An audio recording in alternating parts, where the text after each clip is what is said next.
14-year-old freshman Colt Gray opened fire, killing 4 and injuring 9 others. It was like 10 shots, about a 3-second or 4-second pause, and then like 7 more. According to investigators, Gray carried an AR-15 style rifle onto a school bus that morning, the barrel sticking out of his backpack wrapped in poster board. 4 people would lose their lives that day: 14-year-old students Mason Schermerhorn and Christian Angelou, 53-year-old math teacher Christina Arimi, and 39-year-old football coach Richard "Ricky" Aspinwall. Colt Gray has been indicted on 55 felony counts, including 25 counts of aggravated assault. He is not the only one facing charges in this tragedy. Colt's father, Colin Gray, faces charges of second-degree murder and involuntary manslaughter. Prosecutors say Colin admitted to buying the rifle that his son used in the mass shooting, and did so knowing that the teen was a danger to himself and others. Deputies interviewed the Grays about a year before the shooting, based on FBI tips about alleged threats posted on the online platform Discord. I don't know anything about him saying like that, and I'm going to be mad as hell if he did. And then all the guns will go away, and they won't be accessible. His father, Colin, has been granted a change of venue in his case. If he's found guilty of murder, he could face up to 180 years in prison. True crime just got darker. Catch the full episode on the link above.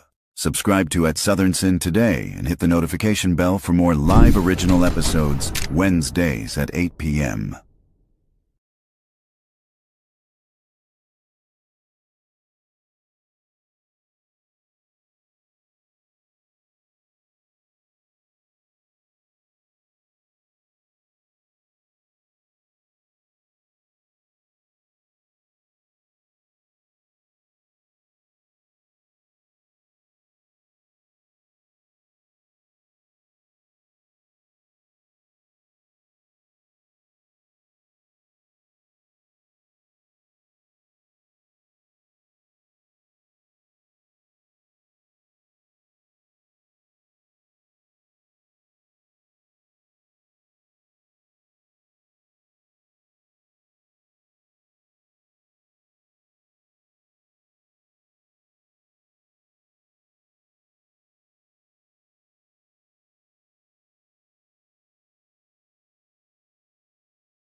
You're watching at Southern Sin, your home for true crime. Court will begin shortly. Don't go anywhere.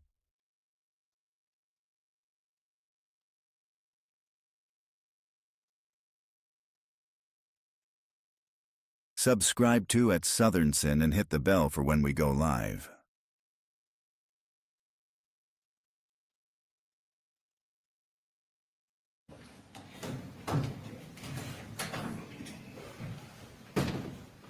Good morning. Morning, Judge. I know this Brooks stepped out. Nothing we need to take up? Stay here. No, yeah.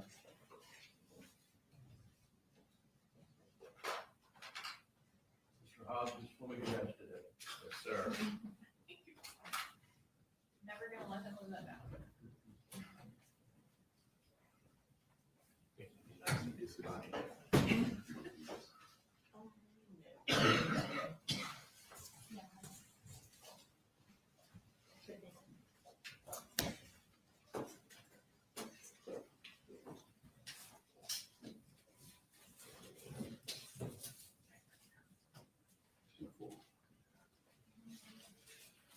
We're ready. You're ready? All right, we're gonna bring it in. You got it ready. All right, bring it in, Brooks. Yes, sir.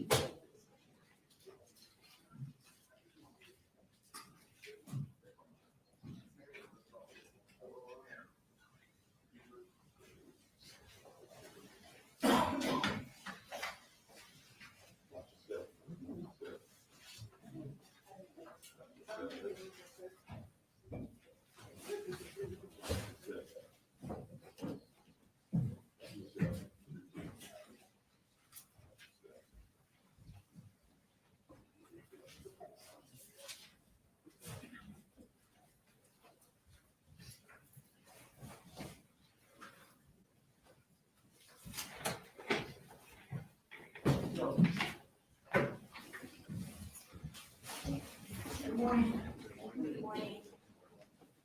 All right, I'm gonna start back up with witnesses. Go ahead. Thank you, Your Honor. State calls Anthony Townsend to the stand.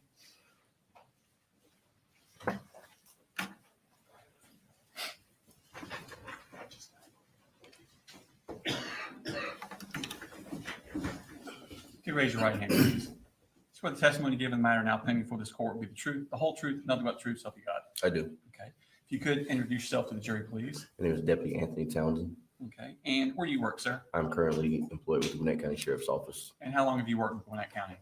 Just over a year. Okay. Before that, where did you work? Barrow County Sheriff's Office, And how long did you work there? 2 years. Okay. How long have you been a police officer in general? 11 years. 11 years.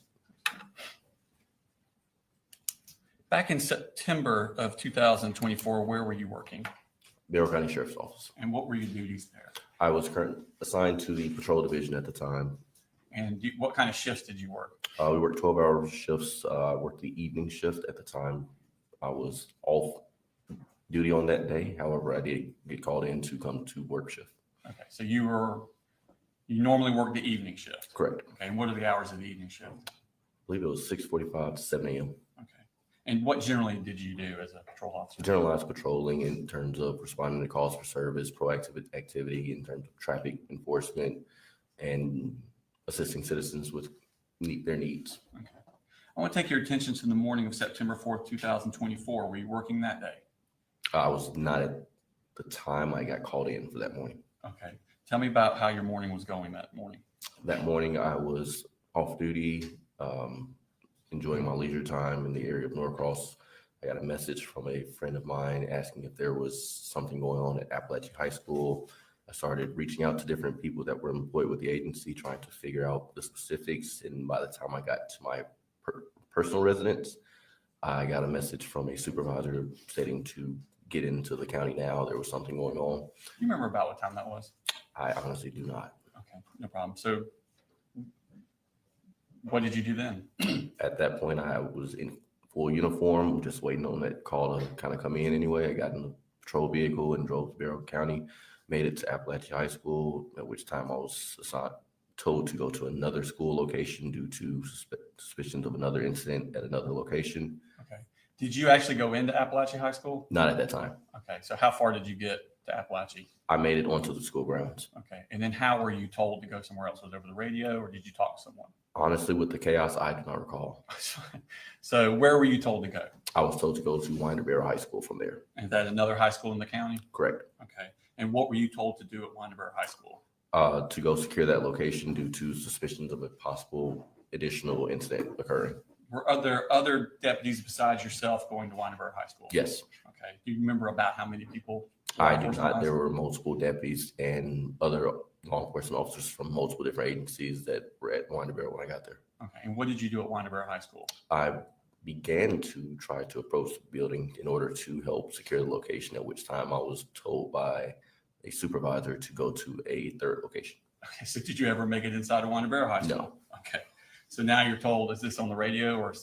I believe that was by phone. Okay, by phone. Excuse me, I got a frog in my throat.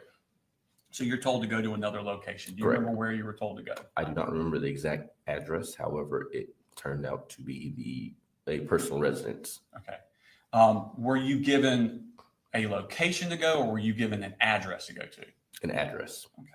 And how did you locate where that address was? I was given that address by my supervisor. I put that address in my GPS and just drove to that location. Okay. And was that location in Barrow County? It was. Okay. Did anyone else also go to that location? Deputy Bazinet. Okay. Did you know him? Yes. Okay. You worked with Barrow County also? Yes. All right. And what were your instructions to do at that location? To secure that secure the persons at that location, just secure that location. Okay. And did you know anything about that location? No. Did you know why you were sent there? No. Okay. Did you know what had happened at Apalachee? Yes. And what did you know about what had happened at that time? At that time, I was only made aware that there had been an active shooter incident in which multiple people had been injured. Was unsure if the victims, how many were deceased, unsure how many active threats there were, or if said active threats had been detained or where they were. Okay. So you didn't know if anybody had been arrested? No. Didn't know, certainly didn't know who had been arrested if No. they had been. Okay. So do you remember about what time you arrived at that residence? I would say roughly 30 minutes after I got in the county. Okay. I can tell you time frame exactly. It was about midday, I'd say. Okay. And what happened when you arrived at the residence?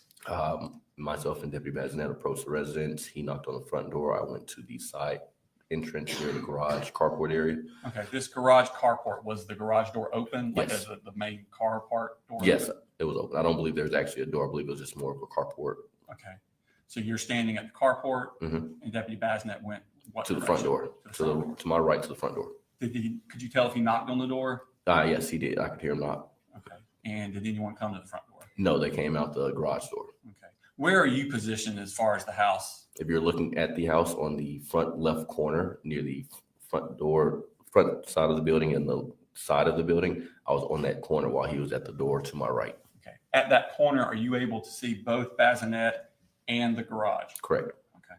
And did someone come out? Yes, Okay. And who was it that came out? it was I believe it's Colin Gray. Okay.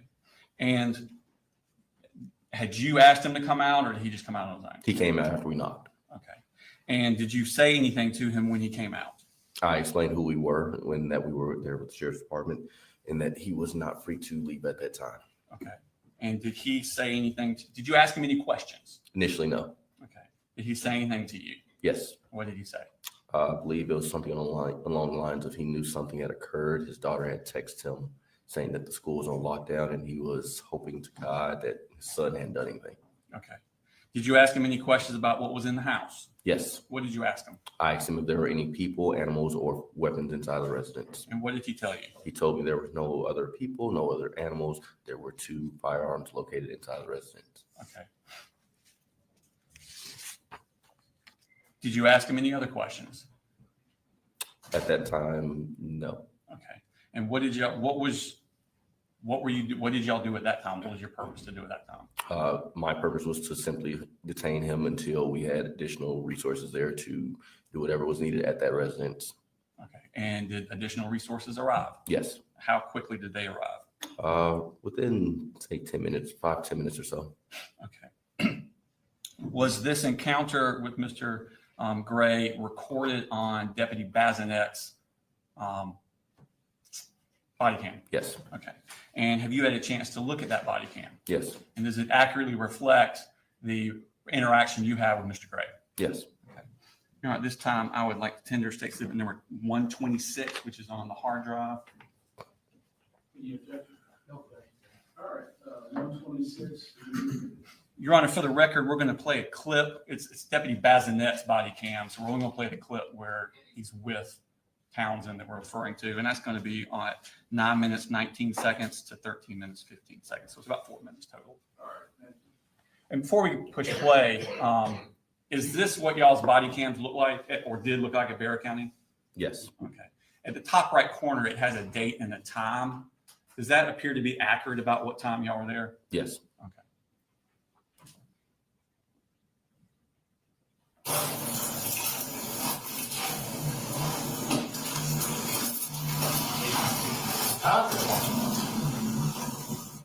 Is that you coming up the driveway there? I'm walking on, yes.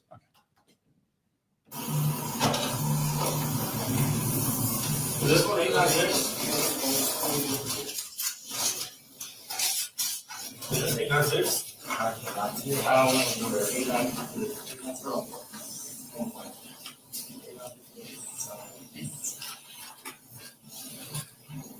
Go ahead.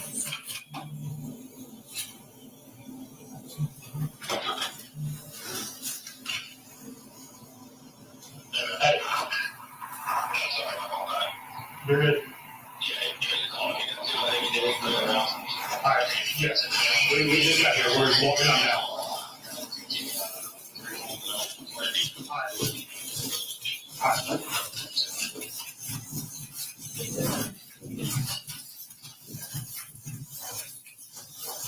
Is that the carport you're referring to? Yes.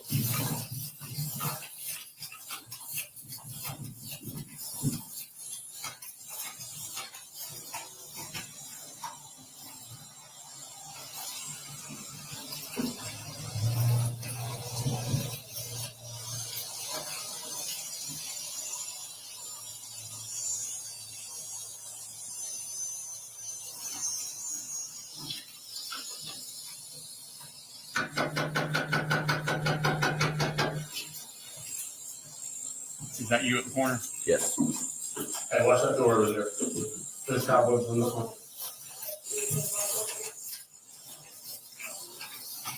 Anybody else in the room? Just you? All right, come here. So, I'm reading the stuff that's going on. I'm only here to go through if you're not leaving this moment. No, it's good. Anybody else know? No, sir. No animals? The whole weapons are mine up in my top of my closet. in my bedroom. A shotgun and an AR. Shotgun and AR? Yeah. Okay. Nothing's loaded. Okay. We're gonna wait here till we get one more. There you go. God. I knew it. My little girl just texted me. She's in middle school. She said, we're in lockdown. I'm like, God, please tell me better. Do something. So why do you think that? Why would you think that? I'm trying to get him into counseling. He just didn't fit in last year at high school, so we let him do online school. We brought him back into just doing normal school this year, and it was going okay. We reached out, talked to the school, and said, "Hey, y'all got counselors. We want him to, check in." I filled out some paperwork the other day for another, a third party. Counselor get involved. I think it was called Aware. But basically just gave them permission to go and talk to Colt. Can I use my phone? Give us just a minute.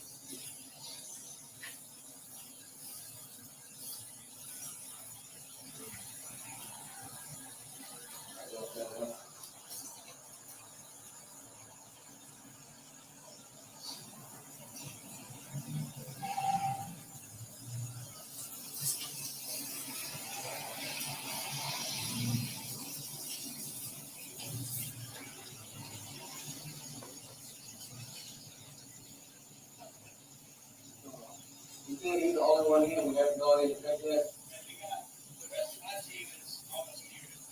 That's fine. We're gonna wait. Whatever y'all wanna do.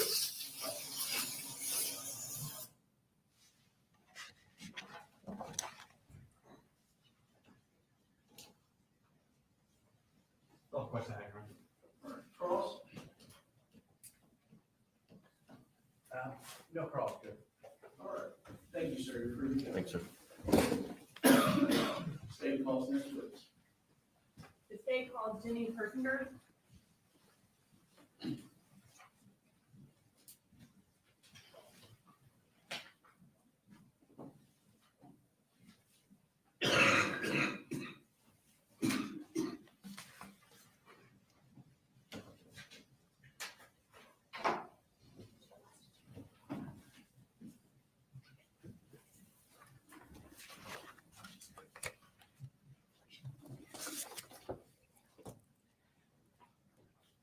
Please raise your right hand. Do you swear to tell the truth, the whole truth, and nothing but the truth, so help you God? I do. Okay, you can have a seat. Can you go ahead and introduce yourself to the jury and spell your first and last name as well? Sure. My name is Jenny Persinger. That's Jennie Persinger. And can you tell us what you do? I am Director of Data Assessment and Accountability for the Barrow County School System. What exactly is that? So basically, I oversee our system's assessment program, accountability program, and student records and registration. It's part of my job as well. Okay. And how long have you worked at the Barrow County School System? This is my 29th year. Well, congratulations. So one of the things you oversee is school records. Kind of tell me about how school records are stored and how you're able to access them. Sure. So our student records are stored in our student information system, which is Infinite Campus.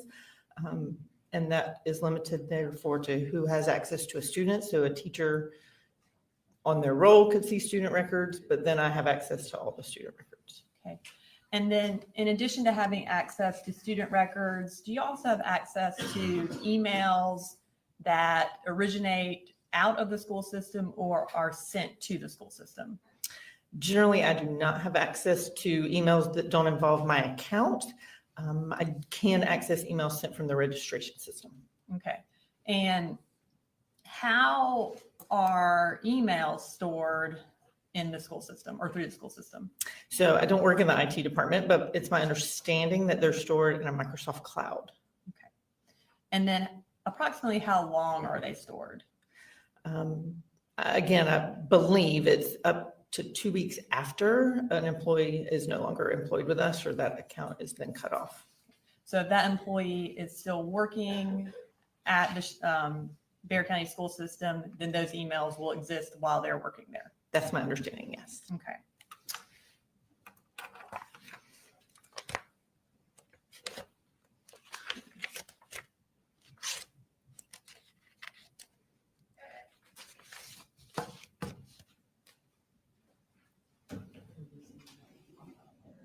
While they're looking through those emails, I'm going to talk to you a little bit more about school records. So you indicated you have access to school records through Infinite Campus. Can you just tell us what Infinite Campus is for those of us who don't have children in this area? Sure. Infinite Campus is our school student information system. So it's where our schedules for students are, where grades are stored, attendance, but then also records that come in like during the registration process, immunization records, a student's birth certificate, things like that. Okay. And in the school records that are a part of a Barrow County student's records, do you have access to their enrollment records from other schools?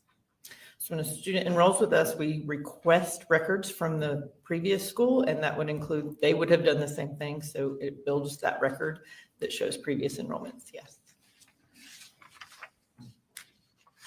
Would this also include enrollment at online schools, home schools, or private schools? It should. If those have been reported, then when we request those records, they would come in. So if a Barrow County student enrolls at an online school, how would you be made aware of that? So it depends on whether that's a public school or a private school. Regardless, the online school would then request the records from us. If a student is leaving us to go to that school, they would do the same as we would, request records. But I can also access a state database. So if it's a Georgia public school, I can see that the student has moved to that school. Okay. And if an online school requested records from the Barrow County school system, would that be something that y'all would keep track of as well? Yes. What about a private school? How would y'all be made aware of a Barrow County student attending a private school? Again, generally, a private school would send us records requests. They would need that to know where to place the student, what services were needed. In Georgia, that's also required that Georgia private schools inform the school district that the student would attend. So any Georgia private school would let me know of any Barrow County residents that were enrolled with them. And would that include private online schools as well? Yes, ma'am. And then lastly, homeschool. Tell us about how you would be made aware of a Barrow County student being homeschooled. There's no direct indication we would get except from a parent to tell us, and then we would go look for a declaration of intent to homeschool is required by the state of Georgia if you're going to homeschool. So once a parent says, lets us know we plan to homeschool, we go look for that filed declaration of intent. And that is something that would also be made a part of your record for that student? Yes. If a child is being homeschooled, does that new declaration of intent have to be made every year? Yes, I believe it has to be filed within 30 days of starting homeschool and then annually thereafter.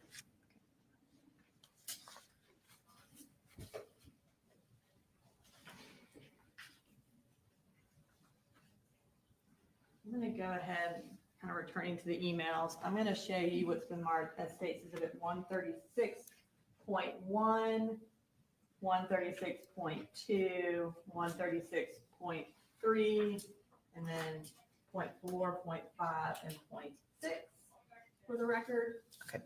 Will you look over those and just let me know if you recognize them?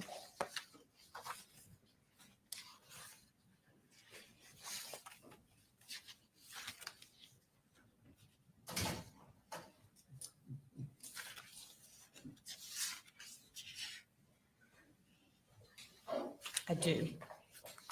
And can you tell us what you recognize those as? There are various emails that were sent regarding some enrollments. And are they a fair and accurate copy of the emails regarding enrollment? And for what students are they related to? Yes, they appear to be accurate. These are in regards to, I think these are all in regards to Colt Gray. Okay, thank you. All right, this time I would like to introduce into evidence 136.1 through 136.6.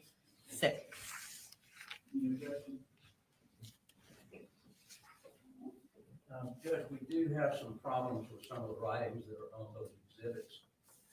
So from the standpoint of them being able to put into evidence is one thing that I don't think would be proper, but some of those juries need to go over some of those to get something. I haven't seen any exhibits. Do you know what you're referring to? Or I don't know what he was referring to. The state believes that they would all be admissible and be able to be published to the jury. We're not publishing them to the jury for a little bit. I think it won't be told towards the end of her testimony, but we do believe they would be able to be published. There are communications between Marcy Gray, apparently she's asking for some of these records at some point in that. So we do have some issues with that at this point. Ms. Gray is going to testify later during this trial. Also, we're not offering them for the truth of the matter asserted, but offering them for the purpose of showing that she was the one communicating with the school about registration. And so none of the wording in the emails are being offered for the truth of the matter asserted, which means they would not be subject to the hearsay rule. Well, there's still continuing testimony, so we still have a problem. I think we just need to look at it. I don't want to be going out on the improper. And when you say there's still continuing testimony, you mean your contention is they should not be with the jury during deliberations. Right. Which is not, that's not an admissibility issue, that's a, whether they go back to the jury. Right. saw the large notebook handed to the defense. Do you anticipate us having issues needing to discuss the admissibility of whatever's in the notebook there? We've looked through this notebook. There may be a couple of things, but we'll get to that when court comes to. And with this particular witness, we're introducing, they are school records for the entirety of Colt Gray's schooling. And so we are getting into enrollment history with Ms. Persinger, but we're not getting into other details of those records. All right. And I need to see these exhibits to make a determination.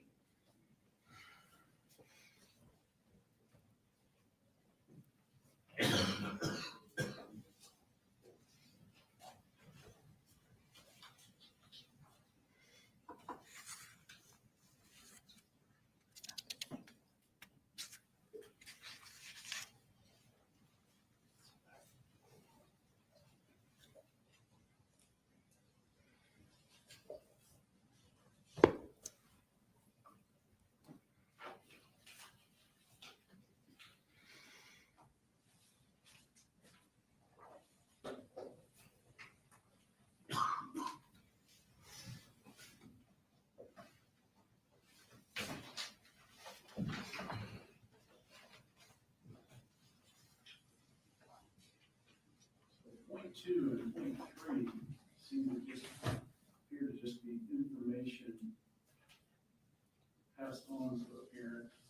Do you have any issue with those?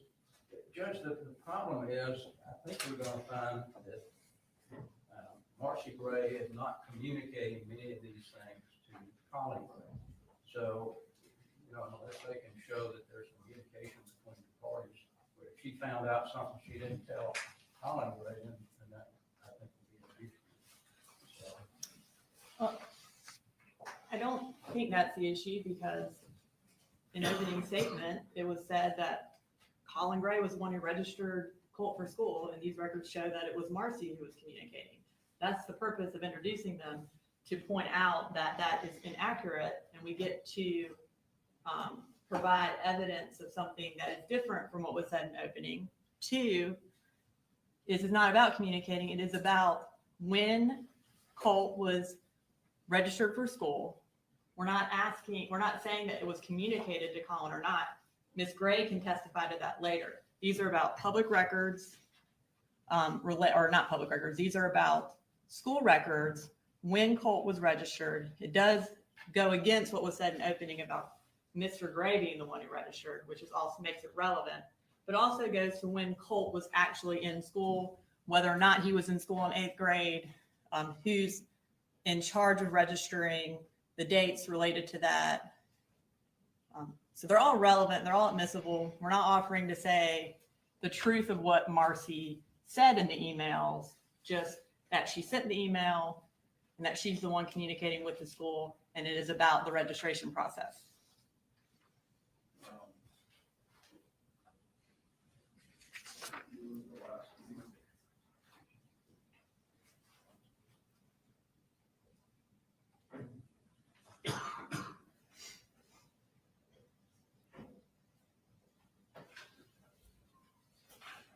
So this is a quick review.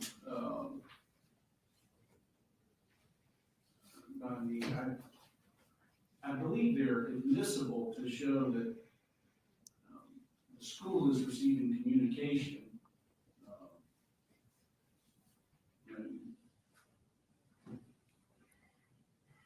from Marcy Gray. I don't know how they, other than it says Marcy Gray, I don't know how they know which one exactly. We don't want to go into that, but I don't see anything that is necessarily certain for the truth of the matter, other than Ms. Gray is reportedly reaching out, making inquiry. Now, if you go to publish one, and Mr. Berry, if you see particular content in an email that you think they are in fact offering for the truth of the matter asserted, bring that up, and depending on the ruling, I'll instruct the jury accordingly. So I'm going to provisionally admit 136.1 through 136.6. Thank you, Your Honor. Thank you, Judge. Okay. I am next going to introduce into evidence State's Exhibits 126, 127, 128, 129, 130, and 131. These are school records for Colt Gray for attending the various schools. We are introducing these all under the business records exception that we have filed notice of. And I will announce for the record which the various schools are. 127 is Barrow County School Records. 128 is Hall County School Records. 129 is Ben Hill School Records. 130 is West Jackson School Records. And 131 is Jefferson City School Records. Also, 194 is Forsyth County School Records. So we have business records for each one of these. They are all listed in this book, tabbed by the school name. All right. And I assume you received notice of the business record. Correct. Any objection to 127, 8, 9, 130, 131, 194? How's your visibility? All right, there it is.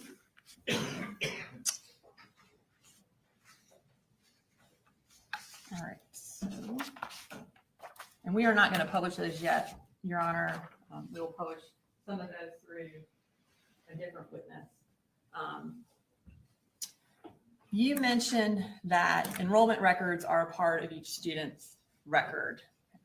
Have you had an opportunity to review Colt Gray's student records as well as his enrollment records? Yeah, it's like the registration paperwork? Yes, yes. Okay. And in doing that, was there a kind of timeline of the schools that Colt attended created? Yes. Have you had an opportunity to review that and check the accuracy of that timeline? Yes. Okay.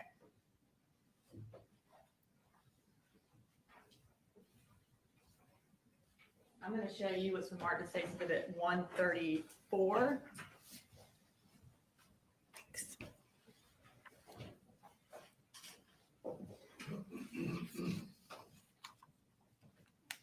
And do you recognize that? I do. And what do you recognize that as?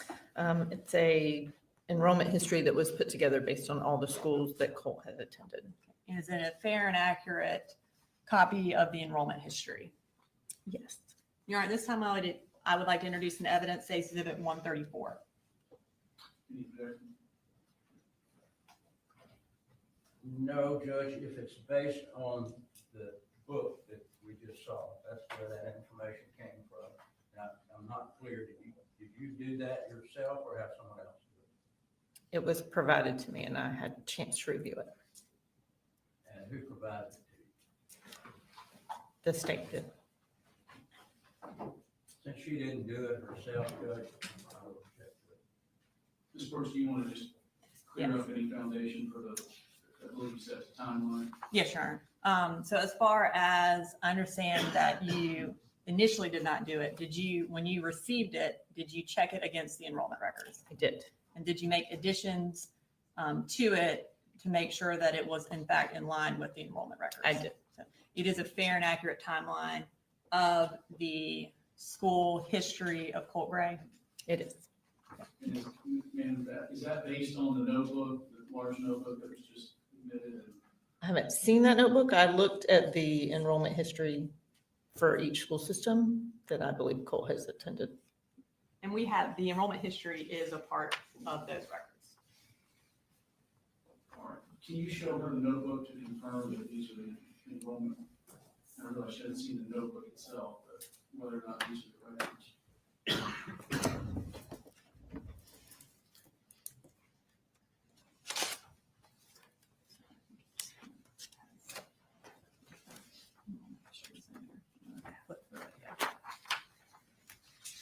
And once you flip through it and verify that that includes the enrollment histories, just let me know.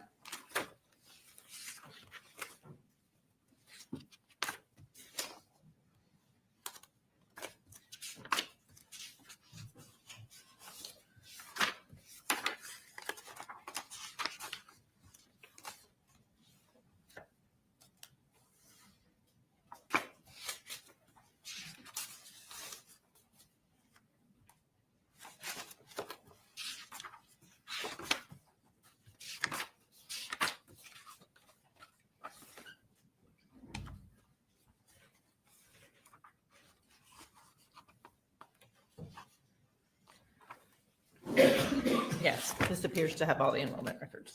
Thank you. Is that sufficient, Your Honor? All right, 134 is admitted. Thank you. And at this time, we are going to display that. We're just going to go through the timeline. Okay. Okay. I know we're going to zoom in at the bottom. And just for the record, the history start at the bottom and go to the top? Correct. His original school enrollment would have been at the bottom, yes. Okay. And actually, before we do that, can we go to the top line so we can explain what each one of the And this is columns are? 134 being displayed. Yes, this is 134. All right, so in the top column, can you just tell us which each of those columns are and what they mean? I know some of them are self-explanatory, but Right. just for the record. Okay, so the school year would be from the fall to the spring, like we call this current school year, the 25-26 school year.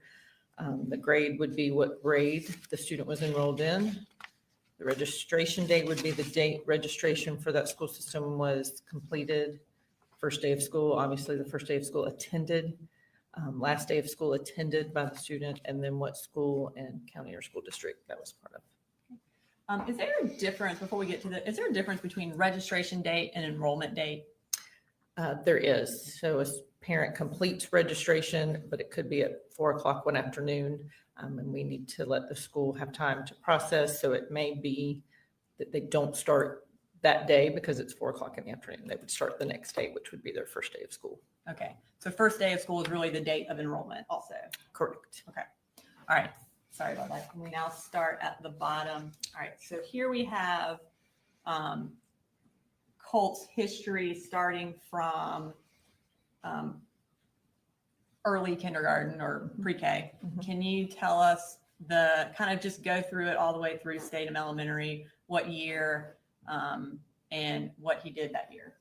Sure. So the first school year is the 2014-2015 school year, when Colt was in early kindergarten, or what the state calls pre-K. The registration was completed October the 24th, and he started on December the 1st and then completed the school year. It moves to 2015-2016. He was in kindergarten. There's no need for a registration date because he was already registered with the school system. Started school on August the 4th of 2015 and then completed the grade. Moved 2016-2017 school year to first grade. Started on August the 1st and completed the grade, and then moved to 2017-2018 and the second grade. Started on August the 2nd and completed the grade, all at Statham Elementary here in Barrow County. Okay, and so that you brought up a good point I want to clarify. So each year, if you are remaining in the same school system, do you automatically just get enrolled for the next year? In Barrow County, we do not require a new enrollment every year. Okay. So if someone ended up leaving over the summer and going to a new school, how are you notified of that? We would know when the student doesn't arrive, and we start then looking to see have they transferred somewhere, or the new school may have already sent us a record request. All right, now let's move to the next block of, all right, so starting with third grade, talk us through the different schools he went to in this, or in these rows. Sure. So in the 2018-2019 school year, he was in third grade. He was still at Statham Elementary in Barrow County, so there's no new registration date. Started the first day of school being August the 1st, and this one indicates a last day of school of 5/22/2019 because he didn't return to us after that. And then where did he start fourth grade? In 2019-2020, he was reported being in fourth grade at White Sulphur Elementary in Hall County. There's a registration date of August the 7th and a first day of school of August the 8th, but then an end date of November the 21st. Okay. So then he moved, appears to Chattahoochee Elementary in Forsyth County and started there in December of 2019 and stayed until February of 2020. Okay, so he was withdrawn from Forsyth February 20th, 2020 in his fourth grade year?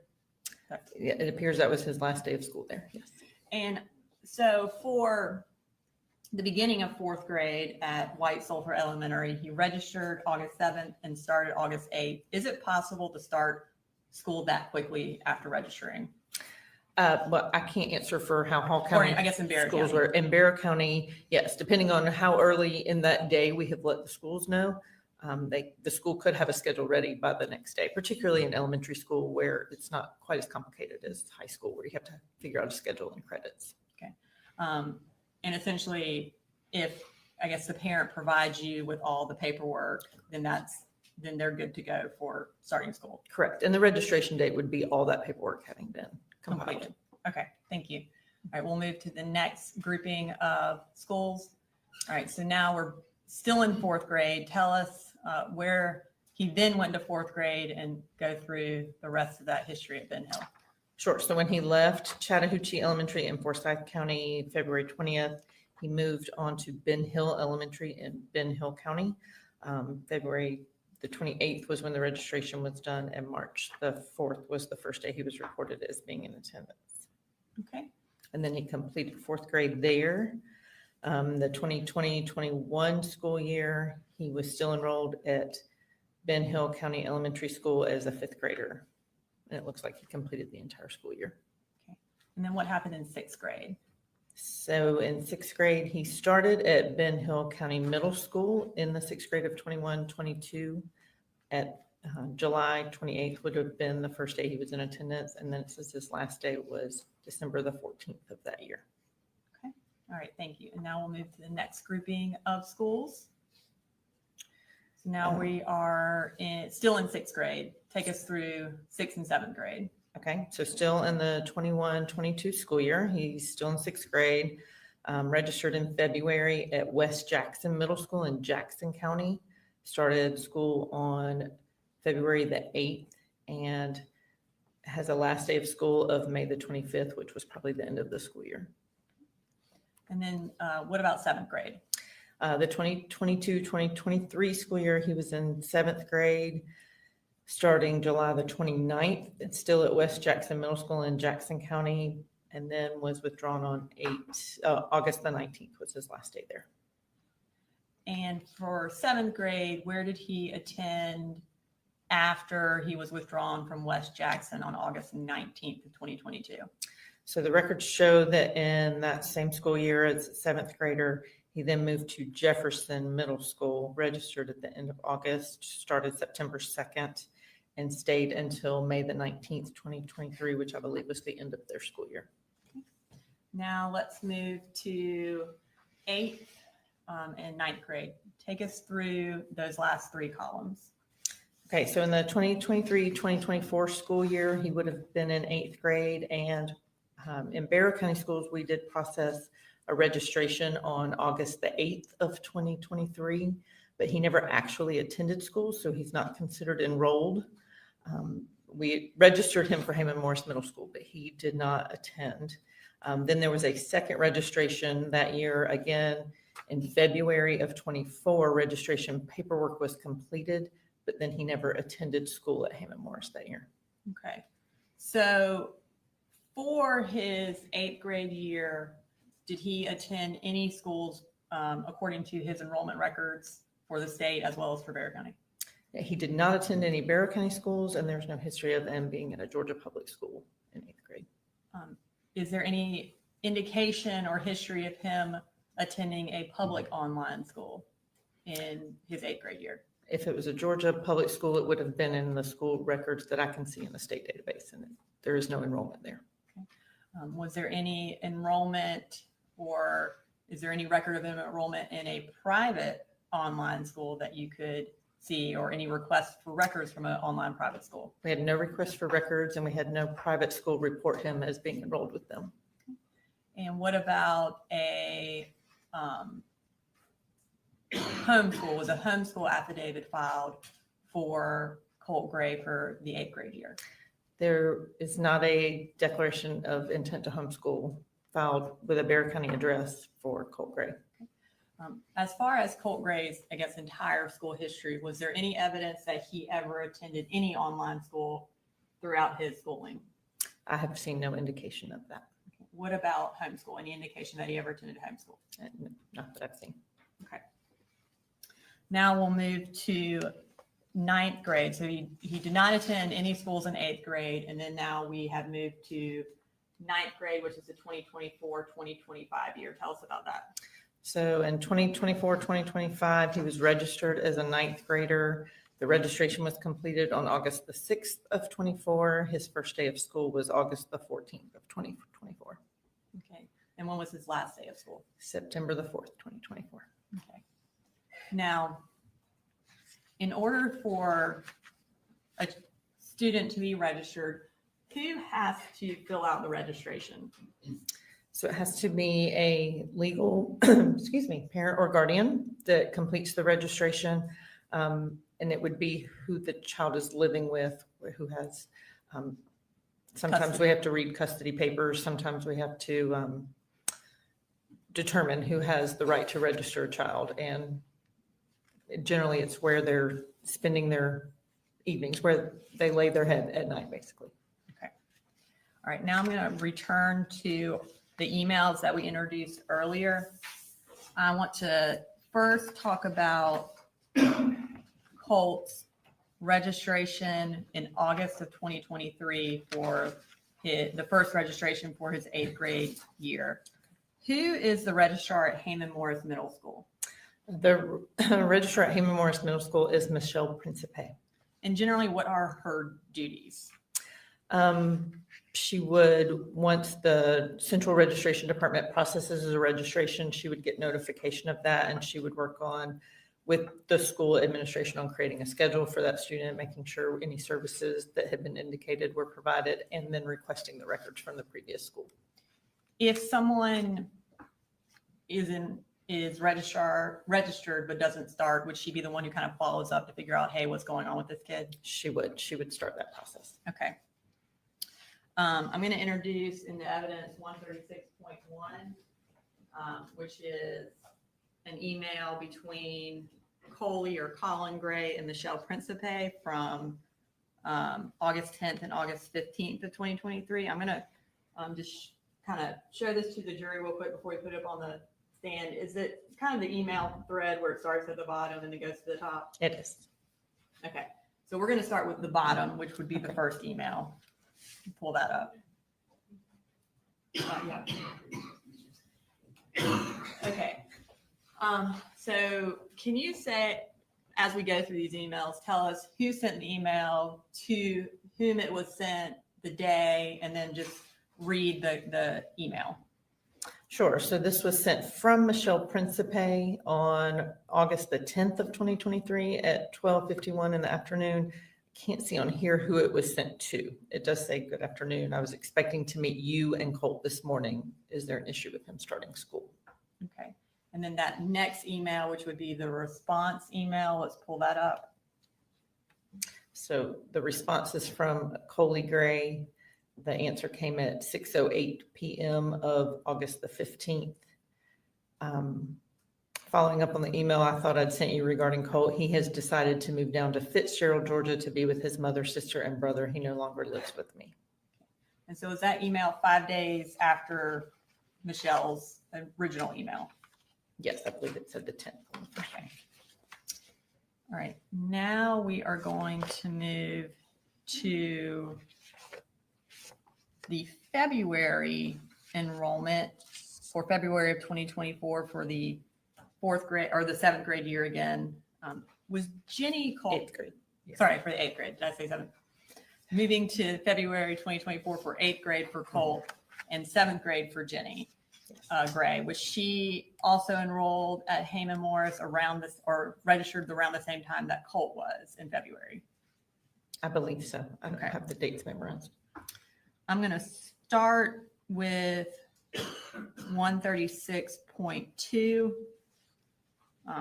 If we could pull that up, and can you just zoom in on the top of the email kind of before you get to Apalachee High School?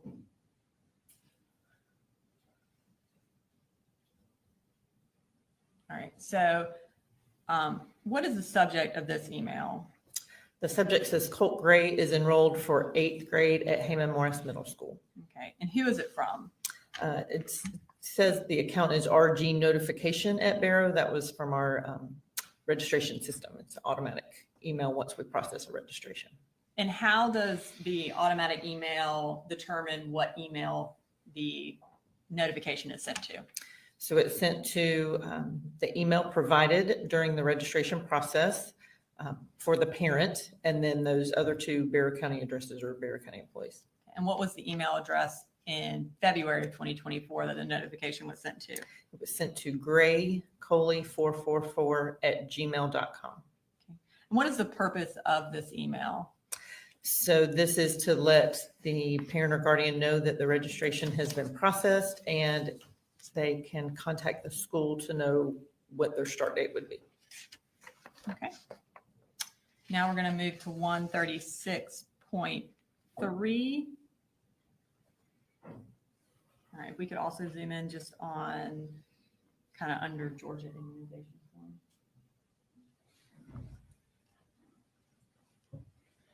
All right, kind of tell us the subject of this and who it was from and who it was to. The subject is Jenny Reen and Colt Gray. It is from Cynthia Papel. It's a Barrow County email address, Barrow County Schools email address, sent on February the 2nd of 2024 at 8:58 in the morning, sent to that Colin Gray at 444@gmail.com email address. Okay, and who is Cynthia Papel? She is one of the registration employees.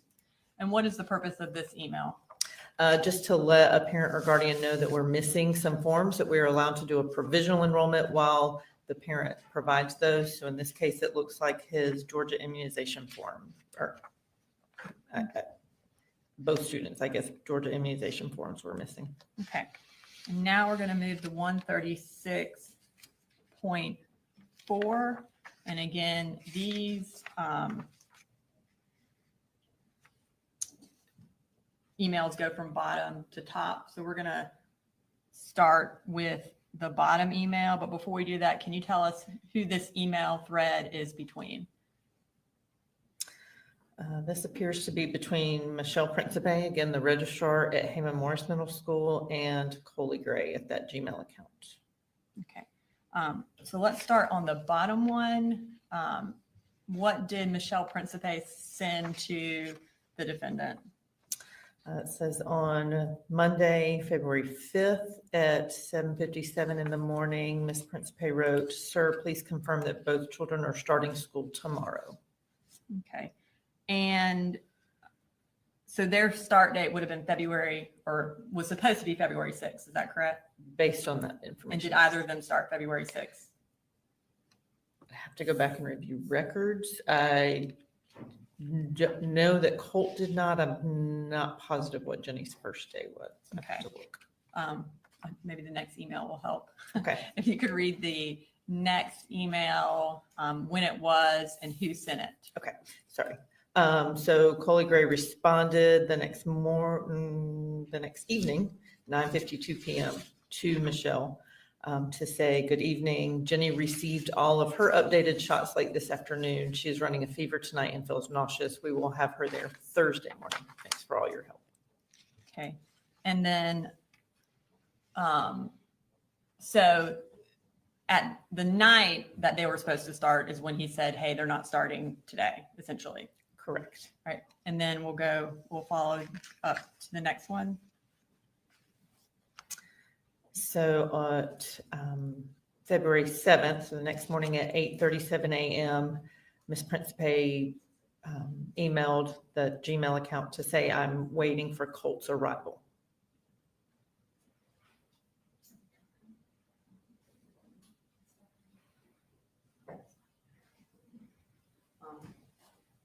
Okay, so when does she sends that the next day, say, "Hey, we're waiting on Colt's arrival." Okay. All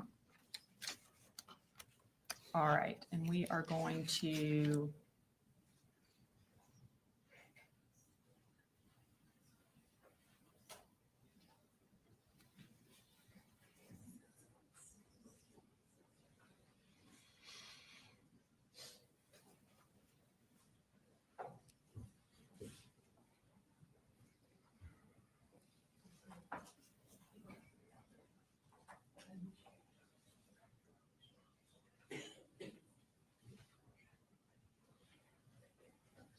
we're going to come back to that final. There's one more email that we need to, but we'll come back to that in a second. So we're going to move to starting school in 9th grade. So I'm going to introduce 136.5. And could you again zoom in on the top? Okay, so is this that same email for when your kid is registered? Correct. It just this time says Colt Gray is enrolled for 9th grade at Apalachee High School. Okay, and who was this email sent to? It is sent to a marcy.a.gray@gmail.com as well as to Barrow County Schools employees. Okay, and then again, is that the email that was put in during registration? That's how y'all That's where figured that that email out? address would have come from.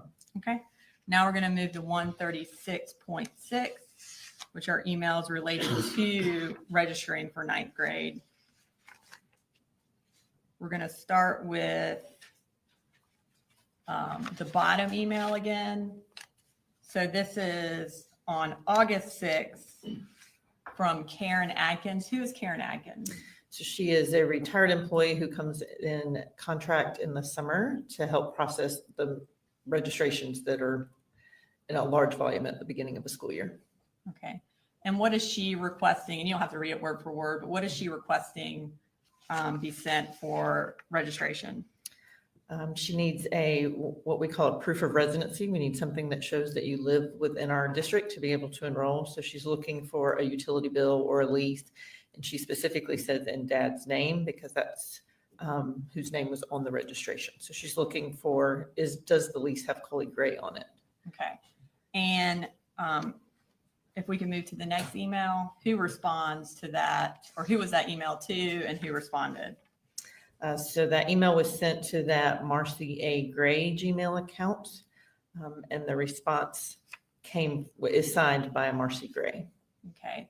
And does she indicate how she's going to get that information to her? She says I attached pictures to this email, so I'm guessing that would have been of the lease to include the 24-month lease term.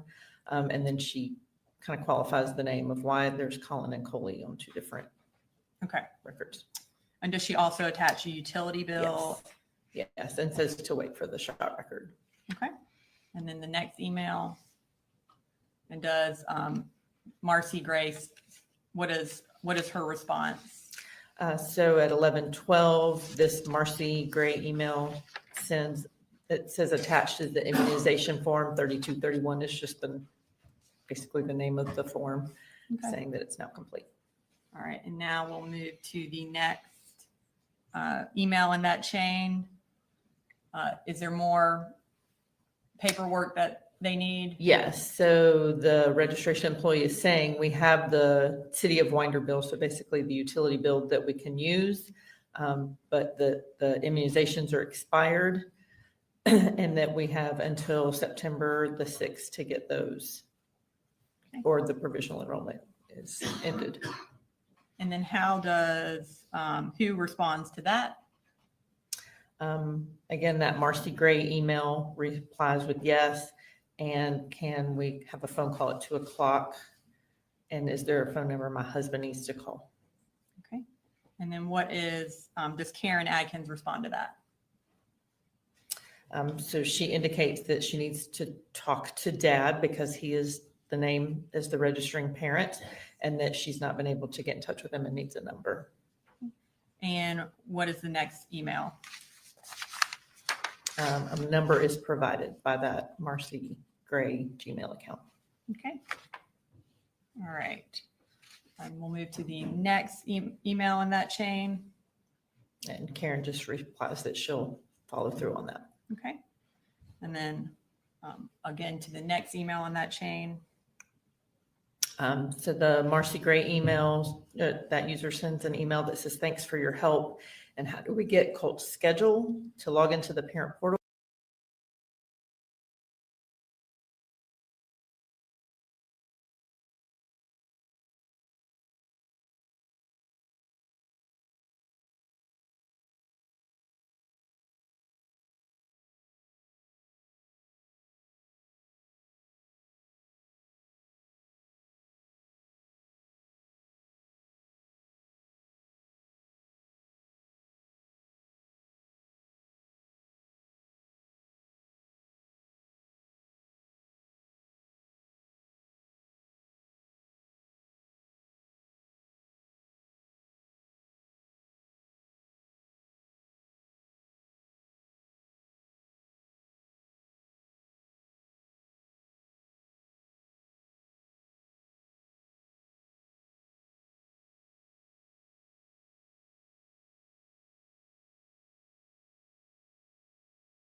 Court is on a short break.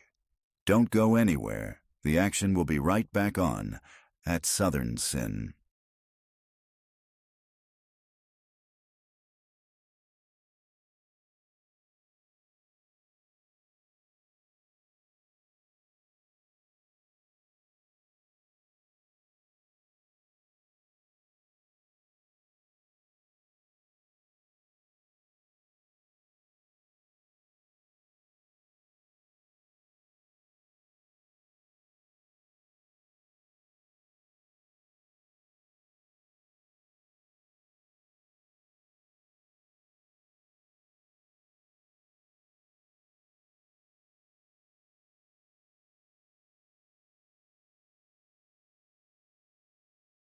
All right, we're going to pull the rest of that text thread. So we have back to, Right. I'm waiting for Colt's arrival. And what time was that at? She sent that at 8:37 in the morning on February the 7th. Okay. And then when did Colin Gray at vanwinkleco.com respond to the February 7th email? This email is from February the 13th at 7:20 in the morning that says, at this point, we will be signing him up for online classes. And then Michelle Principe followed up.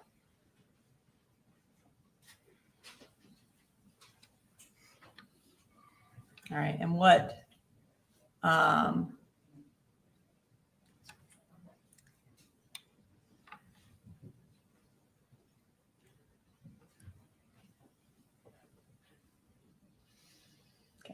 and what does Michelle Principe follow up with? So she replies about 3 minutes later that says, thank you, and I will withdraw him for now. Okay. And so when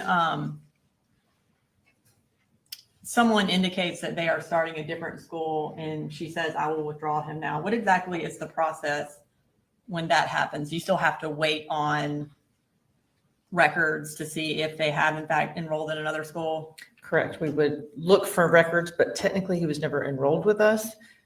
So we wouldn't have received records, or then we would not have expected to be contacted to send records because he never actually was enrolled with us. Okay.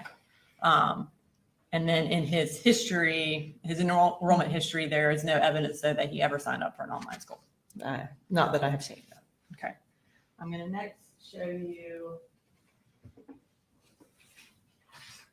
Exhibit 135. And I'm going to, before I tender that, I'm going to ask you a few questions. Let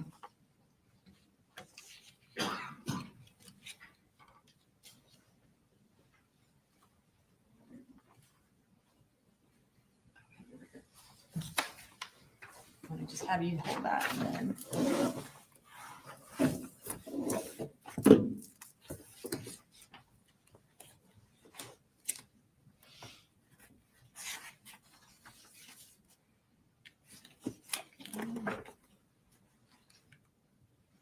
Also, in this book is States Exhibit 132 and 133, which is that on the front page. 132 and 133 is the enrollment history for Coley and Jenny Gray. Do you recognize those?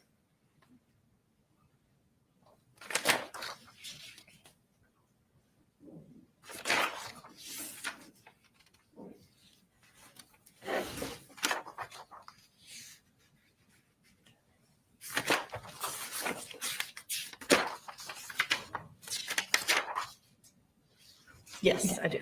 And are those fair and accurate copies of the enrollment history that you provided to the states? Yes.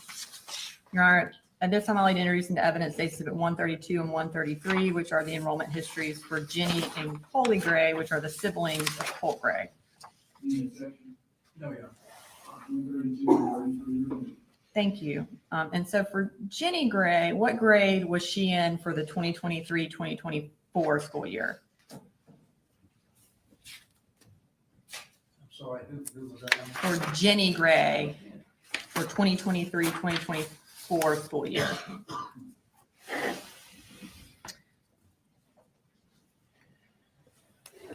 So she has 2 lines of enrollment, one for Ben Hill County and one for Barrow County. Okay. And what was her first day for Barrow County? She started at Heyman Morris Middle School on February the 2nd, 2024. Okay. And I guess that was the day she was registered. That would have been her first day of attendance. Okay. And then for Colin Gray, what grade was he in for the 2023-2024 school year?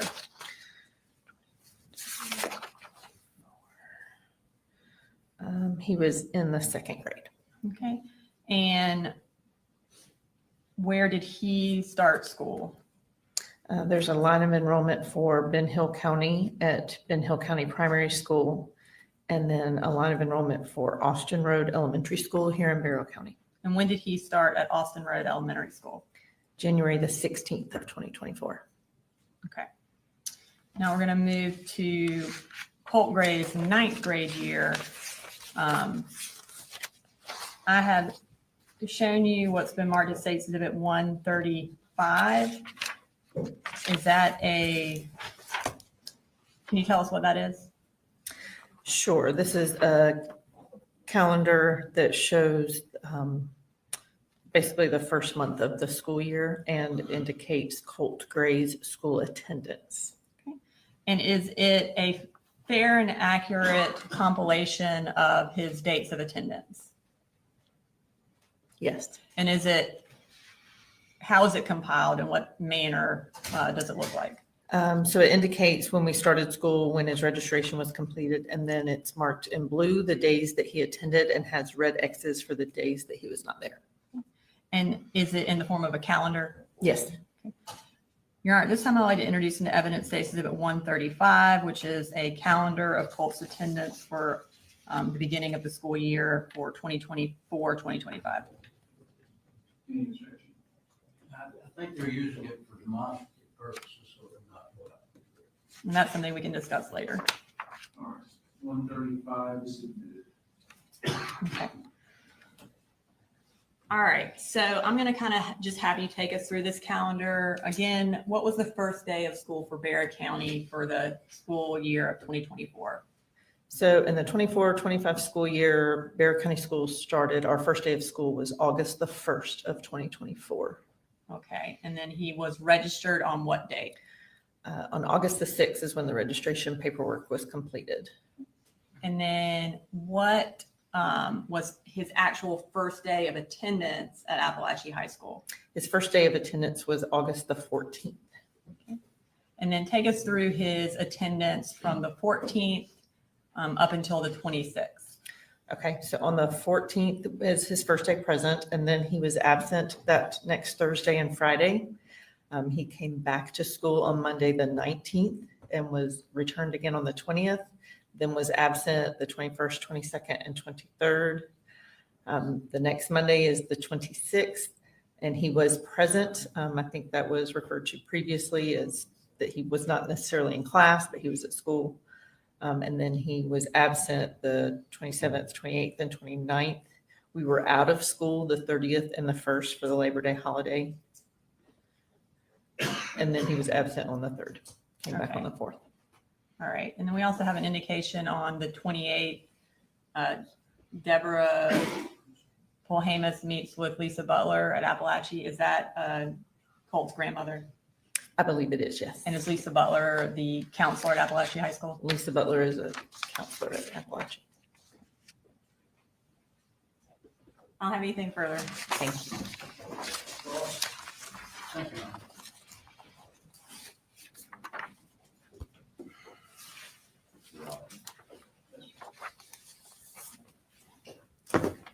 All right,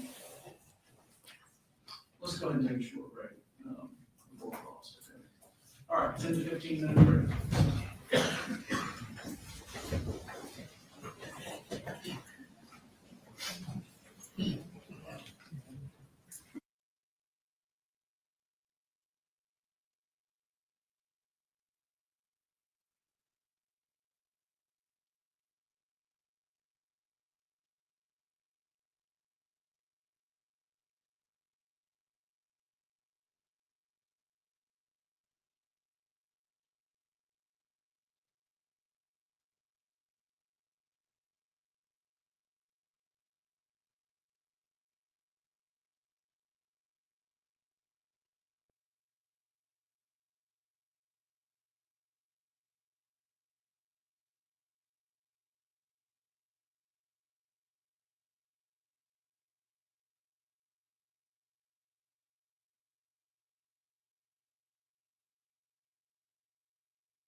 You're watching at Southern Sin, your new home for true crime. Smash that like button now.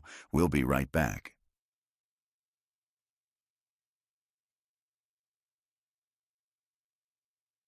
Subscribe to at Southern Sin and hit the bell for when we go live.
Barry, I've been informed that you're in need of a break. That's. Figured. Y'all ready for them? Yes, sir. All right, if they're ready, bring them in for us. Yes, sir.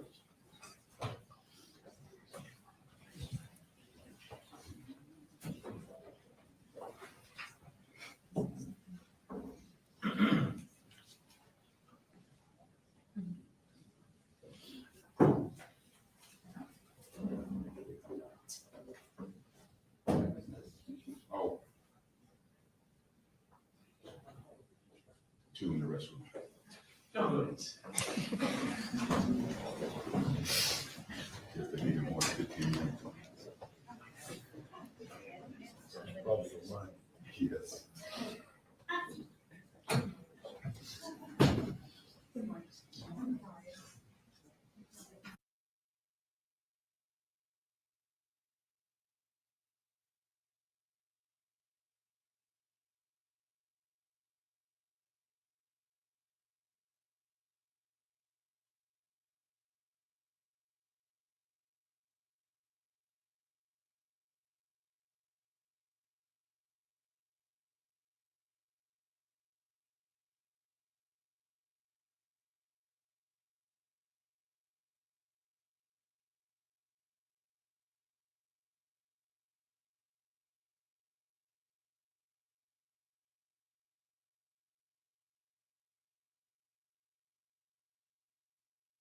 You're watching at Southern Sin, your new home for true crime. Smash that like button now.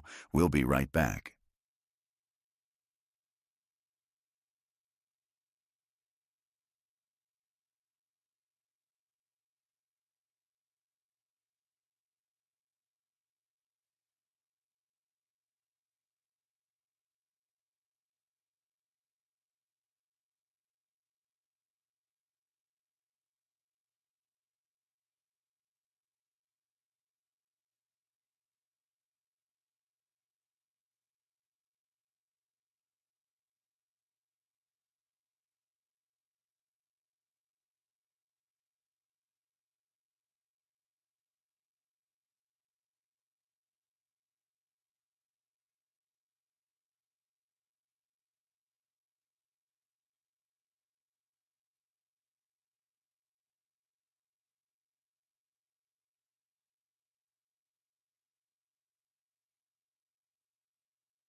Thank you, Your Honor. Good morning, ma'am. Good morning. I want to ask you a few questions about the information that you were giving. As I understand, and I think you have State's Exhibit 134 up there with you. It's the one sheet of paper. Yes, sir. Did you provide that to the state, or did they provide that to you? I provided the state the printouts of each enrollment history from each district, and they compiled them into one piece of paper. Okay. And then they did that piece of paper, correct? Yes, and then sent it to me to review. All right. The large book that you have there, I think it's State's Exhibit 127 through 134, 166, 189, 190, and I think 193. Is that right? Yes, sir. Did you provide all that information to them? I provided all the documents. I did not put the notebook together. Well, actually, I provided Barrow County school records. I'm guessing they subpoenaed records from other districts. In looking through the book, there are school records that are sent by custodians of the various schools. Did they provide that to you, or did they provide it to the state? There may be some duplicates. If I had requested records that became part of school records in Barrow County that I provided. It appears they also subpoenaed records from each individual school district. All right.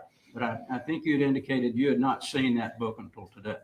The book content, some of them you have seen, but not that particular book, right? Correct. Okay. I want to be clear. The 9th grade, which would be September when this incident occurred, Mr. Gray, Colin Gray, had registered all 3 children. Isn't that correct? All 3 children were registered. I'd have to go back and appear. I do believe they were all, he was listed as the registering parent for all 3. Okay. It was not his wife, but it was he that registered all 3 children. I mean, I can't tell you who was actually doing the typing on the other end of the computer, but his name was what was listed, yes. Okay. Did you know that Ms. Gray was not in this county? I did not. You did not. What about the 8th grade? Do you know where the children were living in the 8th grade, or when he would have been in the 8th grade? Colt? I do not. Registration, proof of residency would have been provided, but I didn't process that registration. Okay. So do you know who may have attempted to register him in the 8th grade other than that document that you have there? Who had attempted to register him? Again, I don't process each individual registration, so I could go back and look at those records, but I don't have that off the top of my head. Okay. You don't know in the 8th grade whether Colt Gray was living with his father or mother, correct? I don't know. I would have to go back and look at what documents were provided to us. Well, the state showed you an email which indicated that he, Mr. Gray, Colin Gray, had said that Colt was not going to be registered because he was going to be living with his mother in Fitzgerald. Yes. Correct? I believe that was the August of 23 registration. Correct. Which would have been 8th grade? Yes, sir. All right. So you don't know how long he lived with his mother that year? I do not. Okay. In the 7th grade, do you know whether Mr. Gray, Colin Gray, and Marcy Gray were together or not? I don't know that answer. Okay. So you don't know whether Mr. Gray or Ms. Gray went down to the school to assist in registering the children for the 7th grade? In Barrow County, it is all done online. You don't go to the school. Okay, well, in the 7th grade, they were at Jefferson Middle, right?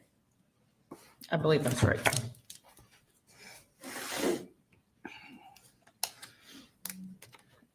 In Colt's 7th grade year? He started at West Jackson Middle and then moved to Jefferson City, yes. And do you know whether the other 2 children were also registered there? For the 23-24 school year, it looks like Jenny started in Ben Hill and moved, I'm sorry, 22, 23 school years, the year we're talking about, sorry. Jenny started in Jackson County, went to Jefferson City, and then went to Ben Hill County. Your records don't reflect when Colin Gray and Marcy Gray were still together. Would there be anything in your records that would reflect that? If there were some kind of custody agreement in records, maybe, but I don't have that in front of me. Okay. So from the 2nd grade to the 5th grade, there were a number of schools that the children attended. That'd be fair to say? From Colt's 2nd grade year? Yes, ma'am. He was still in Barrow County through 3rd grade. And then beginning in 4th grade, yes, he went to a number of schools. Right. Hall, Forsyth, and Ben Hill. Right? Hall, Forsyth, and Ben Hill through the 6th grade, and Jackson County in the 6th grade. Okay. And do you know whether or not Colin Gray and Marcy Gray were together during his 4th grade? I'm not aware.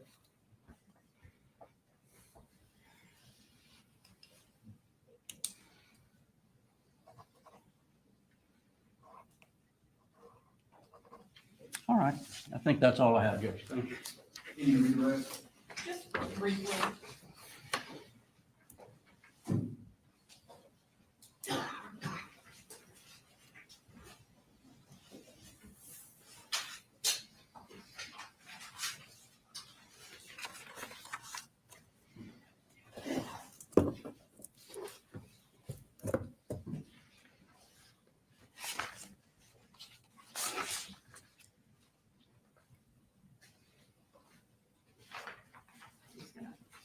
This to you for reference. Thank you. So you mentioned that registering for Barrow County schools is all online, Yes, correct? And so in order to register a child for Barrow County, you have to list, you indicated essentially the custodial parent as the registering parent. Is that correct? Correct. That does not mean that that parent is the one filling out the form, correct? It should be, but I can't promise who's on the other end of the computer. There is a parent ID that has to be provided to match the registering parent. Okay. And then the emails from August related to registration that are from Marcy Gray, do those discuss the other parent?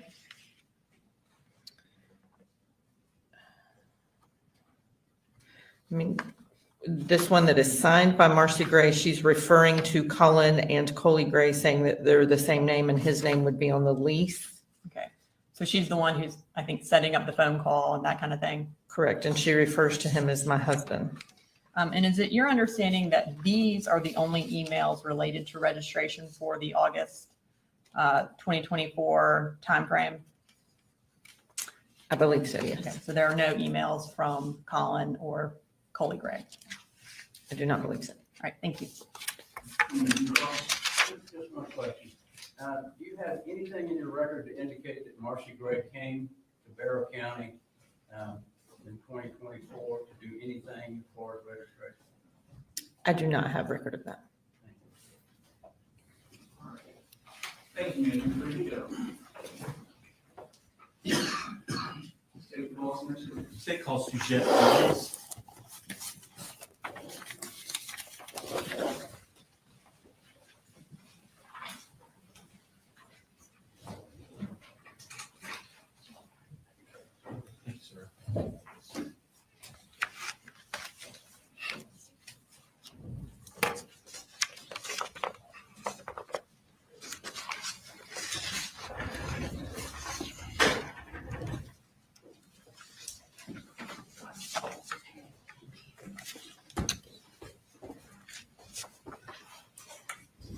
If you could raise your right hand, please.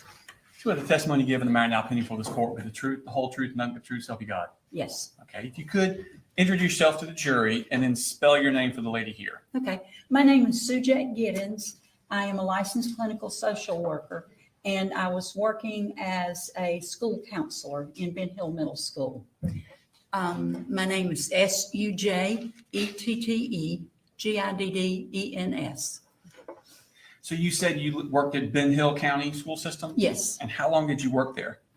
about 15 years. Okay. Do you still work there now? I'm working part-time now. Okay. I want to take your attention back to the school year of 2021 into 2022. Okay. Was Colt Gray enrolled in your school at that point? Yes. Okay. Now, what grade was he going into? He must have been 6th grade. Okay. And is that the first grade for Ben Hill Middle Yes. School? Okay. Did you know of Colt Gray when he was in 5th grade? I know it wasn't your school, but did you know of him? I was not familiar with him. Okay. Were you familiar with his family? Yes. Okay. How were you familiar with his family? I've been friends with his grandmother for many years. And what's her name? Debbie Polhamus. Okay. And so did you know that a Colt Gray existed? Oh, yes. Okay. Yes. And did you expect him coming to your school? I saw his name on the rosters. Okay. But you'd never met him before? Not at that time, no. Okay. Now, 2021, that was during COVID, correct? Mhm. Okay. What was the operating, how was your school operating? I know everybody kind of did things different. Students were working, they had their Chromebooks and they were working from home. And that's what Colt was doing at the beginning of that year. Okay. Did you have any issues with Colt, or did the school have any issues with Colt and that online, or not the online, but the at-home learning? He was not consistent with doing the assignments. Okay. And did something specific happen in August of that year? Yes. Our district has a program on all the school devices that monitor searches. And if words such as death or guns or drugs or any of those words sort of throws up a flag to the administrative staff and the counselors for us to follow up with. Okay. And did that happen with Colt? It did. And what was the word that flagged? The first word that flagged was abuse. Okay. And do you remember when that was? That was in August Okay. of 2021. Do you keep is it part of the process of your school system to have a way to log things in as they happen? Yes, Okay. And do you participate in that system? I do. Okay. Would it help refresh your recollection if you had a copy of that? Sure.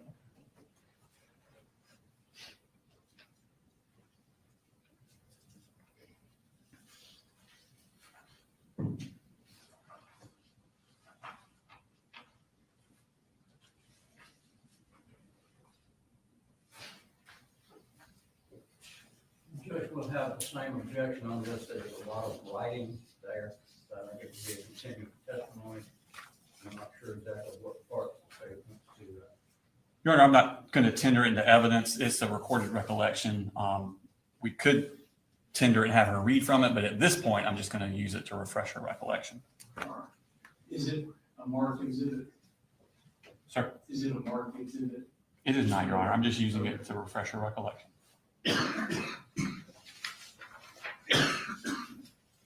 I'm going to show you, do you recognize just the general nature of that form? Yes, this is our contact log. Okay. And do everybody in the school system, if they have contact or something, they would put They it would in? put that in. Yes. Okay. And you are a part of that also? Yes, Okay. I want to take your attention. Does it go by date and time? it does. Okay. I want to move you over to the 20th or the 19th of August. Okay. All right. And do you see where you put in a log for what had happened about the word searching for abuse? Yes. Okay. Does that refresh your recollection as to when that search was done? Yes, it was in August the 20th of 2021. Okay. When was the search done? The search was done on the night previously, I think. Okay. And then when we came in that morning, we saw the alert and we began to follow up on it. Okay. And was there a second search after the word abuse? Yes, it was how to kill your dad. Okay. What is the protocol? So he's not at school when this He happens. is not at school. Okay. So what do you do about that? Okay, if he's at school, we would immediately brought him in and talked with him. Since he was not at school, I attempted to get in touch with him, I guess by phone. I did not get a response. I tried to get in touch with his mom. We did not get a response. And so it was decided that we would send the resource officer from the school to the home to make sure that everyone was safe. Okay. And to your knowledge, did the school resource officer go out to the home? Mm-hmm. And what was your understanding of how things were at the home? He found everyone to be safe. He talked with mom and then came back and let us know that everything was safe. Okay.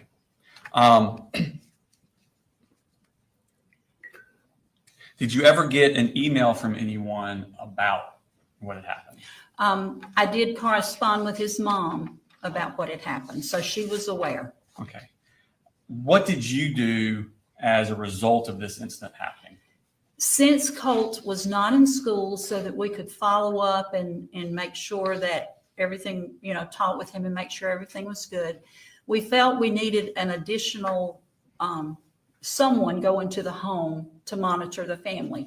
So I made a report to Department of Family and Children Services. Okay. And I'm going to mark this as exhibit 206. You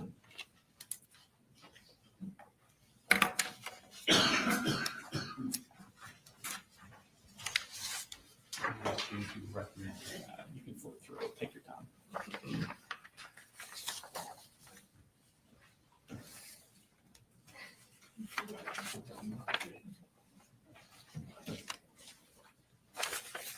Yes, this is the report that I sent in. That's the report you sent in? Yes. And it was alleging the abuse, the word abuse, and the search for how to kill your dad? Right. Okay. Your Honor, this time I would tender exhibit number 206 into evidence.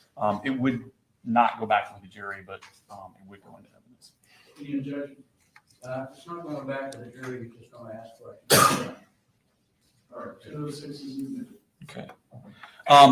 So you had said earlier that Colt was not doing his assignments and turning them in. Did there continue to be a problem with that? He was inconsistent. Several weeks after this, he began to come into class. Okay, so y'all started back. Okay. And but he was inconsistent with his attendance in doing his work. At some point that year, did the attendance stop? Well, they moved away. Okay. Shortly, I think a couple of months after this occurred. Okay. Would it have still been first semester? Yes. Okay.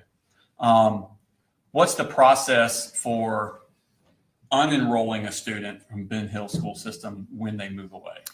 We keep them enrolled until we get a request from the next school showing that they have completed the enrollment papers, and then they send for the records from our school. Once that's completed, then we stop their enrollment at our school. And did your school receive requests for information from another school before the end of the first semester? I don't believe we did. Okay. When the second semester started in January, did you receive anything? It was a while, and because we were trying to follow up and they weren't getting enrolled, another report to DFACS was made for the lack of attendance in school. Okay. I'll show you. Where's Mark sticks in 207?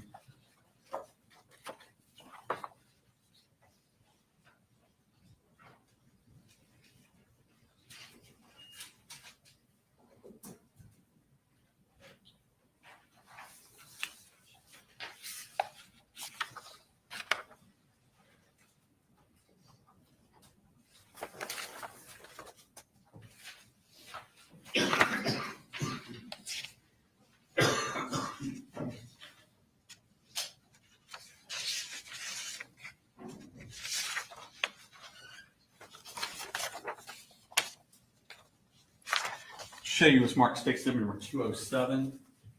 I should identify that.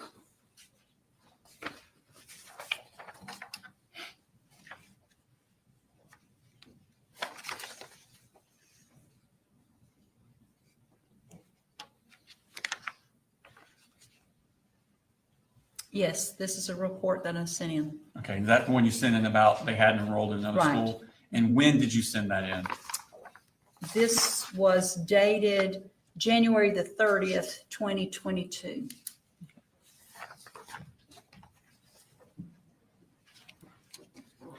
Did you have any further contact with the family after they moved away? No.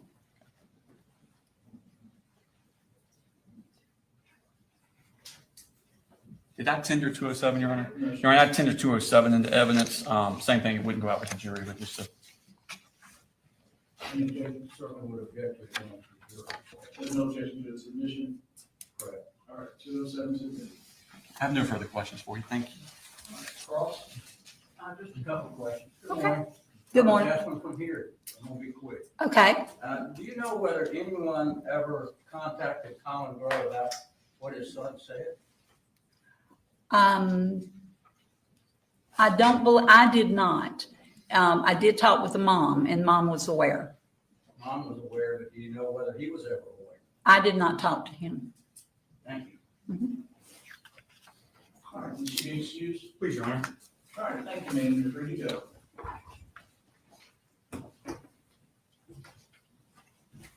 You ready for the next witness, Your Honor? Yes. They call Shonda Wolfie.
Sorry, I was trying to get my paperwork under control. Could you raise your right hand, please? So with the testimony together, matter now pending before this court be the truth, the whole truth, not the truth, so help you God. I do. Okay. If you could introduce yourself for the jury, please. Shonda Goolsby, And could you please spell your name for the court reporter? SHONDAGOOLSBY. Okay. And where do you work, ma'am? Ben Hill County DFACS Office, Department of Family and Children's Services. Okay. Did you work there back in the fall of 2021? Yes, sir. Okay. And did you get a referral involving Colt Gray? Yes, sir. And what was the nature of that? At that time, he said his mom had slapped him. So there was some physical abuse. Okay. And did you, as part of the Department of Family and Children's Services, do you keep a log of all of your contacts and all of the things you do? Yes, sir. And is that part of the procedure of being at the Department of Family and Children's Services? Yes, sir. And is this log recorded as part of your business? Yes, sir. Okay. And do you make these logs when the things are happening while it's still fresh in your mind? Yes, sir. And is the purpose of these logs to help refresh your recollection later if something comes up? Yes, sir. Okay. Judge, I don't mind a little bit of leading, but kind of testifying. Your Honor, they didn't suggest the answer. They said, do they? Is it? Go ahead with your next question. Thank you. What did y'all do once this, or what did you do once this intake came in? I wasn't the one that did the initial response time. But when I got the case, he was with his grandmother and we had him come into the office and we discussed everything and basically put him back with mom and put therapy in the home. Okay. And when you say put therapy in the home, did you set Colt up with therapy? Yes, it was Okay. contracted out. Okay. And when was that? That the meeting was 9/28/21. Okay. And was he getting therapy through DFACS? Yes. Okay. Did you, on October 22nd, did you go to the home for a visit? Yes. Okay. And did you announce that you were coming ahead of time? That I don't recall. Okay. Tell me about, did you meet Mr. Colin Gray? Yes, for Okay. the first time. Only time. Only time? Yes. Tell me about that. Where did you meet him at? At the house, it was under the little carport thing, and we discussed the family. He discussed his childhood, and he stated that he didn't like defects being in his life, and stated that they had a reason to be when he was a child because he had an abusive father, but things just got out of control with his son and his wife. Okay.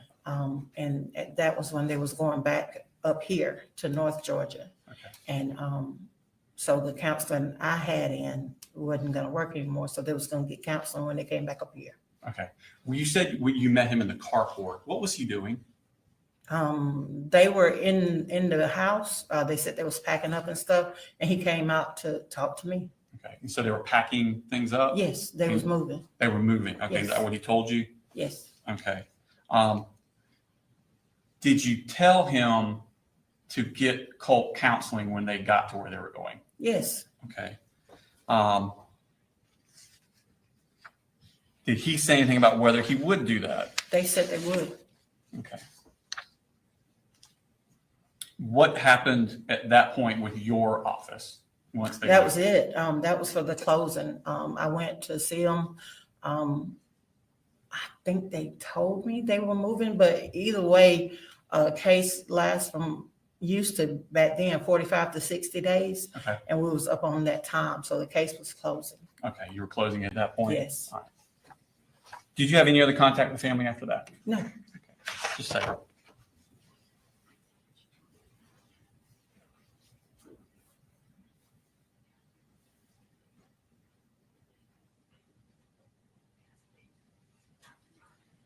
Do you know if Colt did have a counseling session through DFACS when he was still with y'all? Yes. Okay. Do you remember when that was? No, I don't know what date. Okay. I just know that the guy met with them. Okay. I think he said once or twice. Okay. Thank you. No further questions. All right, Carl, Mr. Terry. Morning. Good morning. When you went to the home back in August of 23, did you meet the other two children that were there? It was October. I'm sorry? It was October. October, I'm sorry. Did you meet with the other two children that were there? I don't remember if I met with them at the house. I had met with them at the office. Okay. And as you understood, Colin Gray was leaving the home and moving somewhere else. Yes. With Colt. Well, at that time, mine was 21. And at that time, the whole family was moving back up. Okay. So the whole family was moving out of the grandmother's house. Yes. Okay. And they were going to be moving somewhere else in Georgia. Yes. Did you get any information at any time as to where they were going? I'm sure at that time we knew. I want to say it was Dalton, but I know it was up this area. Okay. So when you got the information that they were moving and you indicated you might want to get Colt some counseling when you get there, did you tell the mother and father that? Yes. Okay. Because the mother said she had contacted some people for counseling when they got here. Okay. So mother said, I've got contacts for counseling and I'll take Yes. care of it. Yes.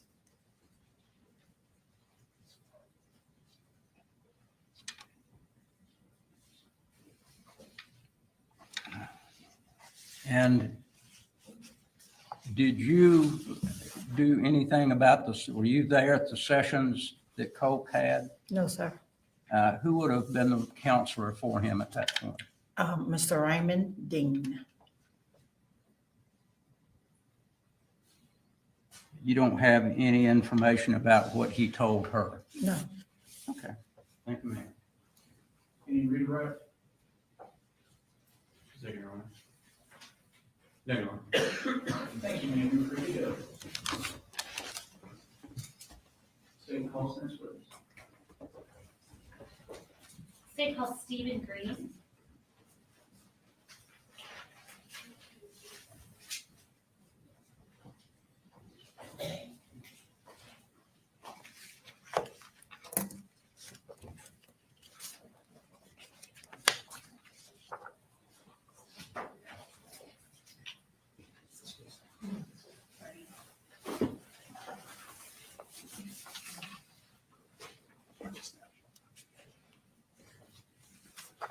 All right, good morning. I'm going to go ahead and have you raise your right hand. Either way. Do you swear or affirm any testimony you're about to give in the matter now pending before the court is the truth, the whole truth, and nothing but the truth, so help you God? Yes, ma'am, I do. All right, and you can put your hand down and have a seat. If you will go ahead and introduce yourself to the jury, and let's tell the court reporter how to spell your first and last name. Okay, my name is Stephen Green, Stephengreen. And where are you currently employed? In Barrow County School System at Heyman Morris Middle School, All right, what's your role there? assistant principal. And how long have you been the assistant principal at Heyman Morris? 3 years. All right. I'll start by talking a little bit about Heyman Morris. Where is that in relation to Apalachee High School? Heyman Morris is on top of the hill overlooking Apalachee. We're on the same campus. Okay. So walking distance? Oh, definitely. Yes. Okay. And what grades are at Heyman Morris Middle School? 6 through 8. Is that part of the Barrow County school system? Yes, ma'am. Were you working at Heyman Morris on September 4th of Yes. 2024? Yes, ma'am. Tell me what you remember about when you realized something had happened at Apalachee.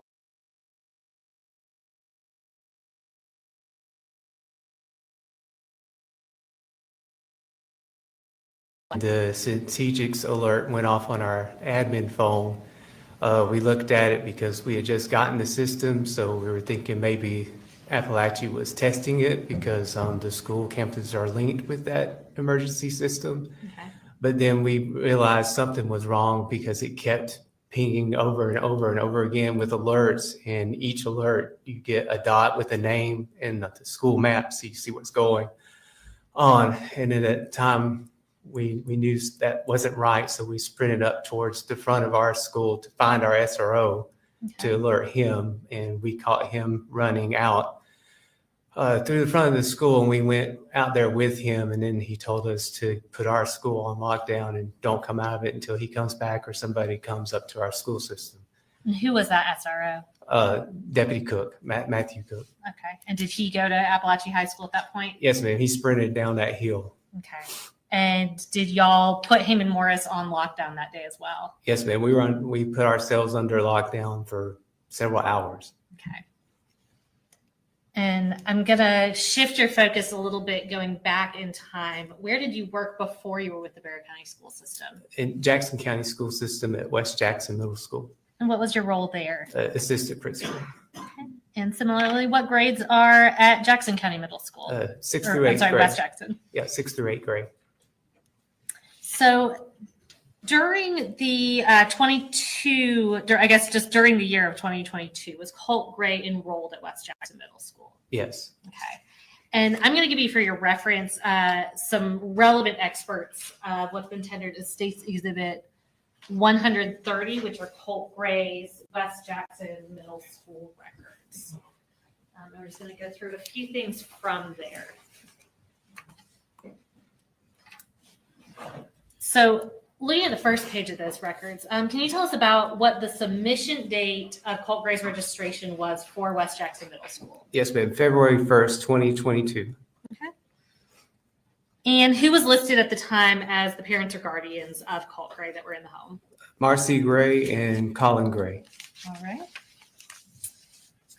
Going over to the second page of what you have in front of you, can you tell us what school Colt transferred from? Yes, ma'am. Ben Hill Middle School. That's in Fitzgerald. Okay. And you said this was submitted, I think, February 1st of 22. What grade was Colt enrolled into? 6th grade. Shortly after Colt enrolls in Jackson County, did a Ben Hill social worker contact Jackson County? Yes, ma'am. Okay. And who documented that? Teresa Dearman. And can you tell us what Teresa Dearman's job was? Yes, Teresa Dearman works like in the central office area for a student information system. So they like help us get kids enrolled or find information for us, capture the GTIC numbers if they're coming from another school out of Georgia. Okay. And referring to that third page you have, which should be a contact narrative, can you tell us, and we'll just do the first part, those first couple sentences, what was documented by Teresa Dearman on February 9th of 2022? Yes, she documented, yes, we have a new student at WJMS that just enrolled, and the prior school called to confirm he was in school and said they have concerns for the child. Now the social worker from that county has called and left me a message and would like to speak to you. Okay. Now I'm going to go over to the next page and reference Rachel Duke. Can you tell us what Rachel Duke's job was at the time? Yes, but Rachel Duke is one of the Jackson County social workers, school social worker. So did she create a swarm referral for Colin Gray, or I'm sorry, for Colt Gray? Yes. And what date did she do that on? February 9th, 2022. Okay. Just so we don't get too bogged down in the school system jargon, does SWARM stand for Social Worker Activity and Referral Module? Yes, ma'am. In this context. And tell me about what kinds of situations lead to a SWARM referral being created. A SWARM referral will be created like if there's a concern. It could be like housing insecurity, attendance, behavior, trauma, Okay. things of that nature. Gotcha. And I do want to talk a little bit about a couple documented incidents involving Colt Gray during the spring semester of 2022. I'm referring to his behavior detail report on the next couple pages. Can you start by telling us about an incident on March 10th of 2022? Yes, there's a discipline referral. Colt had drew swastikas in profane language and Nazi and Hitler on a school calculator. Okay. And what was, I guess, were his parents notified about that? Yes, ma'am. The parent was notified by email because the voicemail was full. Okay. And what was the consequence for that? 1 day of in-school suspension. Okay. And then going forward to, that was March 10th, going to March 29th of 2022. Tell us about the incident that was documented that day. Yes, another referral was written. The student had left the cafeteria without permission. He was supposed to serve silent lunch in the lunchroom, and the teachers went on a hunt to try to find Colt, and it took him about 10 minutes to find his whereabouts. He was actually outside an empty classroom. Okay. And were his parents notified on that day as well? Yes, parent was contacted. Okay. And what was the consequence in that situation? 1 day of in-school suspension. All right, and lastly, can you describe an incident that was detailed on April 13th of 2022? Yes, a student ran into Colt during bus dismissal, and Colt put his hands on the other student, and they started attacking each other, and the teacher had to physically separate them.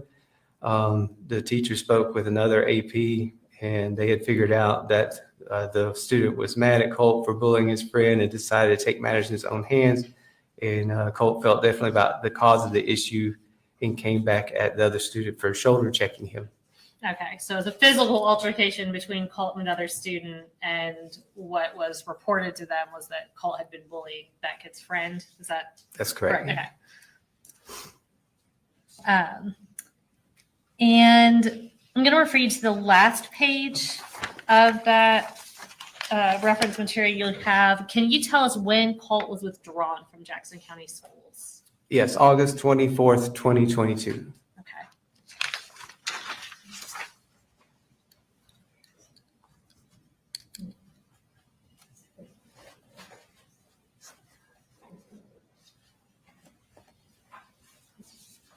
I don't have any further questions for you, but Mr. Barry may have a few for you. Thank you. No question, Jeff. Thank you. All right, thank you, sir. We appreciate it. State calls in this one. State called Carol Ann Knight.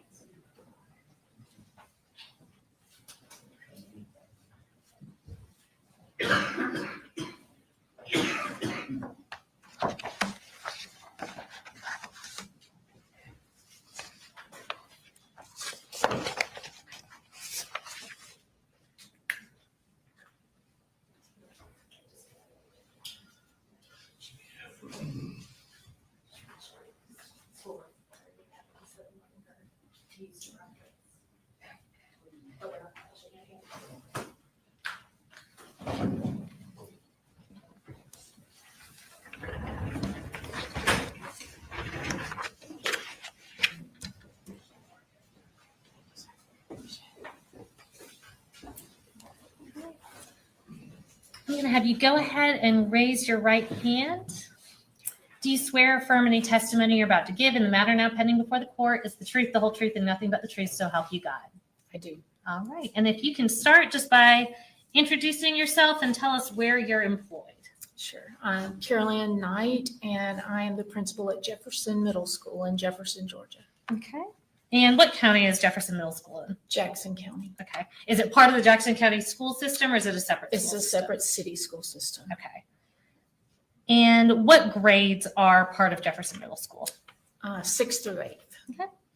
You said you're the principal there. How long have you been there? About 5 years. Okay. And tell us what you did before that. I was an assistant principal at the academy, part of our system, and I taught in the same building for 20-something years. Gotcha. And what grades is Jefferson Academy? 3 through 5. Okay. So I'm going to provide you some relevant excerpts of what's previously been tendered as State's Exhibit 131. These are Colt Gray's middle school, Jefferson Middle School records. And that's just if you need to reference those. So during the 2022-2023 school year, did Jefferson Middle School have a student named Colt Gray enrolled? We did. Okay. And who was listed as his parent or guardian for Colt Gray? Marcy and Colt. Colin, thank you. Gotcha. I was going to say Coley. His email address was Coley. So. Okay. So are you familiar with, did Colin Gray also go by Coley Gray? Was that his nickname? Correct. Okay. And kind of hitting on that, for Colin Gray specifically, what contact information did he provide? I'm not going to have you give us his phone number, but can you tell us what the email was? Yes, Coley.gray@yahoo. Okay. Did he also provide a cell phone number? He did, yes. Okay.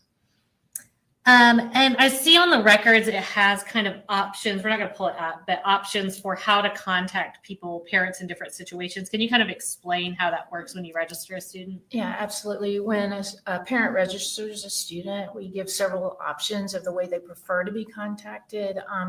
Sometimes it's, for an emergency or attendance or behavior, but they can choose, they want an email or a cell phone call, that kind of thing. Okay, so I can kind of tell you it's going to be better to contact me by text message or phone call or email in different situations. Correct. Because yes. Yeah, you can go ahead and explain. I was just going to say, different people have different situations where they like their phone or their email best. So gotcha. We want people to be able to reach parents. Is that the goal Yes. of all that, is to effectively reach parents? Correct. Okay. So I'm going to refer you to the second page of this packet. And can you tell me what grade Colt Gray was enrolled in when he was at Jefferson Middle School? Yes, he was in 7th grade. And what were the dates that he was enrolled? He came in September, I think September 2nd, and was there till May 19th. Okay. And where did he transfer from? He transferred to us from West Jackson and transferred to Heyman Morris. Gotcha. So he was enrolled on September 2nd. What date did school start that year? A good bit earlier, July 29th. Okay. Now, going over to the third page of those records, not including the month before he enrolled, so not including up until September 2nd, during that 22-23 school year, how many days was Colt absent? Approximately 25 according to this, but there were different amounts for different periods too. So there are a few more in different situations. Okay, so is 25 kind of the lowest common Yeah. denominator, to use Correct. middle school terms, the lowest Yes. common denominator, but then different periods had different numbers? Exactly. Okay. So going over to the next page, I do want to talk about a few specific incidents that occurred while Colt was enrolled at your school. Sure. We're going to start with September 22nd of 2022. And can you tell us about that incident? Yes, there was a situation where he went into actually 2 different restrooms and used markers, and I think a pink marker. He defaced some chalk pens to do graffiti and different things. They were on the walls, the stalls, the toilets, and just sort of destroyed the bathroom that way. Okay, so this was a little under 3 weeks after he started at the school? Correct. Okay. And give me one moment. Let me show this to them.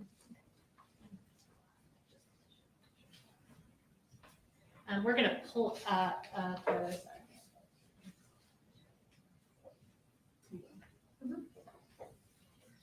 this should appear on the screen in front of you and behind you. So is that a picture of the some of the graffiti that he put on the walls? Yes, it is. Okay. And these are photographs from within 131. Yes, sir. Was the graffiti, I know you said it was in multiple areas, was it pretty extensive? It was. Okay, was it like, what did y'all have to do to get that taken care of? It was, I actually had my husband come in and repaint and clean off things. Gosh, that's a good husband. Yes, he is. And did y'all ever determine, so looking at this, did y'all ever determine what the wording was referencing or what it was or anything like that? Not really. Okay. We could not really find a common denominator there. Gotcha. Okay. So what was Colt's punishment for the graffiti in the bathrooms? He was in ISS for 4 days, and we invoiced his parents to help pay for the painting. Okay. Is ISS, is that in school suspension? It is. Okay. Now I'm going to jump over to, it's page 7 of what you have in front of you. Did you personally reach out to Marcy Gray by email about the vandalism? Yes. Okay. And was the defendant included on that email thread? Yes, she copied him on that thread, and then he replied back to it. Okay, so Colin Gray sent a response to the school about the vandalism? Yes. Okay. Now, after Colt began at Jefferson Middle School, I guess I'll start by asking you, what is Brittany Cohn's role at Jefferson Middle School? She is one of our school counselors. Okay. Did she make kind of a concerted effort to keep him on her radar? Yes, she Okay. often had him eat lunch with her and talked, did a check-in with him. Okay. And is that kind of part of her role if she has a student that she feels needs extra attention? She tries to, you said, eat lunch with her and that kind of thing? Yes, we felt like he was struggling to fit in and needed a person to check up on him. Okay. And Brittany kind of filled that role when she Yes. could. With several students. But Okay. Well, of course. Yeah. And that being said, did Colt's attendance become an ongoing issue when he was enrolled at Jefferson? Absolutely. Okay. If a child has repeated unexcused absences, is that something that the school reaches out to the parent or parents about? Yes, we have a set policy at certain things for 5 days, 7 days, 10 days, that kind of thing. Okay. And tell me a little bit about what it was like for your school trying to make contact with the defendant and Marcy Gray about Colt's attendance. It was very difficult. The number that we had didn't work at times, and we could not always make contact. Okay. And I want to talk a little bit more about Colt's ongoing attendance issues and that communication. I'm going to reference, it starts on page 11 of that packet in front of you. Kind of talk me through the specific attempts to contact the defendant and Marcy about Colt's unexcused absences. And the time frame I'm referencing is October 28th of 22 through January 4th of 23. So about, I guess, a little over 2 months there. Sure. Mr. Cuddy is our attendance person and our student success coach, and he began at 5 unexcused absences, which is on our policy, and we could not get mom. The number was not in service. Okay. At 5, he calls for several days trying to get her. Called dad, could not get anybody there. Was asking for excuses, that kind of thing, medical excuses. On the 11th, he called Colt in and talked to him just to let him know that he didn't call him in. He called them and said he's been out 4 days. We wanted to check on him. The first, he called both parents, no answer from either parents. Both mailboxes were full and unable to leave messages. On the first, he also was at 7 unexcused absences, so he expressed concern and asked for medical excuses or parent notes when Colt returned to school. Okay. Was that one via email that he was reaching out at that Yes. point? And you Yes. said the first is at November 1st of 2022. Yes, November 1st. Okay. November 2nd, he called both parents, no answer, mailboxes were full. The 2nd, he provided all the unexcused dates, requested medical excuses again by Friday at the latest. Okay, so this is November, sorry to cut you off, that's November 2nd, so we're about 2 months into, or right at 2 months into Colt being enrolled in your school. He's at 7 unexcused absences? Correct. Okay, you can continue. Also that day, defects called the school, and they were visiting the home, and the next day, all 3 of the siblings were back in school. Okay. And I guess that was, you said, on November 2nd. Correct. And a few days later, starting on November 7th, what was going on with Mr. Cuddy trying to get a hold of them? So he received a September 29th note for the 5-day review there. Also, going down to the 7th, we have to call and have a conference with parents. He called both parents. Both lines resulted in a busy signal, and we could not get through. Okay. You said that's y'all's policy. Once you get to 7 unexcused absences, you want to meet We with the require parents to come in and meet with us so we can provide support and figure out a way that we can work together to have a student be in school. Gotcha. And you said he was not able to get in touch with either of them? We were not at that time, no. Okay. And then moving forward to, I think, November 9th of 22. And it continued for several days that we could not get through. He asked our registrar to call and try to get through. And then defects was involved again on the 14th, trying to get in touch with mom. Okay. And what notable incident were y'all alerted to on November 14th of 2022? That mom and the younger siblings were moving back to Fitzgerald, but Colt was staying with his dad. Okay. And then also on November 14th of 2022, tell me what else happened that day. Mr. Cuddy and I, we were up to 10 absences and we were not able to reach anyone. So we made a home visit. So you as the principal went out to the house to try to track this kid down? Absolutely, yes. Okay. And we did speak with grandma that day. Okay. But did not make contact with Colt? We did not. Okay.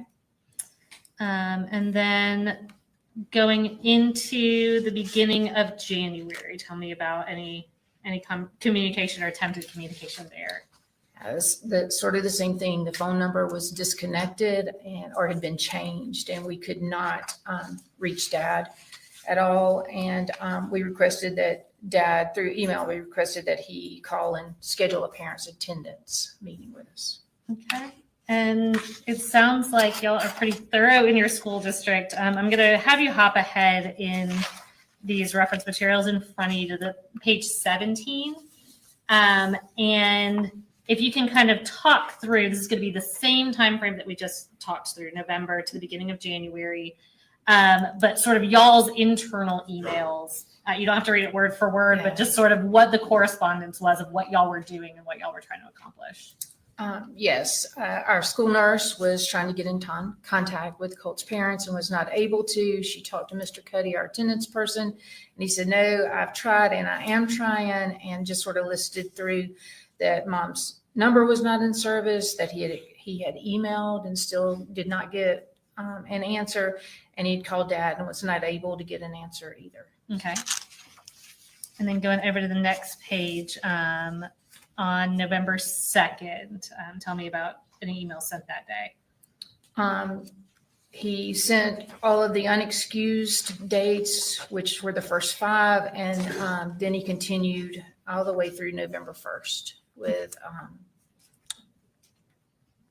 all his 13 absences. or so. Yeah, there's a whole lot there. Just a long list of dates. Is that what that is? Okay. And then jumping over to the page 20. And I'm having you skip around because I know email records have all the included prior things. So on page 20, tell me about those November 7th of 22 emails. Mr. Cuddy is saying there that he has yet to speak to a parent, multiple attempts. The kids have been back for 3 days with no notes, and he was asking if permission to send a note to the parents, or do we want to go ahead and do the home visit? Okay. And did he try again on that same date, November 7th, to reach out directly to Marcy Gray and Coley Gray via email? On the Yes, next he's the page? most thorough person I know, and he every day follows up and keeps records. So Mr. Cuddy's not going to drop the ball. No, on he's this a kind of very stuff. big asset to my school. Yes. Gotcha.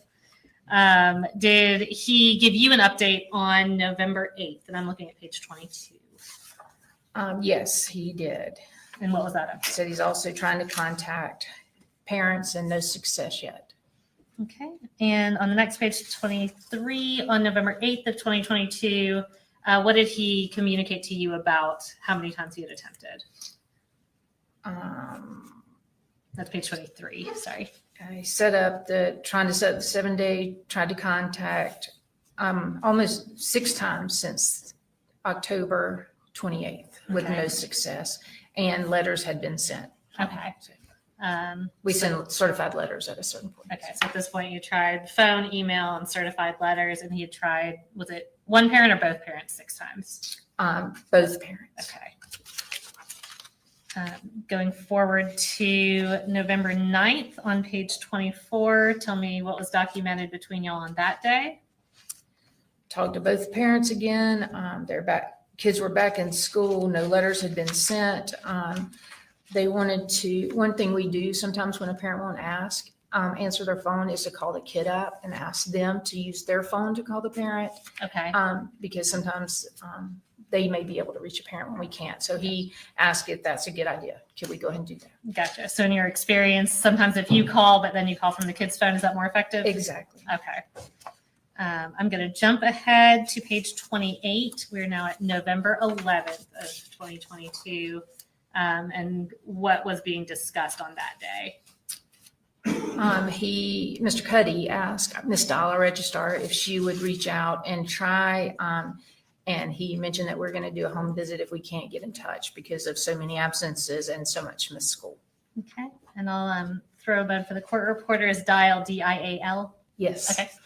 And going over to page 30, this is actually still on November 11th. Tell us about those additional emails. He just says that he's asking Miss Dial to call, that we can't, no success for him, thought trying from different places might help us to reach, but we did not reach anybody at that time. Okay.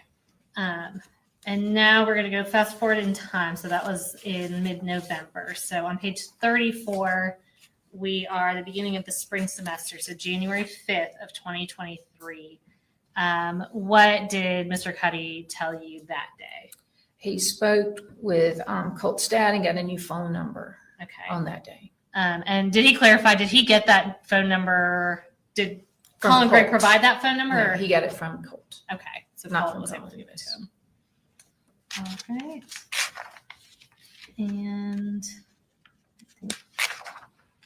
And so once he had that phone number, was an in-person meeting set up finally with the school administration and Yes. Colin Gray? It was.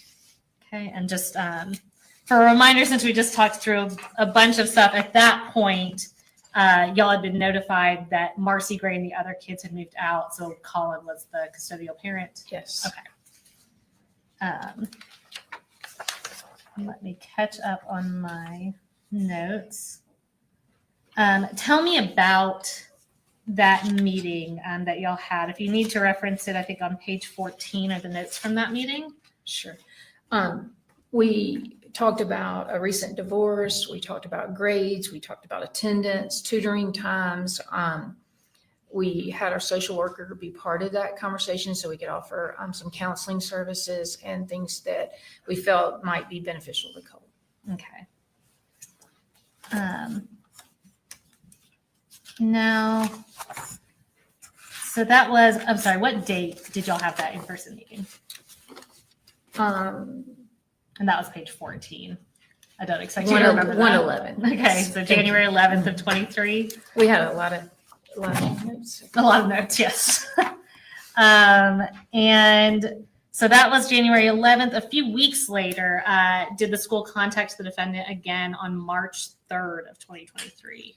Yes, we did. There was some situation where Colt was not doing the work we needed him to do in class. He was on his computer and was very disrespectful to the teacher when she asked him to get off. Okay. And that was communicated to Colin Gray? Yes. Okay. So that was in March. As we're going forward in May of 2023, was it being documented that Colt's absences were once again a problem? Yes. And what was documented about that on the contact log? And I'm looking specifically at May 17th. And that's on page 15. I'm sorry, say that page number. Page 15. Okay. I was going to speak from memory, but I prefer to go by what Can't I hurt. wrote down here. We talked about Dad, and Colt said he had some kids had said something to him, that kind of thing, and Dad was telling us some names. He and Mr. Cuddy had talked about that and was able to get a few names so we could take care of that situation. Okay. And that was kids picking on Colt? Yes. Okay.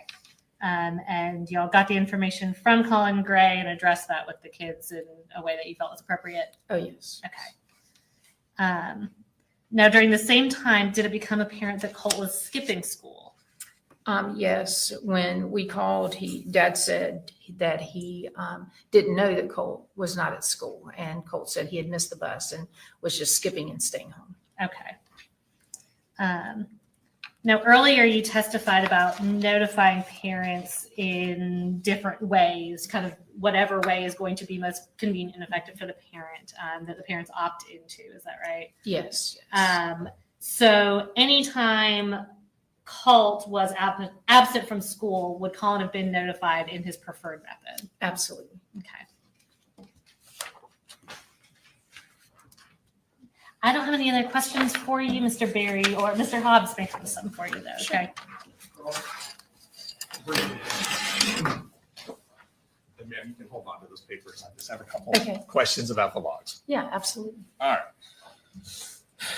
So the school received some type of information in November that the family was going through some changes. Is that correct? Mom and dad were separated and kids were being separated, Yes. and they were going to be moving to different locations. Correct. All right. So based on the information you had, Mr. Gray would be staying at your school with Colt, and the other part of the family would be heading down south. Correct. Is that right? Okay. And I imagine the school probably sat down with Colt under the circumstances and had some discussions with him about that, I'm sure there were conversations, yes. just to check on his well-being. Yes. And you said that obviously the semester probably ended towards the end of the year, middle December, towards the end of December. Is that right? Correct. So the new semester would have started in January. Yes. So that would have been after the parents had separated. Correct. Based on the knowledge that you had at that time, obviously. You probably didn't drive out there and check to make sure everyone had moved. Right. So on January 5th of 2003, is there a notation in the log about Mr. Cuddy speaking with Mr. Gray?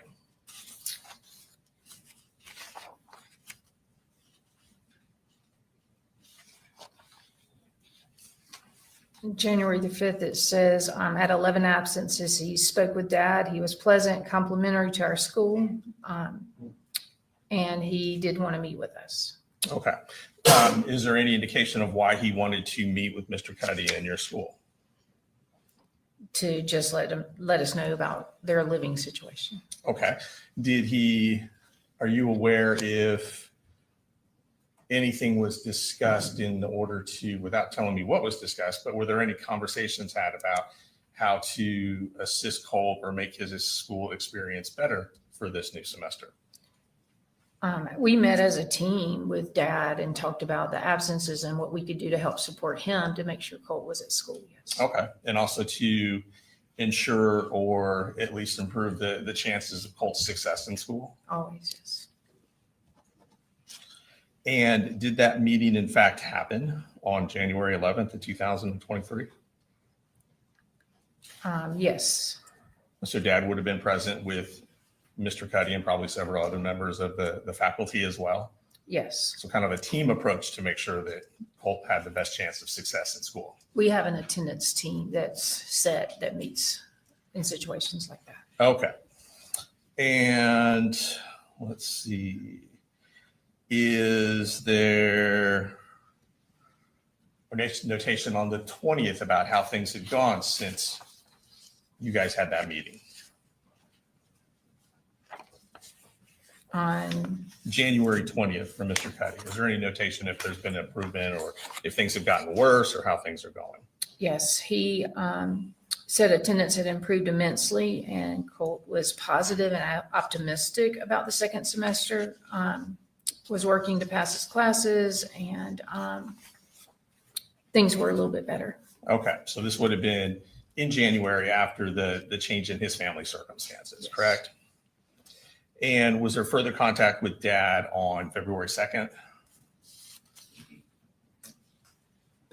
Yes. Was there further contact with Dad on March the 3rd? Yes. And that's the incident you detailed about not doing With great Grandma. in school, but Dad and the school had a conversation, correct? Well, for February 3rd, it was a conversation with Grandma. With Grandma, okay. And then an email would have been sent on March 3rd to Dad, is that correct? Correct. All right. And would there have been a meeting on May 1st of 2003? Would there have been a meeting with Dad or a phone call? I'm sorry, I'm flipping. Take your time, take your time. Yes. Dad encouraged him to come by and tell Mr. Cuddy the names of the classmates. Okay. And what about on the very next day, May 2nd? We followed up with the situation, and Ms. Shields was able to report to Mr. Colin that we had taken care of. Okay. And then is there a response from Mr. Colin Gray on May 17th?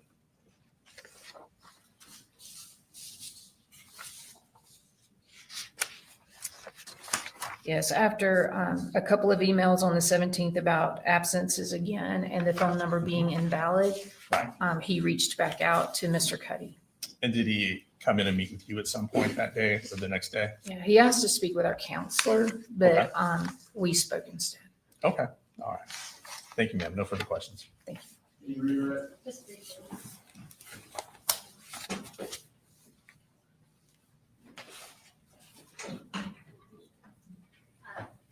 So you said that the counselor did not meet with Colin Gray. Why not? She felt that it was a sort of a weird request because he said he only wanted to meet with her and she did not feel comfortable doing that. Okay. And to your knowledge, I know you said y'all discussed counseling, that kind of thing. To your knowledge, did the defendant follow up with counseling for Colt Gray? Not to my knowledge, no. Okay.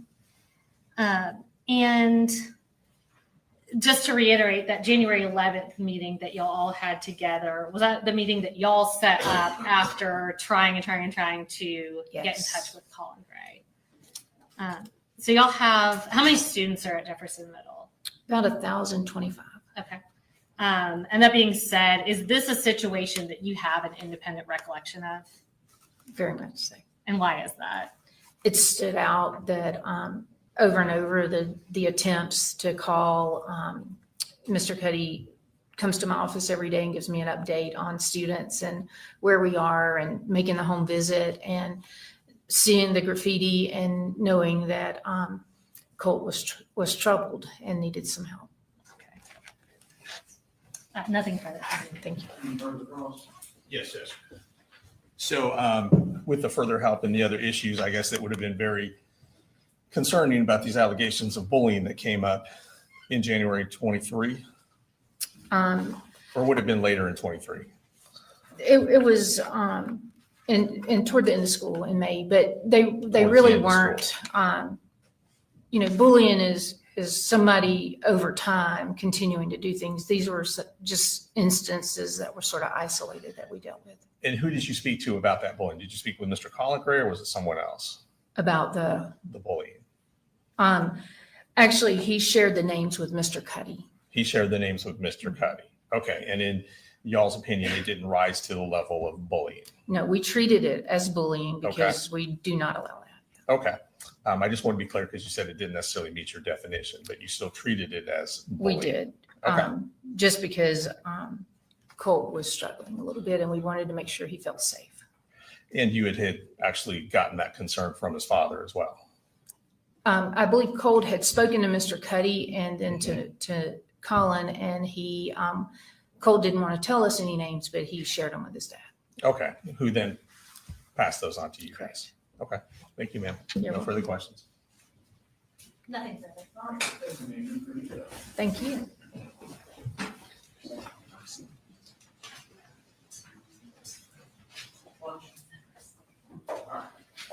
Ladies and gentlemen, we'll go ahead and take a lunch break. We should get out here. So we'll be in recess till 12:50.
I guess you know what comes across my mind. Murder. Just murder. A lot of ladies think he's attractive. Very nice, very well spoken. This is what I do with women, you know? I use my charm, use my good looks. I'm like a lion. You're the prey, I can sense it.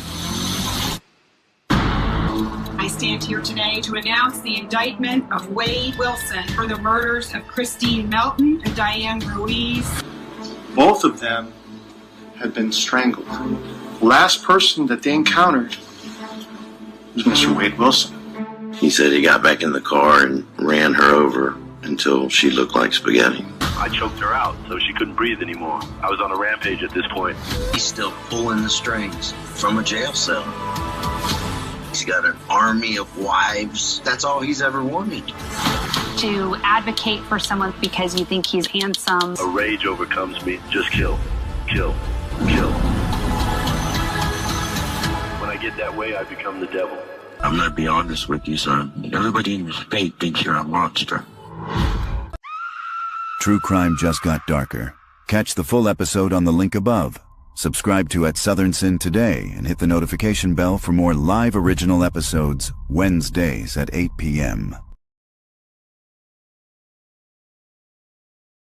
Teenager Sarah Grace Patrick went public on social media after her mother and stepfather were shot and killed in their own home.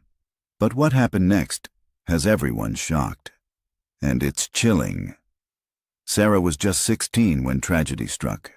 On a February morning, her 5-year-old sister discovered the bodies of their parents, Kristen and James Brock, both shot in bed. Moments later, Sarah called 911 and then posted tearful TikToks and a haunting eulogy online, ending with the words, "I'm sorry." Now, authorities say the story isn't so simple. Sarah faces 2 counts of murder and 2 counts of aggravated assault, and she'll be tried as an adult. Investigators say a mountain of physical and digital evidence points to her involvement. Her social media activity, reaching out to true crime TikTok influencers, has only fueled suspicion. With no clear motive, the community is left asking the same question everyone's asking. Why would a teen allegedly kill her own parents? The case is far from over, and prosecutors claim they have evidence no one has seen yet. Follow the live trial daily on at Southern Sin. True crime just got darker. Catch the full episode on the link above. Subscribe to at Southern Sin today and hit the notification bell for more live original episodes Wednesdays at 8 p.m.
Rapper YNW Melly, whose real name is Jamel Demons, back in a Broward County courtroom Monday as the state prosecutors and the defense are going over a number of different motions filed to see what will be admissible for Demons' retrial. Demons is accused of murdering Christopher Thomas and Anthony Williams, both childhood friends, back in 2018 after a late-night recording session, and then allegedly made it look like a drive-by shooting. His first double murder trial ended in 2023 in a mistrial after jurors failed to reach a unanimous verdict at trial, with twists and turns that included allegations of witness tampering, passing messages in jail, and alleged plans to escape. All issues brought before the judge today to see what would be permitted to use in his new trial.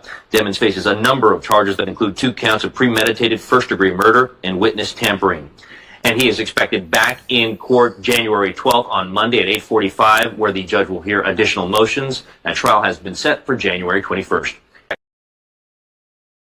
The Corey Richens murder trial is getting underway. Today, jury selection started at 8 this morning, wrapped up at 5 p.m. this evening. She is the Camas woman accused of poisoning her husband with a fentanyl-laced cocktail, then writing a children's book about grief. She's pleaded not guilty in the case. Prosecutors and lawyers for Richens are now working with the judge to interview hundreds of people, potential jurors, with the goal of selecting 8 jurors and 4 alternates who will ultimately decide her fate. Catch the full episode on the link above. Subscribe to at Southern Sin today and hit the notification bell for more live original episodes Wednesdays at 8 p.m. They left here around 7.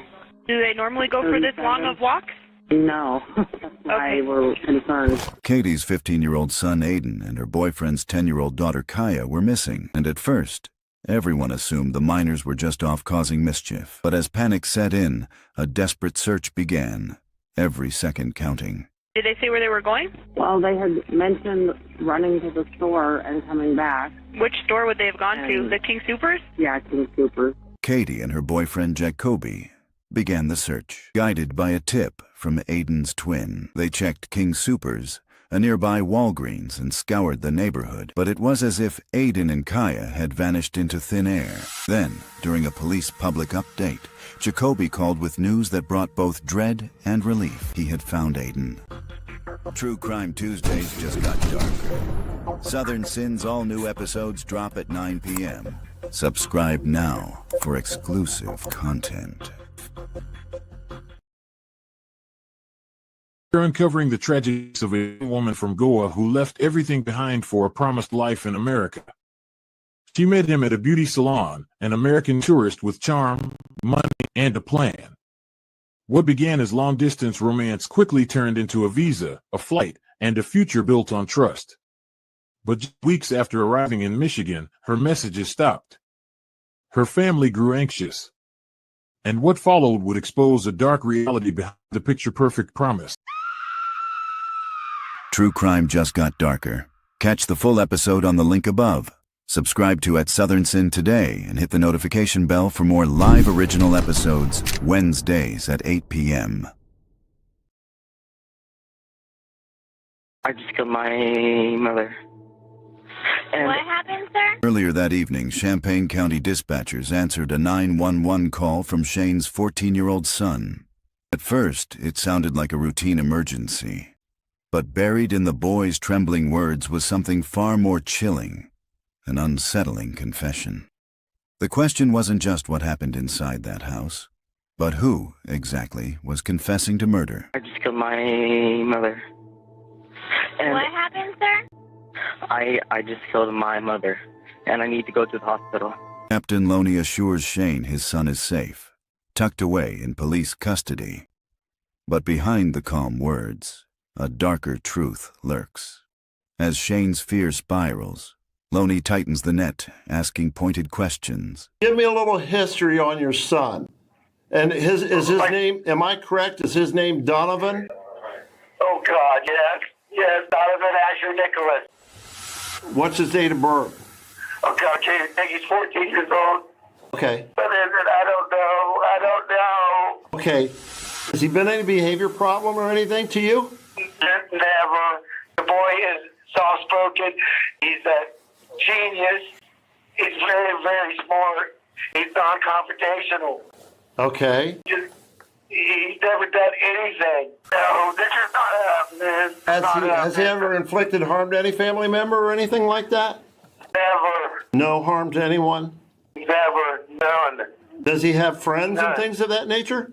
No. No, he does not. True Crime Tuesdays just got darker. Southern Sin's all-new episodes drop at 9 p.m. Subscribe now for exclusive content. More twists in the search for Nancy Guthrie. A new note arrived in a media outlet's inbox in similar fashion to the alleged ransom note sent last week. Was it sent by the person that we see in this chilling video? No ransom demand this time, just someone claiming they know what happened to Nancy Guthrie and they want money for what they know. Catch the full episode on the link above. Subscribe to Southern Sin today and hit the notification bell for more live original episodes Wednesdays at 8 p.m. Is this Mr. Lloyd, Markeith Lloyd? All right, thank you. Let's go ahead and begin these first appearances. Sir, you're here for the charge of murder of a... There ain't no Markeith Lloyd. Who are you? All right, you're here for murder of a law enforcement officer, attempted murder of a law enforcement officer, carjacking with a firearm, aggravated assault. May I have your name, please? Is this... Markeith Lloyd was captured, wanted for the murder of his pregnant girlfriend. For real, you not about to kill me and the baby. This man, he has to be stopped. See, they just stopped. But no, you need a greater force than that. I'm not going to live past 25. Most wanted man in Florida is waking up in a hospital this morning. Police captured Markeith Lloyd Tuesday night in Orlando. Catch the full episode on the link above. Subscribe to Southern Sin today for more exclusive crime episodes.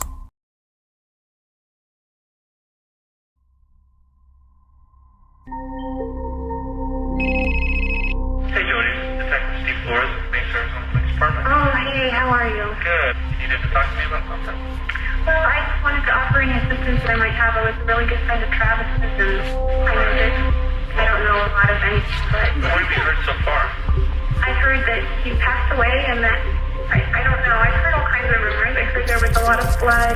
When we first arrived on scene and started talking to people and some of his closest friends began mentioning your name. You know, hey, you need to call her because she probably knows what happened to him, or she possibly had something to do with it. Looking for a good binge? The Jodi Arias murder trial is back. Relive the stunning testimony, explicit evidence, courtroom meltdowns, and the circus that surrounded the case. From sexual obsession to betrayal, this is the true crime case that captivated the world. If you think you know the story, watch it unfold again, raw and uninterrupted. The Jodi Arias trial, re-airing only on Southern Sin. True crime just got darker. Catch the full episode on the link above. Subscribe to Southern Sin today and hit the notification bell for more live original episodes Wednesdays at 8 p.m. A summer night turned deadly when 17-year-old Alvin Foy unleashed chaos. On July 25, 2020, Foy and Jameer Manning fired 31 shots into a crowd on Essex Street over a petty dispute. A stray bullet struck 18-year-old China Forney, a high school senior, in the back, killing her as she fell in a friend's arms. Prosecutors presented surveillance and ballistics, proving Foy fired the fatal shot. His not guilty plea crumbled as China's family spoke of their loss. Foy flashed smiles, then laughed outright, enraging the gallery. Foy on May 3rd, 2021, you are a co-defendant. Excuse me a second. Let the record reflect that the defendant is laughing during the victim impact statement. Catch the full episode on the link above. Subscribe to Southern Sin today for more exclusive crime episodes.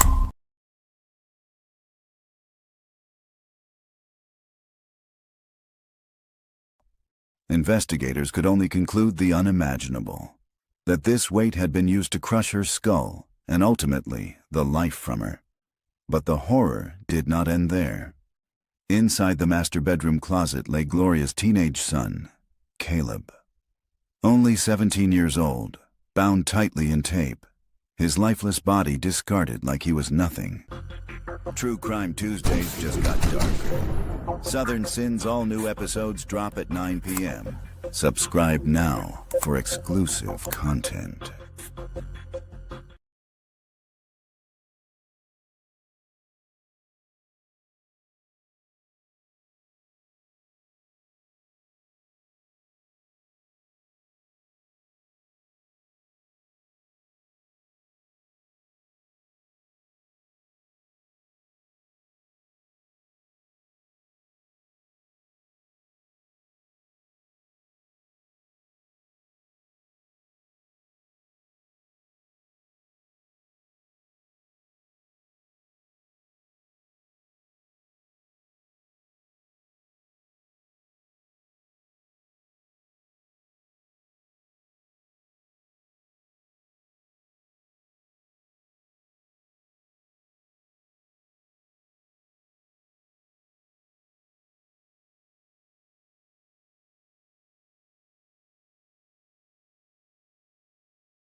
I guess you know what comes across my mind. Murder. Just murder, murder. A lot of ladies think he's attractive. Very nice, very well spoken. This is what I do with women, you know? I use my charm, use my good looks. I'm like a lion. You're the prey, I can sense it. I stand here today to announce the indictment of Wade Wilson for the murders of Christine Melton and Diane Ruiz. Both of them had been strangled. The last person that they encountered was Mr. Wade Wilson. He said he got back in the car and ran her over until she looked like spaghetti. I choked her out so she couldn't breathe anymore. I was on a rampage at this point. He's still pulling the strings from a jail cell. He's got an army of wives. That's all he's ever wanted. To advocate for someone because you think he's handsome. A rage overcomes me. Just kill, kill, kill. When I get that way, I become the devil. I'm gonna be honest with you, son. Everybody in your state thinks you're a monster. True crime just got darker. Catch the full episode on the link above. Subscribe to Southern Sin today and hit the notification bell for more live original episodes Wednesdays at 8 p.m.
Is this Mr. Lloyd, Markeith Lloyd? All right, thank you. Let's go ahead and begin these first appearances. Speak to me, bro. You don't, Sir, you're here for the charge of murder of a... There ain't no Markeith Lloyd. Who are you?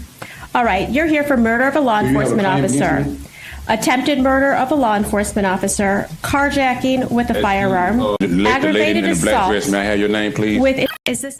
Markeith Lloyd was captured, wanted for the murder of his pregnant girlfriend. For real, you not about to kill me and the baby. This man, he has to be stopped. But no, you need a greater force than that. I'm not going to live past 25. Most wanted man in Florida is waking up in a hospital this morning. Police captured Markeith Lloyd Tuesday night in Orlando. Catch the full episode on the link above. Subscribe to Southern Sin today for more exclusive crime episodes.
take calls next week. Take calls Daniel Miller.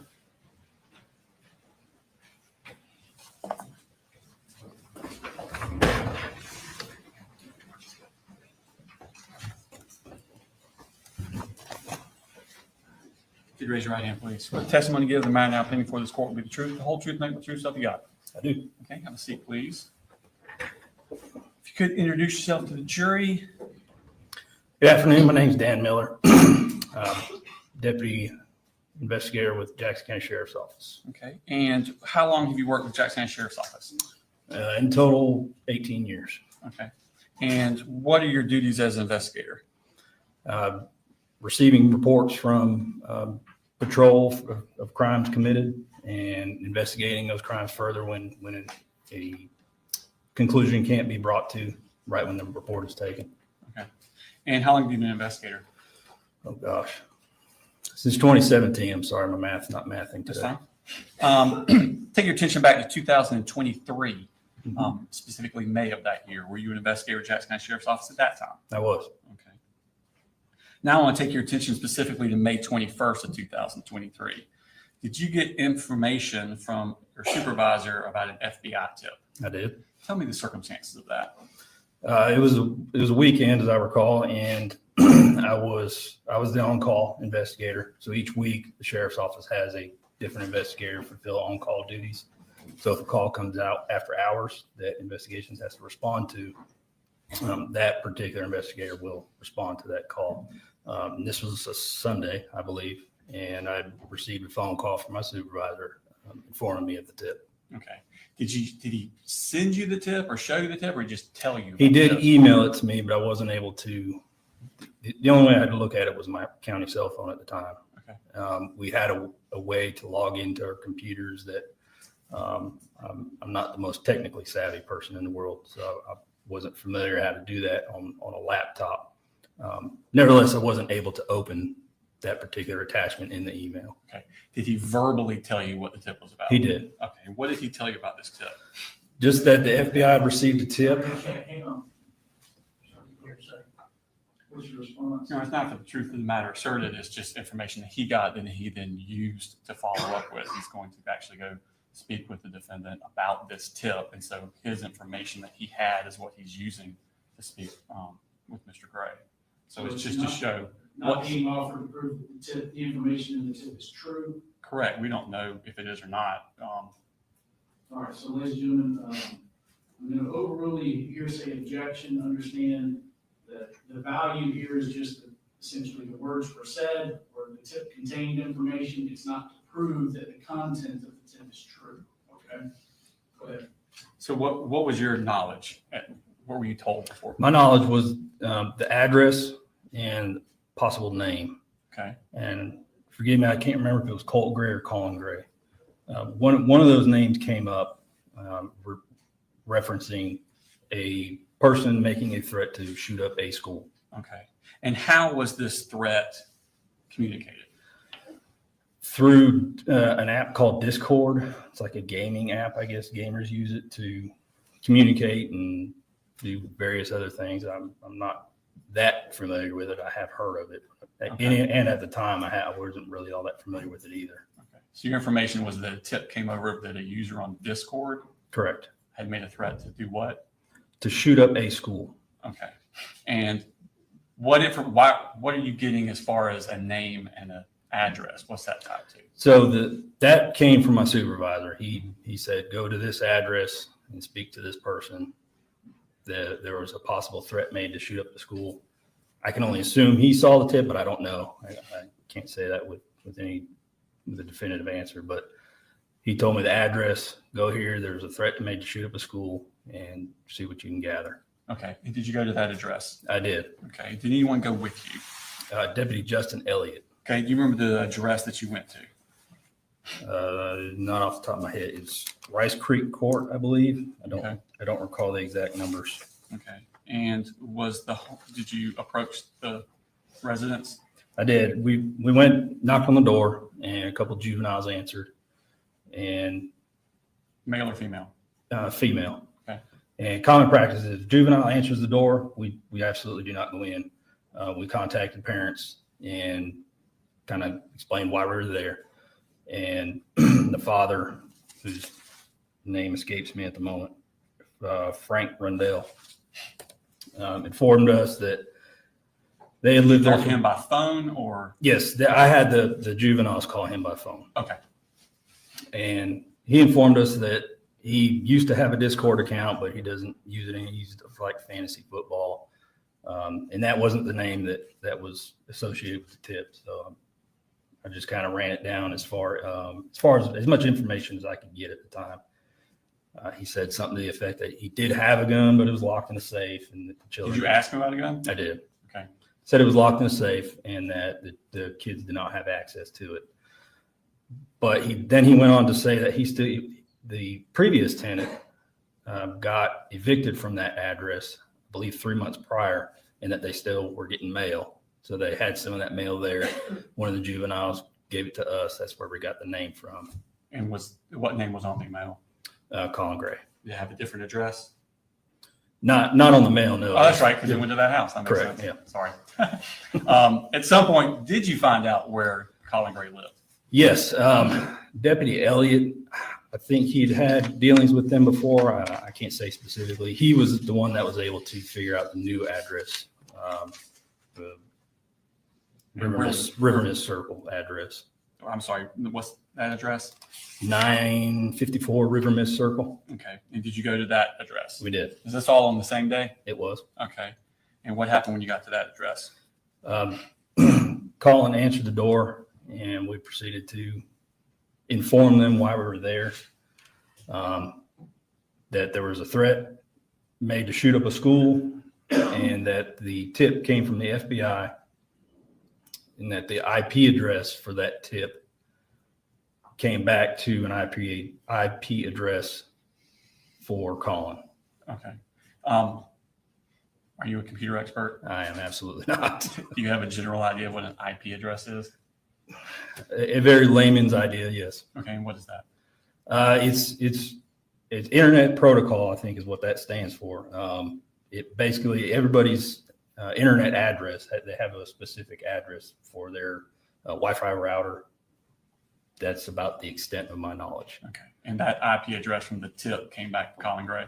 According to the information that I was given. Okay, and you told that to Mr. Gray here? Yes. Okay. What else did you tell him? That there had been a threat to shoot up a school, and that it came from a Discord account that was connected to Colt. So we then asked to speak with Colt, and he allowed us to. And based on what I had at that point, so when I approach these sorts of cases, I'm very leery about, I don't push my way into people's homes. You might hear that from people sometimes. I allow them to dictate sort of what our interaction is going to be, so I know how I kind of need to respond. Mm-hmm. And I may even have asked them, I don't recall. Typically, I will ask people, do you want to speak inside or do you want to speak outside? Nevertheless, he stepped outside, and that's where we spoke. Okay. And did you speak with Colt outside also? I did. He had went and got Colt and brought him outside. And when you spoke to Colt, was that in Colin Gray's presence? Yes. Okay. And what did Colt Gray tell you? That he denied making the threat and said that he used to have a Discord account, that he had stopped using it because people were hacking it, which in my mind wasn't out of the realm of possibilities. Again, I'm not a computer or digital forensics expert, so that seemed like a logical explanation why you would stop using such an account. Did you talk to Colin about whether or not Colt had access to firearms? Yes, I did. And what did he tell you? He said they do have guns in the house. I believe he said they were not locked away, but that the ammunition was separated. Okay. And that he didn't have, I think I referred to it as unfettered access. I don't think those were his words. Okay. So we're saying Colt didn't have unfettered access? Correct. Okay. Was anyone wearing a body cam at that time? Deputy Elliott was. Okay. Was this interaction recorded on that body cam? It was. And have you had a chance to review that body cam since? Yes, I have. And there been any additions, material additions, deletions, or any changes to it? No, And not does to it my fairly, knowledge. does it fairly and accurately portray the conversations between you and the defendant and Colt Gray? Yes. Okay. All right, this time I tender state exhibits number 137 into evidence. It's actually in two parts, 137.1 and 137.2. When it was digitally sent to us, it just, the video came in two parts. Any objection? No, Your Honor. As I understand, he's going to play the whole video, but playing it in two parts. Yes, sir. All right. 137.1. And Your Honor, for the record, there's a part where Investigator Miller and the defendant step away from the camera, leaving Deputy Elliott and Colt. They do talk. It's mostly just small talk about nothing. I want to play straight through so it shows the time that they're away and the time of the entire encounter. Any issue there? No objection to that. Okay. All right. Your Honor, the first clip is 15 minutes and the second clip is 4 minutes. And is this you here? It is. Okay. Colin, you want to step out and talk real quick? Yes,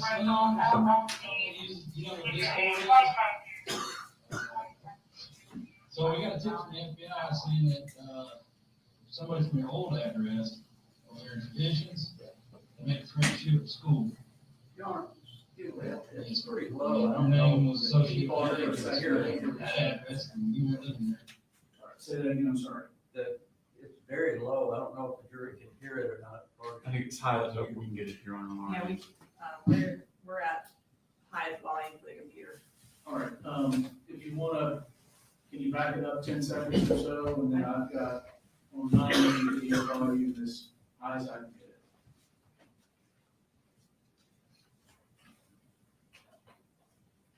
Colin, you want to step out where you can talk real quick?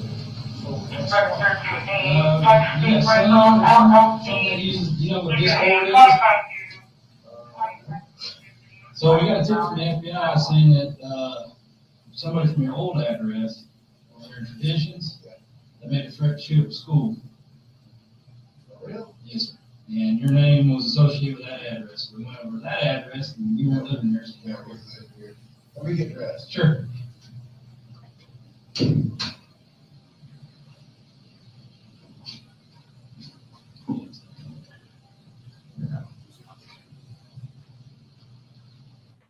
And we're going to fast forward a little bit until he comes back out. The timestamp here is 43 seconds.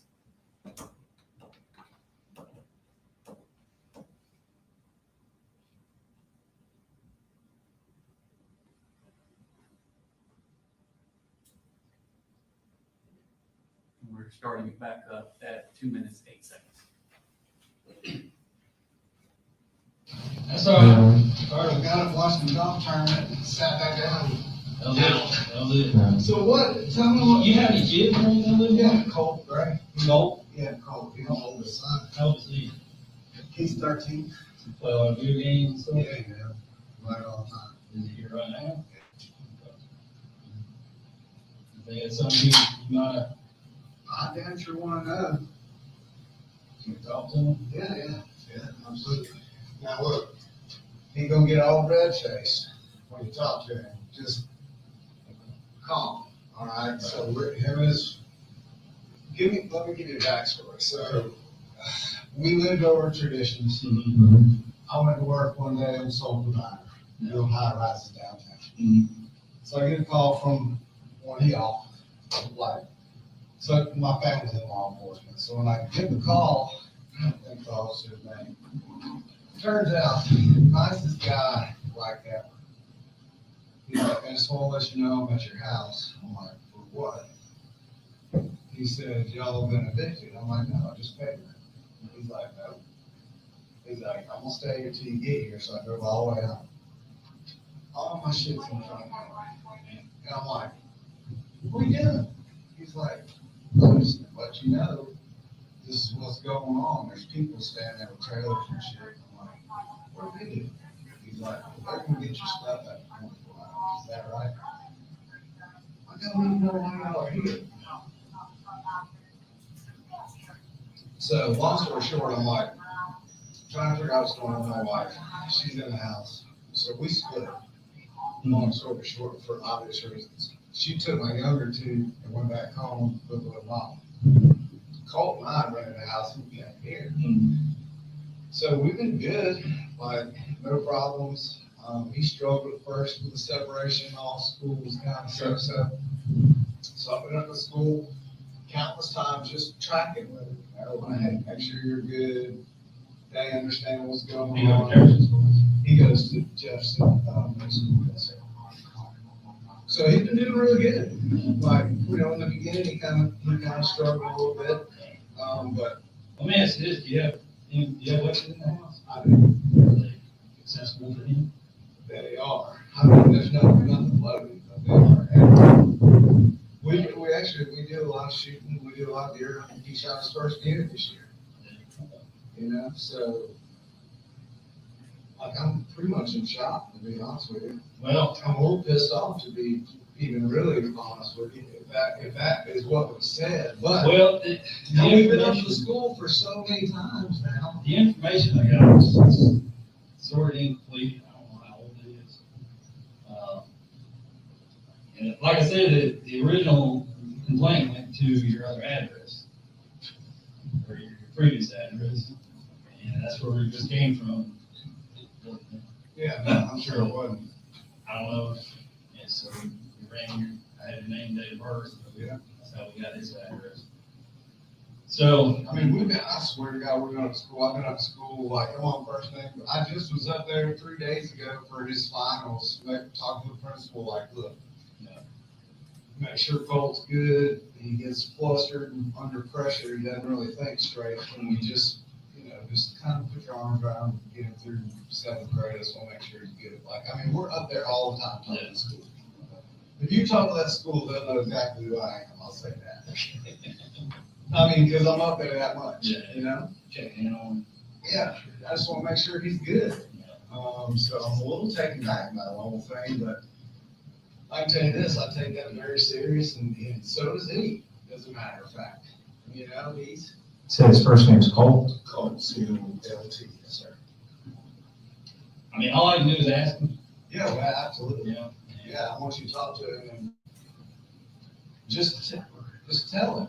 Like, I don't know anything about him saying shit like that. I'm gonna be mad as hell if he did.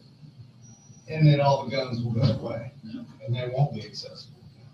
You know, I'm trying to be honest with you, I'm trying to teach him about firearms and safety and how to do it all and getting interested in the outdoors.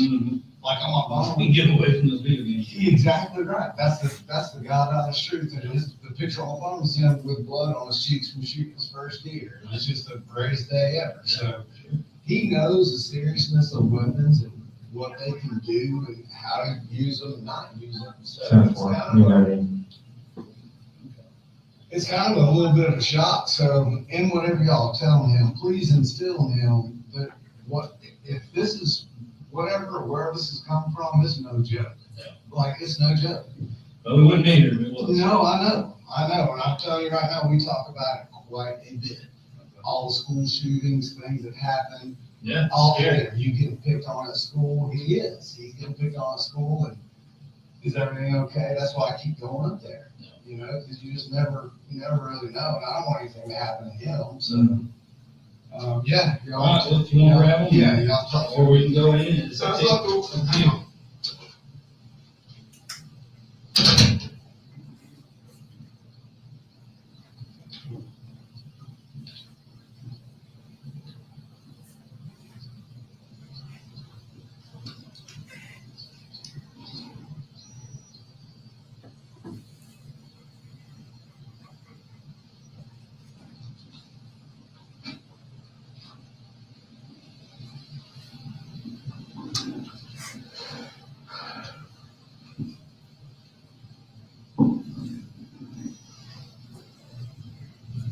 That's the part about it.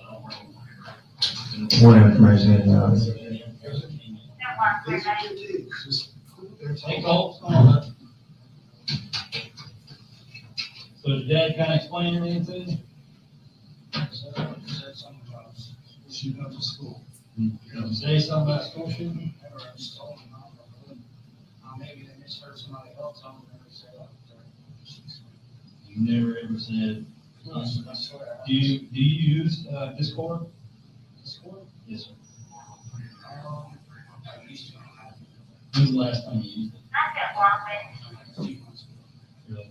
Was it at Traditions or was it here? No, it was at Traditions because, and that Discord account that I had to mute it before. Before you used it? Yeah, because I think it got like, cash report or something like that. Have you heard anybody on Discord when you were using it say something like that? Remember? Like at that time? Yeah. I don't think so. I don't think I ever had anybody that. Never. And I mean, I'm not trying to get anybody pinned up, but like, this is some serious stuff. Oh, he knows how serious it is.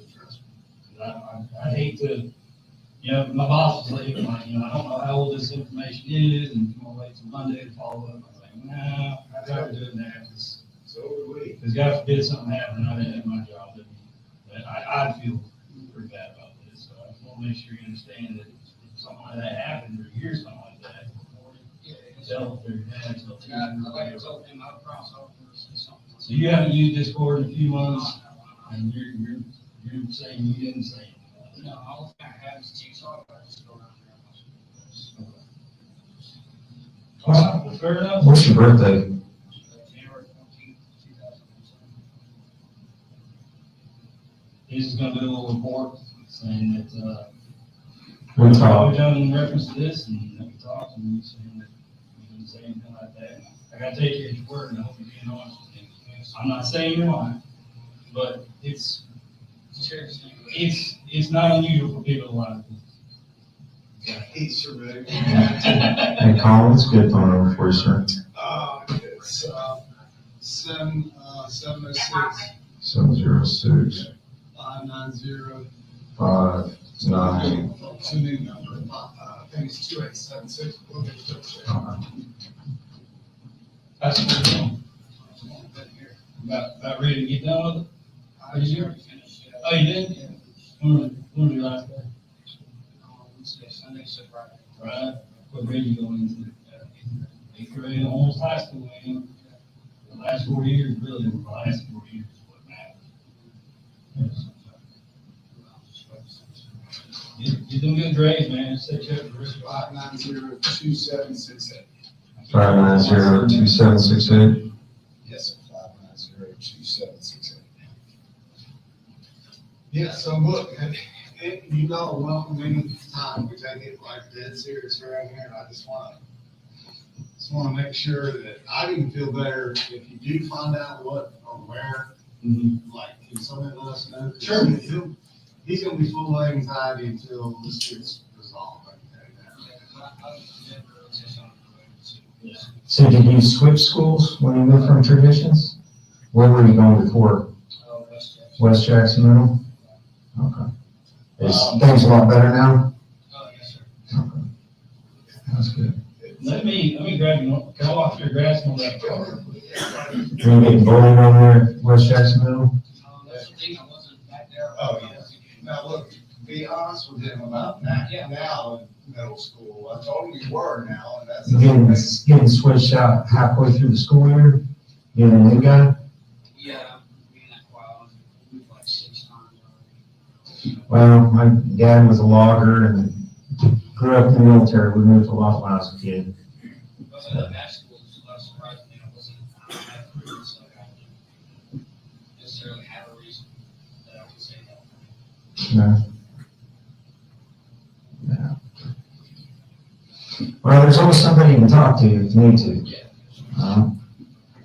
School resource counselors. Yeah, I mean, you talk to them. I talk to the counselor. Okay. Just update on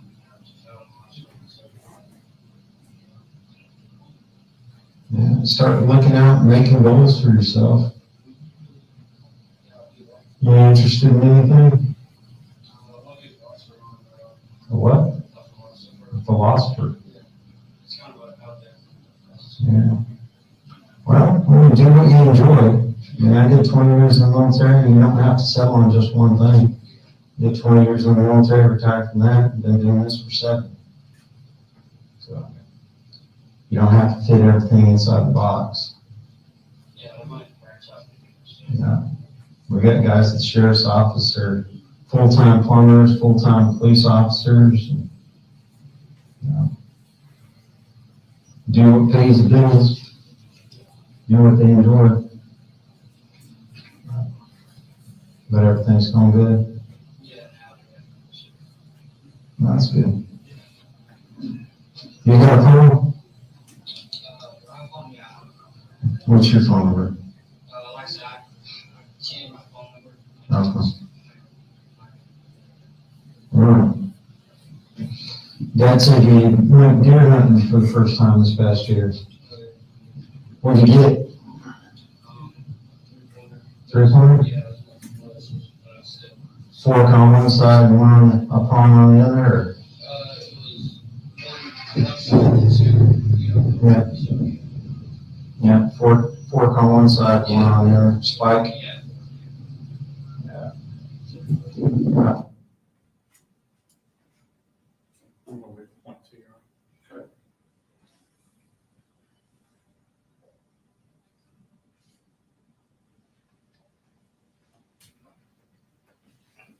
I've seen more antler deer this year than any other time in my life. Out there in rut and breaking off an antler. Run around with just one set of antlers.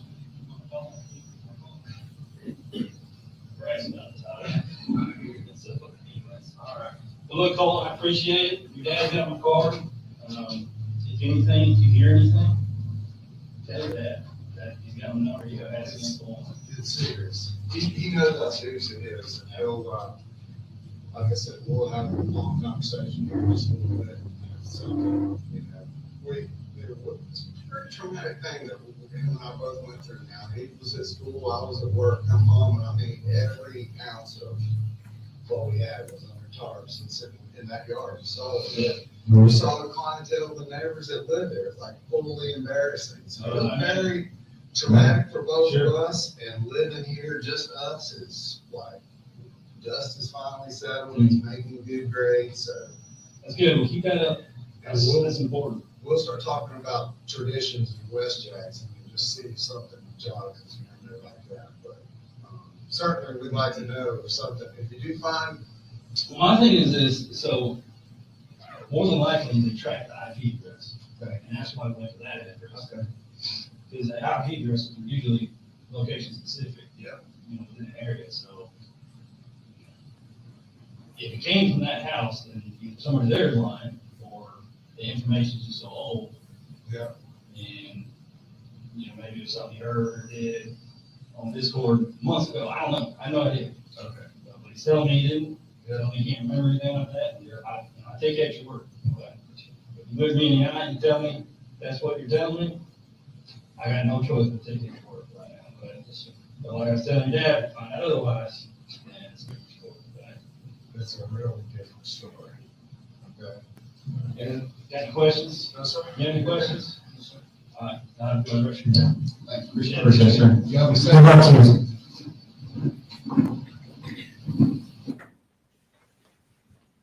So there was a part there where you stepped away from with Colin. Where did y'all go? I think we went to my car to grab a card. Okay. Like one of my business cards. And did you have any further conversation with him there? I did. I honestly couldn't tell you what was said. Okay. Unless it's in the report somewhere. Okay. Did you write a report about that also? I did. Okay. Did you write your report in close in time to when it happened? It was that. I think it was that Monday.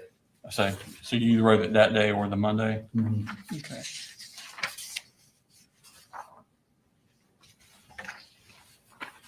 And it was ongoing reports, you know, wasn't all done at one time. Okay. Let me show you Martin States that it's number 138. You have a copy of your report? I do. Oh, okay. That's what I was going to show you. And I'll keep this copy. You have your copy. These reports that you wrote it contemporaneous. You said either that day or the next day. Correct. Okay. And the purpose of writing the report, what is that? Document everything that went on, everything you can remember, whether it be something you're thinking at the time or something, maybe you smell something weird at the time. In case you have to testify about it 3 years later? Correct. Okay. Is it reflected in your report what you talked with Colin about? Honestly, I'd have to go through it. I believe there are some instances where it is, yes. All right.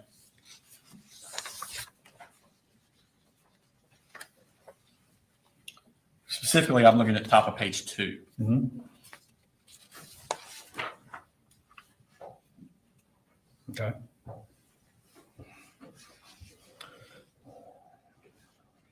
So at this point, had you been able to view the tip? No, only it was an attachment in an email. That was as far as I could get with it. Did you give any instructions to Colin before you left? As a matter of protocol, whenever something like this comes up, I typically tell people, especially when there's some kind of threat of a shooting, I tell them if you have any guns in the house, make sure the kids can't get to them. Obviously, people have a right to their Second Amendment. I can't tell him, I can't force him to lock guns in a safe or do anything like that without some specific court order telling me to enforce that. But just as a matter of protocol, whenever there's a threat involving guns, we tell parents, probably put your guns away, lock them up where your kids can't get at them. That's just good common sense, I think. And does it reflect in your report that you did that with Colin? Yes. Okay. And did you also advise him about Colt in school? Any things that should be done with that? I advised him to keep Colt out of school until we could resolve the matter. And how did he respond? Fortunately, school had already been excused for the year. Okay. So there wasn't really any concern of him going back to school that year. Okay. So school had already ended? Correct. Okay. On May 23rd, so 2 days later, were you able to open the tip? Yes. And did you review it at that time? I did. Okay. And where was the source of information in the tip coming from? It's a very good question. There was several different sources, it appeared. Palmdale, California, city of Cockburn in Western Australia, and Los Angeles, California. And what was the Discord user's name associated with? Let's see. I remember seeing it on here somewhere.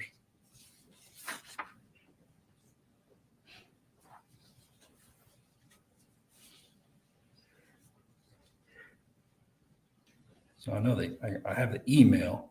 I don't know that It wasn't like a username? I don't know that I recorded it or not. And if I did. Do you have a copy of the tip with you? It's probably in this case file, yes. So I'd have to dig there and find it.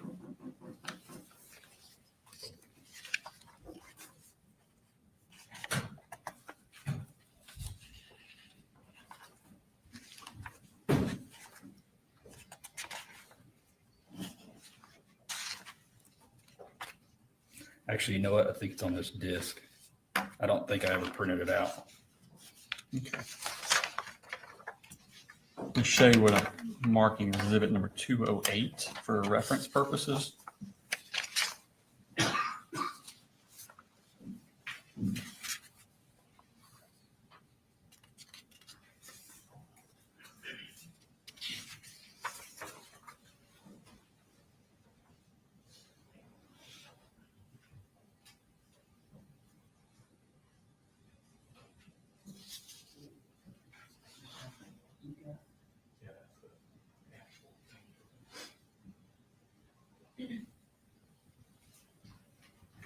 See if you recognize what that is.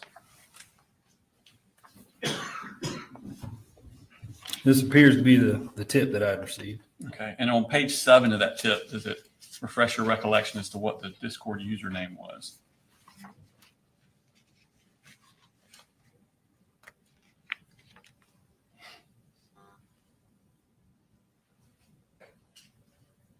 You may have to point it out to me. It's a little dense, isn't it? Oh, there it is right there. Okay. I was looking through this highlighted part. Okay. Exclamation, you want me to read it out? Sure. Exclamation point, FBOM, pound or hashtag, depending on your generation, 0703. Okay. And was that account tied to anyone? I believe it was tied to Colt. Okay. And was there a phone number on there that came back to someone? Yes. And where did that come back to? It looked like it came out of LaGrange, Georgia. Now, did you, after that initial interview or encounter on the 21st, did you then also have a follow-up phone call with Colin? I did. Okay. When was that? I believe it was the next day. Okay. And what did he tell you on that? It had even been the same day. What did Colin tell you on that phone call?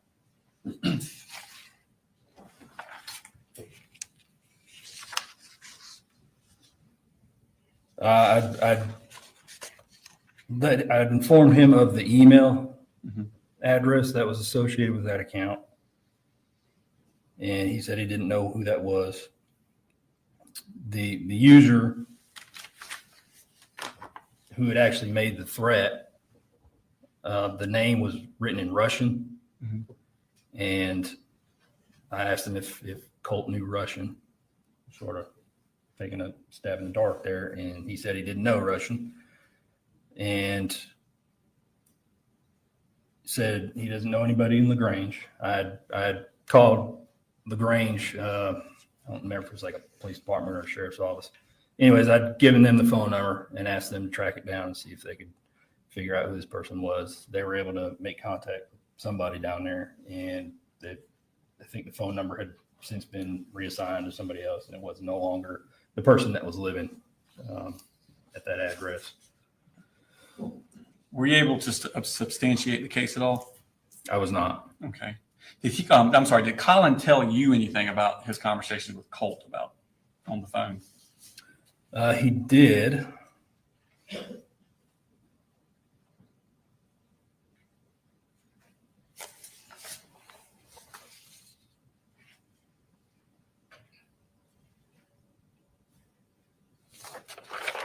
See if I can find it.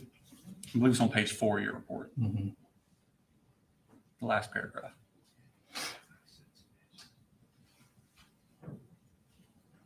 He spoke to Colt about his Discord account, and Colt told him that it had been hacked, so he stopped, or he deleted it.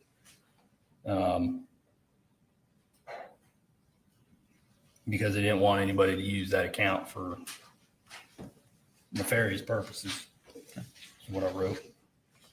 So I urged Colin to take necessary precautions to secure his son's personal information, like social security numbers, things like that. Because a lot of times kids are unwitting and will offer information to people. So I just told him, you can go on and put a freeze on somebody's social security number so nobody can open an account or anything like that. And is that all the involvement you had with the case? Yes. Okay. Nothing further, Your Honor.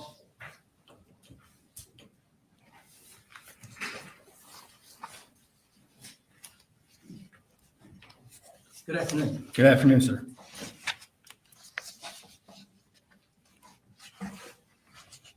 Is it Deputy Miller? Is that right? You can refer to me as Danny. I'm not a stickler for decorum. Okay. You indicated to us, and I think we saw the movie, that you and another officer went over specifically to ask Colt if he were the one that was involved in this apparent email or text or something that had come through on the internet. Is that right? Correct. Okay. Are you familiar at all with the dark web? Do you know what that is? Vaguely, yes. Okay. Did you ask Colt if he was involved in the dark web, if he got on it, knew what it was? It didn't really occur to me. Okay. But you knew that this Discord was a part, could be a part of that dark web network. I wouldn't say I knew that, no. Okay. Were you given any information about how this threat was communicated, other than the fact that it came up over the internet? Can you be more specific? I mean, how was it communicated? Was just something put out on the internet, or was it directed to a particular person? I believe it was like a chat room. Chat room. My understanding of Discord is it's like a group chat. There's often many people that are within this chat room. Okay. And they just have conversations. And initially, I think it was supposed to start out as a gaming platform where people could talk about their video games and how build strategies or whatever. Okay. And Mr. Colin Gray, when he came to the door, he indicated to you that certainly he would cooperate with you. He did. As a matter of fact, he went and got his son immediately. Correct. Brought his son out. Gave you the opportunity to talk with him about whatever you wanted to talk with him about. Did he ever tell you, I don't want you to talk to him anymore? Not that I recall, no. Did he ever tell you, you can't come back and talk with him at any time? No, sir. So when you began to talk with Colt, you asked him about whether he had made this threat, and he said, no, I swear I didn't. Right? And you talked to him a little while longer. And at the end, you indicated that you didn't believe he was the one that made the threat. Right? Correct. Okay. And his father, from what we saw on the video, indicated to you, if you believe this, all the guns in the house are gone. Isn't that what he said to you? Maybe I don't remember him saying that. Is that what was in the video? Okay. If it's in the video, then that's fair. That's a fair assumption. Yeah. And he also said, I'd like for you to follow up with me and let me know if there's anything else I need to know about this situation. He wanted you to follow up with him. Correct. After the conversation that you had with him the next day, did you ever follow up with him again? I don't believe so. Okay. Honestly, I don't remember. All right. But you don't have any records, any information that you talk with him again? No.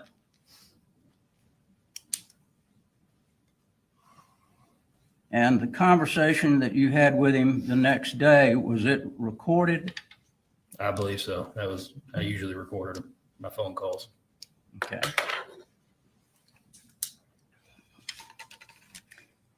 And I think you indicated that it's protocol that you normally say you need to watch your guns if there's a threat, especially now if school's going on, and you need to keep him out of school until we figure out whether this is true or not. Correct? But then you found out school was over. Correct. And you didn't find out that actually the threat was going on because you never got back with him, right? I'm not sure. You never got back with Mr. Colin Gray and told him that we found out anything else. After the phone call?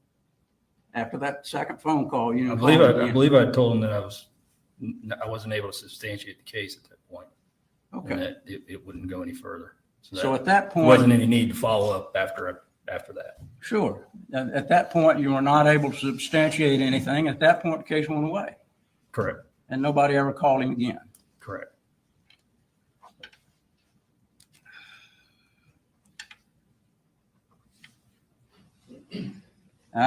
And you saw in the video, I don't think you were there, but Colt was talking with the other officer about deer hunting, about shooting his first deer.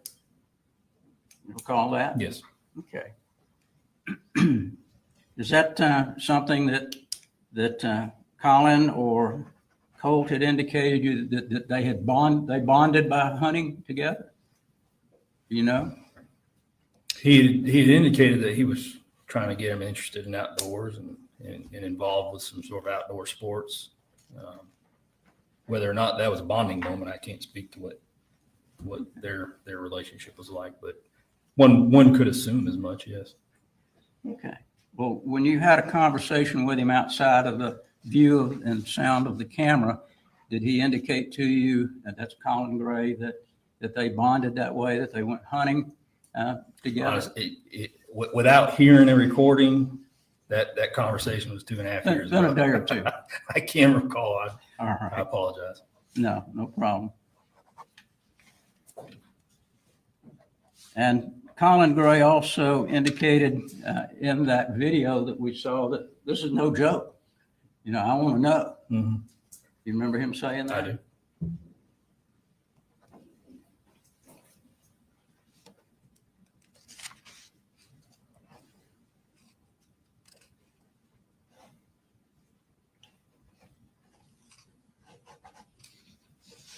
You said that apparently this website, there's some indication that that there was some Russian wording in it. Mm-hmm. Yes. And that came through the Discord? Yes.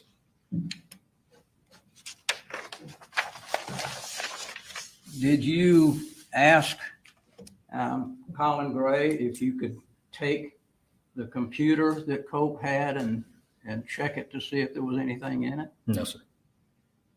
Did Mr. Colin Gray indicate to you that he didn't know anything much about computers? Maybe I don't recall. Okay. I don't think I have anything further. Thank you.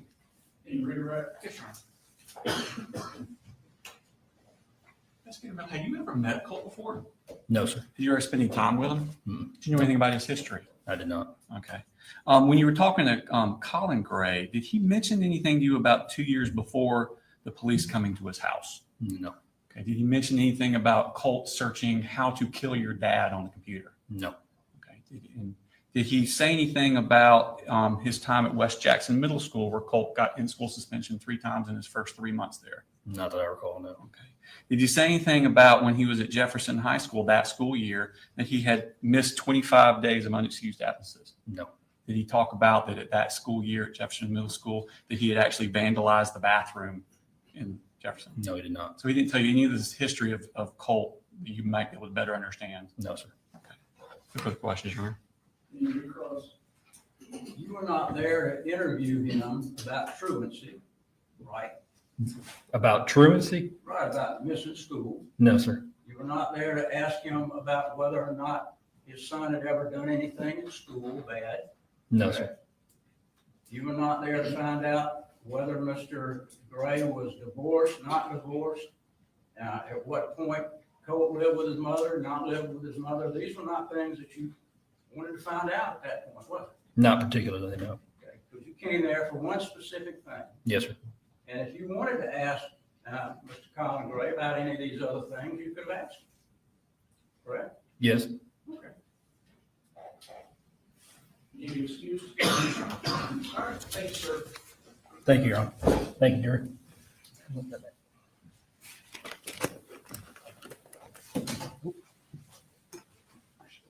Stand called next witness.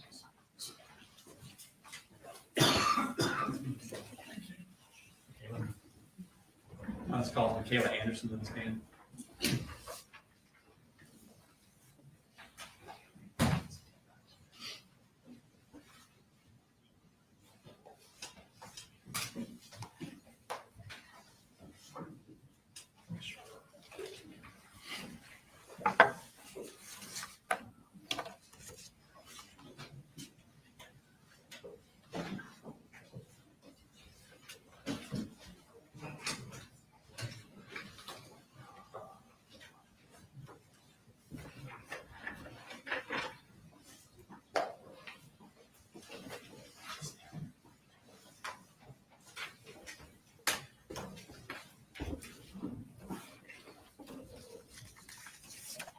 Raise your right hand, please.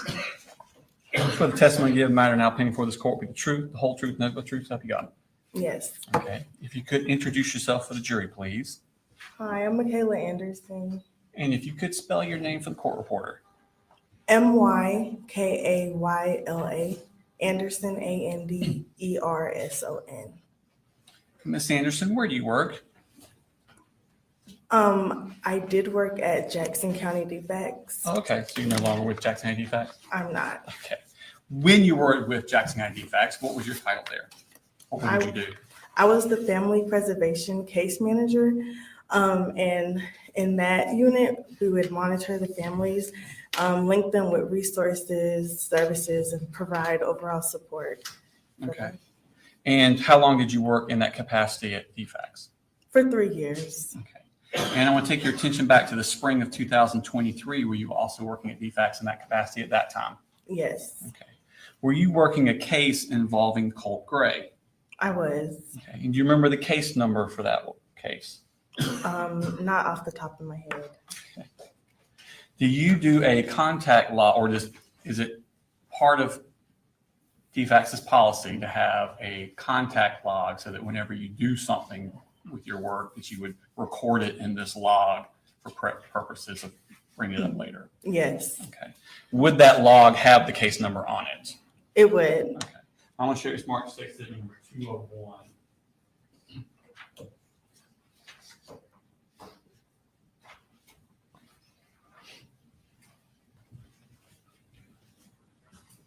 See if you recognize that. Yes.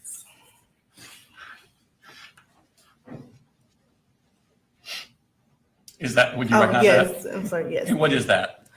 This is our log of contacts that we can access through our system where we document our notes. Okay. And is that the one that pertains to Colt Gray? Yes. And what is the case number for that? 1853-1601. Okay. And what was the background for this case? Why was DFACS involved? To my knowledge, mom and dad had some issues going on, and mom had moved to another county, and so I kept up with dad since he was in my county. Okay. So mom and some other kids are in one county, and dad and Colt are in Jackson County? Yes. Okay. And it was your job to monitor Colt? Yes. And what are you monitoring for? Just, I guess, the well-being of the child, their safety, since the safety issues was with mom and dad, just making sure they're still safe since they had an open case. Okay. Or is there still safe, sorry. Okay. And is there certain things you're specifically looking for? Yes. Education, making sure there's no neglect there. Medical, family, stuff like that. Okay. And did you go to, how often would you check on Colt? Monthly, once a month. Once a month. And by checking on Colt, what would you do? Go to their home. I have to lay eyes on them. Just go to their home. Is that what you're asking? Or Sure. Yeah. Okay. Okay. And so when did you first do that? When was your first contact? My first visit with them was March 9th, 2023. Okay. And what I've given you, which is states 201, is that the contact narrative from that day? It is. Okay. And does it accurately reflect what you were doing on that day? Yes. Okay. Who did you meet with on that day? I only was able to meet with Mr. Colin Gray. Okay. And was this, where was this? At his house. Okay. And did you speak with him face to face? I did. Okay. Was this an announced visit? Did he know you were coming? No, it was unannounced, and typically every visit was unannounced. But for our first visit, I didn't have any working numbers, so I had to show up unannounced. Okay. And what happened when you got there? I introduced myself. I explained that I was with DFACS and that I had to see him and his son monthly. He told me that he already talked to another case manager and did not want to speak with me. So I just asked if we can just exchange numbers, which we did. Okay. And was that the end of the contact on that day? Yes. And that, again, was what day? March 9th, 2023. When, this time I tender stakes exhibit number 201 into evidence. Any objection? I'm sorry, that's what I just showed you. But... Oh, that's fine. No objection? No objection. 201. And when was your next? When was your next contact? April 12th, 2023. Okay. And again, where was this? At his residence. Okay. And who did you speak with? At this visit, I was able to speak with Colin and Colt. Okay. And what did Colin tell you about how things were going?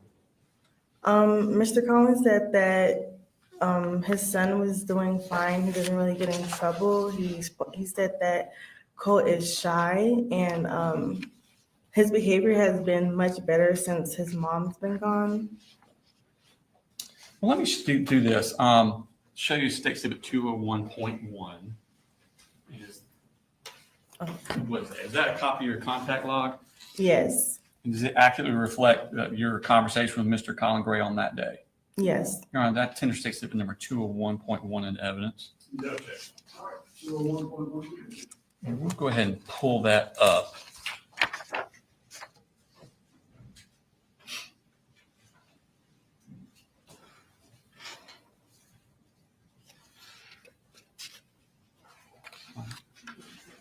No, yeah.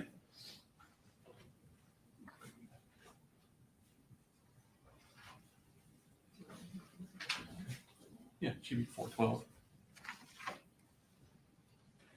There we go. So is that what we're talking about? Mm-hmm. I noticed that on the left, there are certain, it's like subjects that are underlined. Yes. Okay. Something you have to talk about each time. Is this kind of like a checklist y'all have of topics you have to talk about? Yes. Okay. And do you do this every time you do the visit? I do. Okay. And so on this one, did you ask about his well-being? Yes, I did. Mm-hmm.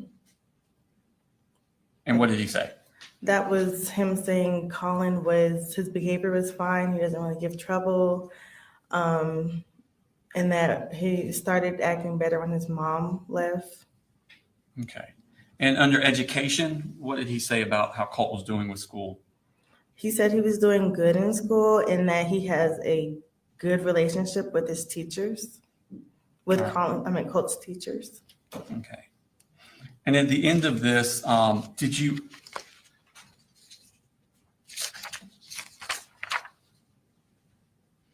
under the very bottom, it says case planning services, drug screens. Mm-hmm. Did you offer any services for Colt? I did. I asked if he thinks Colt needs therapy to address the issues going on in the home with his mom, and he stated no. Okay. But we'll keep an open mind. Okay. Is that on the second page? Well, this is on the first page. Well, the end of the first one and the top of the second one. Did he make any mention to you of any bullying Colt was getting at school? No, not at this time. Okay. So then I want to when was your next contact? March 5th, 2023. Okay. I'm sorry.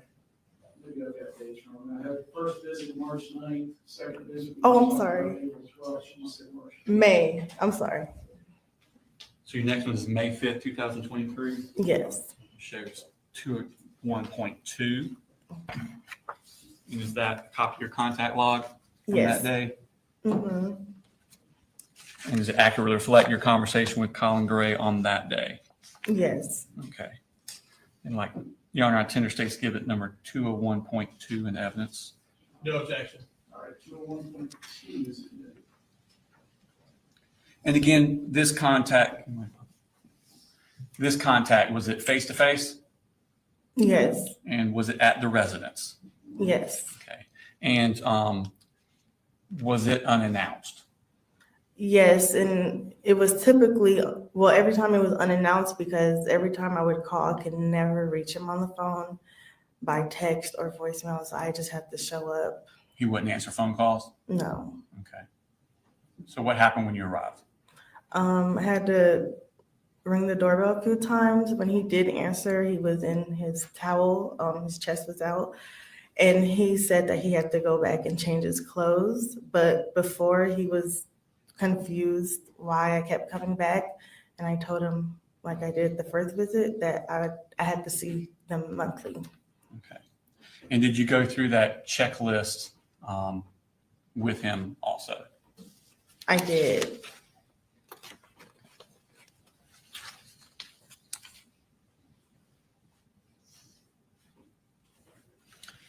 And what did he say about Colt's behavior? He said that Colt has been behaving good since his mother left and still hasn't caused any trouble or rarely caused any trouble. Okay. And what does he say about school at this point? He's doing great in school, says Colt is enjoying school. Mm-hmm. Okay. Does he make any mentions of problems with bullying at school? No, not at this time. Okay. Did he tell you that the 2 weeks prior he sent an email to the school on April 17th about bullying? No, he did not. Okay.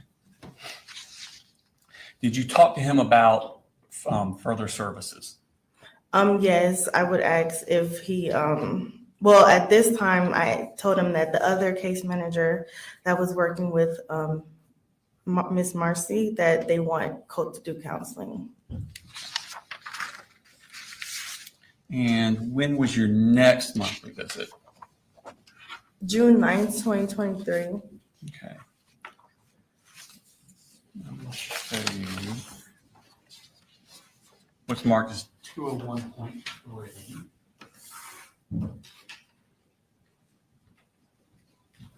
So you recognize that. I do. What is that? My log of contact for the month of June. And that's the contact on June 9th? Yes. Okay. And does it accurately reflect the conversation you had with Mr. Colin Gray on that day? Yes. Okay. You're on a 2-state exhibit number 201.3 in the evidence. No objection. All right, 201.3. Okay. Now, this time, do you have a face-to-face with him again? I do. And was it announced or unannounced? Unannounced still. And why was it unannounced? I could not reach him over the phone. Okay. And did you ask about Colt's behavior? I did. And what did he tell you? He said Colt's behavior has been okay and that Colt has just been staying to himself. Did you say anything about if Colt caused trouble or not? And says he does not cause any trouble. Did you ask him about school?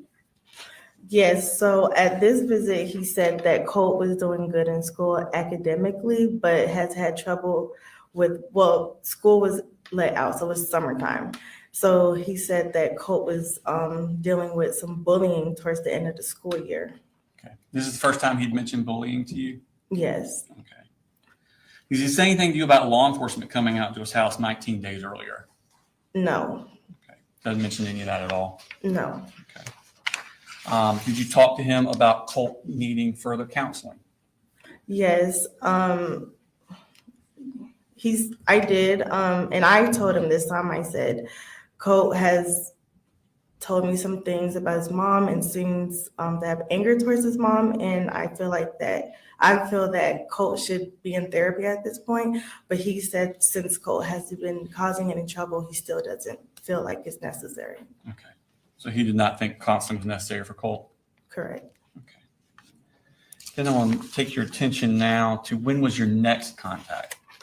After that, I was not able to contact him. I did go to the house 3 times in July. Okay. Tell me about the first time you went to the house. I didn't write the dates for that. But the first time I went, couldn't reach him on the phone. So I just went up to the home and no answer, no car in the driveway or anything. Okay. I'm going to show you Smart States number 201.4. Ask you to recognize that. I do. And what is that?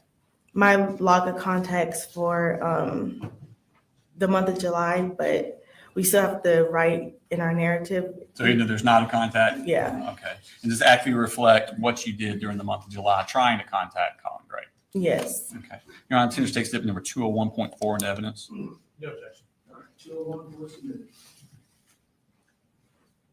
So this is July 6th. What happened? I went to their home unannounced, rang the doorbell and waited, and nobody answered. Okay. And when did you go back? On the 19th, And what happened on the 19th?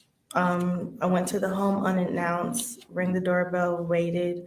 No one answered. This time I went up to like the front door that has windows on the sides, and I peeked through, and there was no furniture, but just a ladder. Okay. And when did you go back? And then I went back on the 21st. Same thing, I peeked through, no furniture. And I left like my contact information because I didn't know what was going on at that point, just in case he needed my number again or something. Okay. Did he ever contact you ever? Never. Okay. At some point, did you find out where they had moved to? I did. And where did they move to? Barrow County. Okay. And which county do you cover? Jackson County. Okay. Did you have any further contact with Colin or Colt? No. No further questions, Your Honor.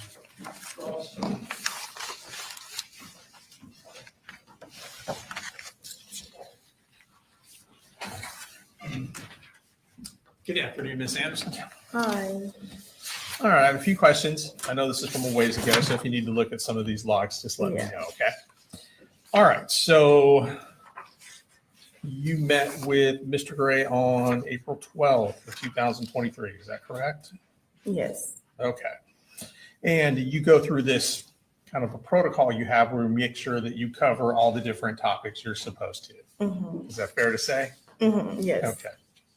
So when you got to the part where you asked about case planning services, things like that, you referred to talking about counseling and therapy. Mm-hmm. Is that right? Yes. Okay. And I just have to say yes or no for the court. I'm sorry. Yes. You're fine. Okay. And these are suggestions that you make based on information that you have received from other sources. Is that fair to say? Yes. Okay. So it's not your opinion from associating with these folks that you think they need counseling. Well, that too. Okay. Mm-hmm. So you had received word from someone, and I don't want you to tell me what they said because that would be hearsay, but you had received some word from someone in South Georgia or in another county that there may be some anger issues with Colt and his mom. Yes. Okay. And had you ever met his mother? I have not. Did you ever spend any time with her? No. Ever interviewed her? No. Okay. Now, it looks like you met with Mr. Gray again on May the 5th. Yes. Is that right? Okay. And if we look at that, there is a section where it says private F/F. Can you tell the jury just what the F/F stands for? Face to face. All right. So that means that would have been done outside the presence of his dad. Mm-hmm. Is that right? Mm-hmm. Okay. So you spoke to Colt Gray in this private meeting about the need for services, correct? Yes. And you let Colt know that his mother's case manager was recommending some kind of therapy for him or counseling.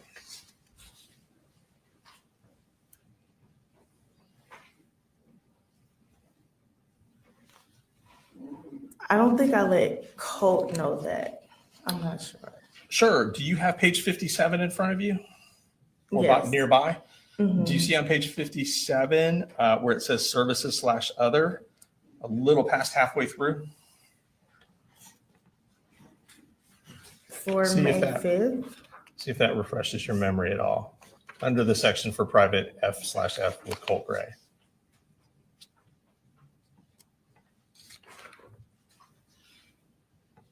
Okay. Does that help refresh your memory at all? It does. So did you have a conversation with Colt about counseling and therapy in that private meeting? Okay, you're talking about page 57/84? Yes, ma'am. Okay, so that is blank. I'm sorry? This one? Give me 1 second. No, Your Honor, what it is the part we put into evidence is her conversations with Colin, because the conversations of Colt would have been hearsay. I do have a copy that has that, but can't put the evidence because it would be hearsay. So if he wants to refresh her memory, he can use this copy. Use this one. Well, I apologize. I'm like, did I I not thought you write had it? something totally different than you did. Okay. All right. Just go ahead and look at that, and I'm going to ask you some questions about what you said, not about what Colt said. Okay, I see it. Okay. So you had that conversation with Colt, is that correct? Yes. Okay. All right. And again, that was in the private meeting with him, not with his dad present. Yes. And then you went back out, it looks like, on June the 9th. Mm-hmm. Okay. And at that time, you had another meeting with both Colin Gray, the father, and Colt, the son. Is that accurate? Yes. Okay. Once again, you brought up the anger issues with the mother with Colin Gray, correct? Yes. Okay.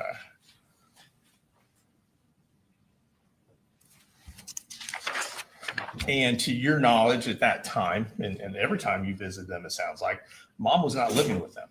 No. Mom was not there. No. Okay. All right. Let me grab that back so I can give that to the DA. Okay. And he may have some other questions. Thank you. Thank you. All right, thank you, Mayor. There you go. Thank you. Do you want these papers? These weeks, I'll come to them. Okay.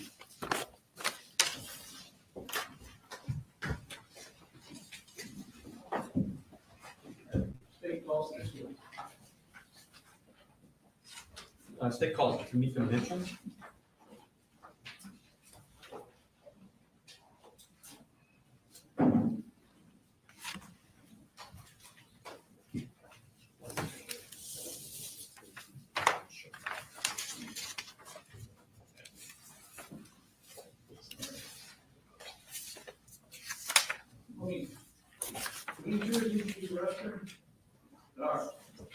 Thought I had, I didn't see the note.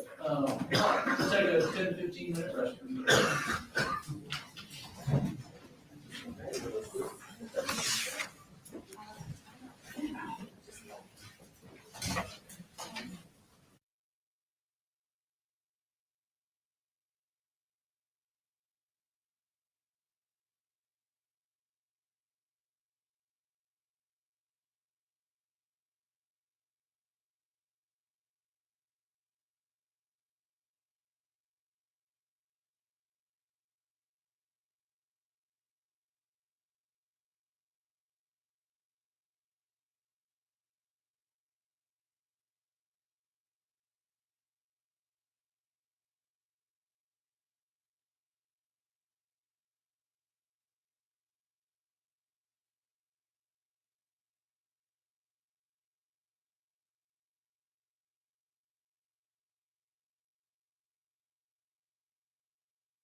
Today.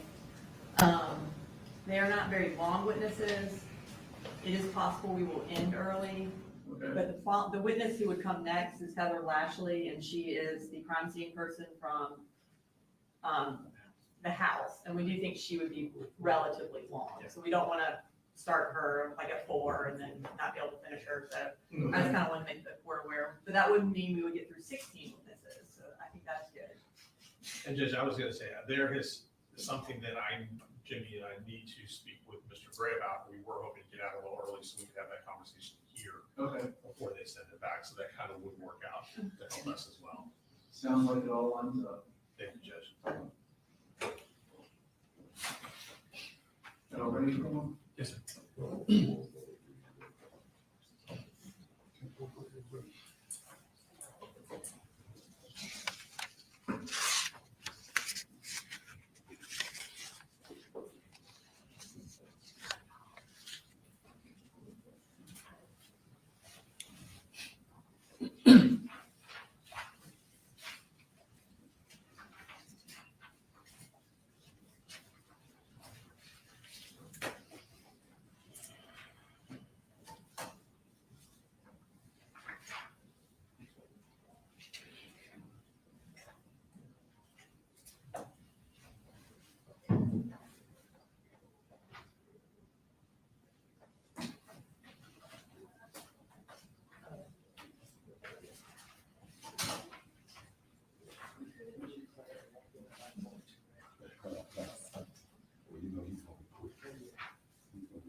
Let me tell you all this. So sometimes I get a message that a juror needs a restroom break, but this phone doesn't, when I have it on mute, doesn't tell me. Yeah, it doesn't flash, it doesn't light up, so I don't know.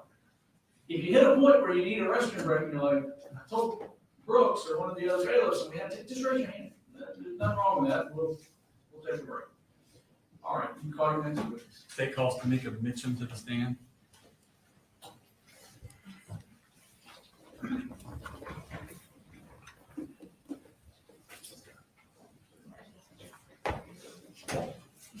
Could you raise your right hand, please? Swear the testimony you give, matter now opinion before this court, be the truth, the whole truth, nothing but the truth. I do. Have a seat, please. If you could introduce yourself for the jury and then spell it for the court reporter. Sure. My name is Tamika Mitchum. It's spelled TAMEKAMITCHEM.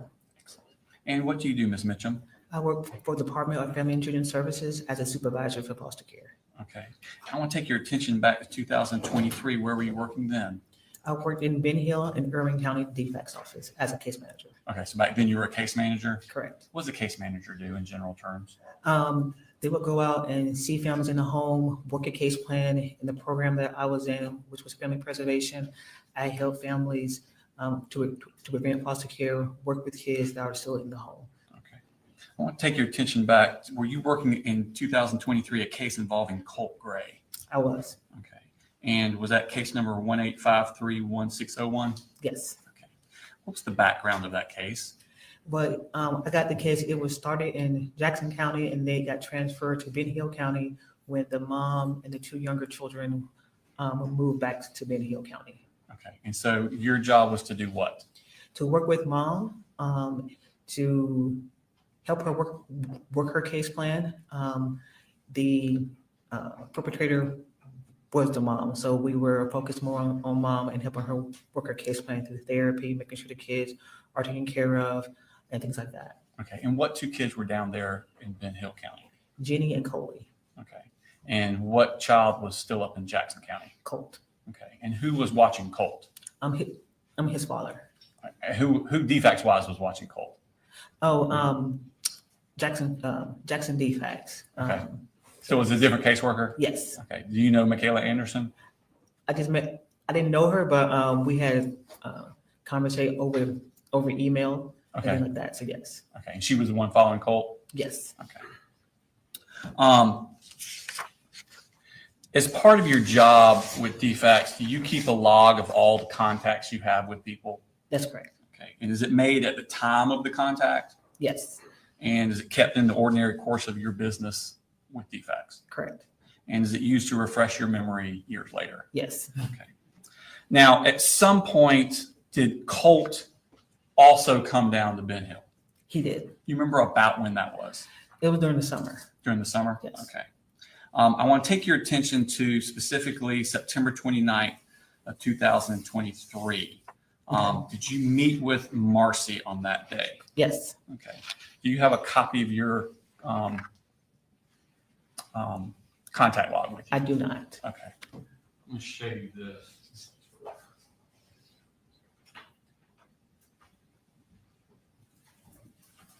Is that a copy of your log? It is. Okay. So on the 29th, where did you meet with Marcy? At the defects office. Okay. And what was the purpose of meeting with her? To talk about her case closing. We were wrapping up the case and have her to continue with therapy for the children. Had therapy been scheduled for Colt? She said yes, and it was at the Healing Connection.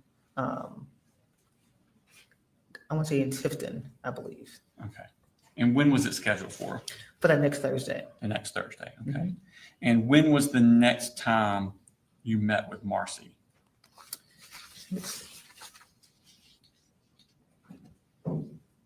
That will be in October. Okay. And what date? That'll be the 5th. All right. And where was this meeting at? This was at Marcy's residence. Okay. And was Colt still living at Marcy's residence on October 5th?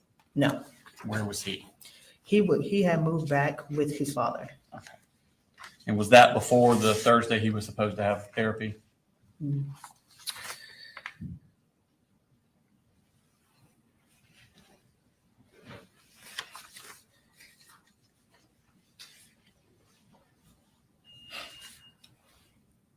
I'm not quite sure because I don't have a calendar, and so I'm not sure. Okay. So take your attention to October 13th of 2023. Okay, Did you have a phone call with Colin Gray? I did. Is that reflected in your contact narrative log? Would it be in your Yes, contact narrative? it would I'm be. going to show you State Exhibit 202.1, and ask you to recognize that. Yes. And what is that? This is a contact narrative log of my conversation I had with Mr. Colin Gray. On what day? I'm sorry, October 13th. Okay. And does that accurately reflect your conversation with Mr. Gray that day? Yes. All right, this time I attend State Exhibit number 202.1 in evidence. No objection. All right. 2.1. So this conversation you had with, was this face-to-face, phone call, email, text message? What was it? A phone call. Phone call. And what was the purpose of this phone call? We wanted him to come and pick up Jeannie and Coley from their mom's house. And why was that? Because mom at the time, she had tested positive and we had just got her drug screen back and it was unsafe for the kid to continue to stay in her care. Okay. Just a week before you were talking to her about closing her case. Correct. Okay. And did she test positive? Yes, we did a last drug screen just to make sure that she was still clean. And then when we got the results back, that's when it came back positive. Okay. And so did y'all decide at that point to remove the children from her? Yes. Okay. And did Mr. Colin Gray agree to come down and get the kids? That's correct. Okay, thank you. And so the next day would have been the 14th? Correct. Okay. And I assume you had contact with him again on that day? Yes, sir. I'll show us marks 202.2. Actually, if you recognize that. I do. And what is that? This is my contact with the family the next day on October the 14th. And does it actually reflect your conversations with Colin Gray and around Colin Gray? Yes. This time that's interstate stip number 202.2 in the evidence. No objection. All right, 202.2. Okay. So what's happening on this day? This day, Mr. Gray and Colt had came down and we had met at Marcy's parents' house, Miss Gray's parents' house, where Marcy and the two younger children were at. Were the parents there? Marcy's parents, were they present? Not that I saw, so no. Okay. I didn't see them if they were. So it's just Marcy, Colin, and the three kids? Correct. Okay. And what was going on this day? On that day, we told Marcy about her drug screen and how we are going to have Mr. Gray take the kids with him back to his home. Okay. Was there what's called a safety plan put in place? There was. And what's a safety plan? A safety plan is where a piece of paper that is written up to minimize a safety risk. Mm-hmm. And so with that, they agree that the children will go back with Mr. Gray and mom will be supervised around the children. And then Mr. Gray will determine what kind of supervision that she will have if there was any. Okay, so she can't have contact on her own. Correct. It'd have to be through Mr. Gray. Correct. And he decides. Correct. Okay. Did you have a specific private, first of all, how did Marcy take this? She was upset about it. Okay.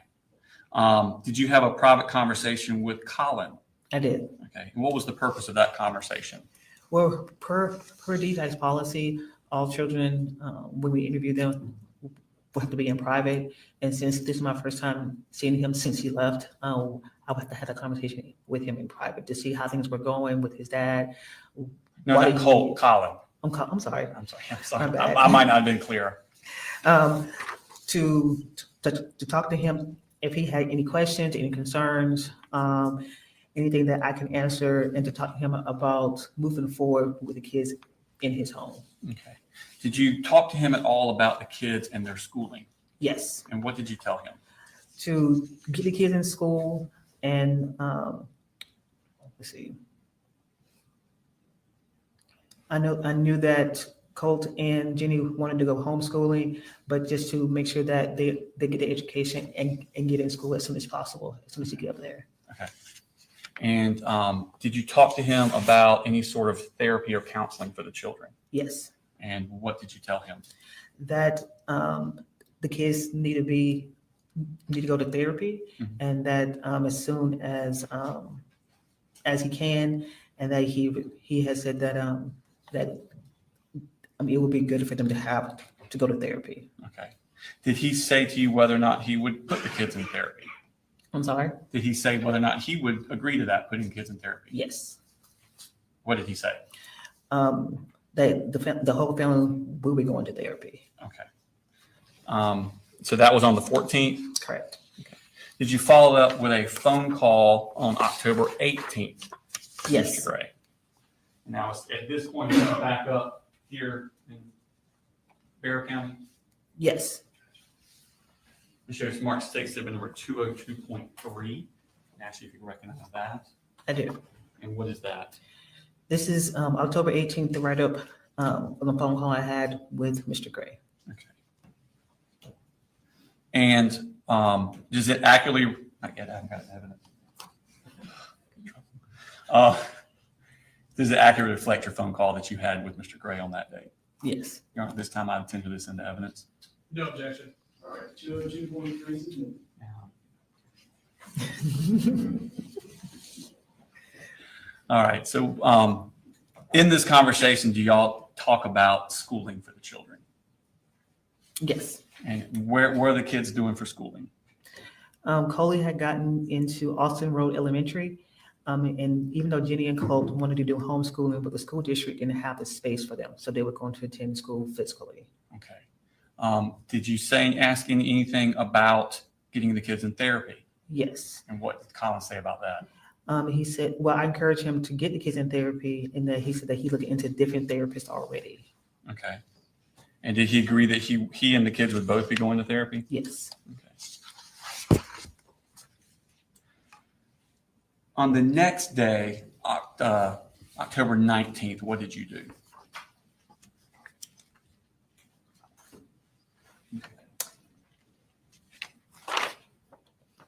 What I'm specifically referring to, did Barrow County DFACS assist you in any way? Yes. In the case? And what was their assistance? We asked them to go and to assess the home, to check on the kids, to talk to the kids about school, about therapy, and then we'll close our case afterwards. Okay. And did you ask them to do this on the 19th, the day after that phone call? Yes. Okay. And did someone from Barrow County DFACS go out to the home and talk with Colin Gray? Yes. Okay. Did that person write a report? They did. Okay. And was that report sent to you? Yes. When did you receive that report? On the 30th. Okay.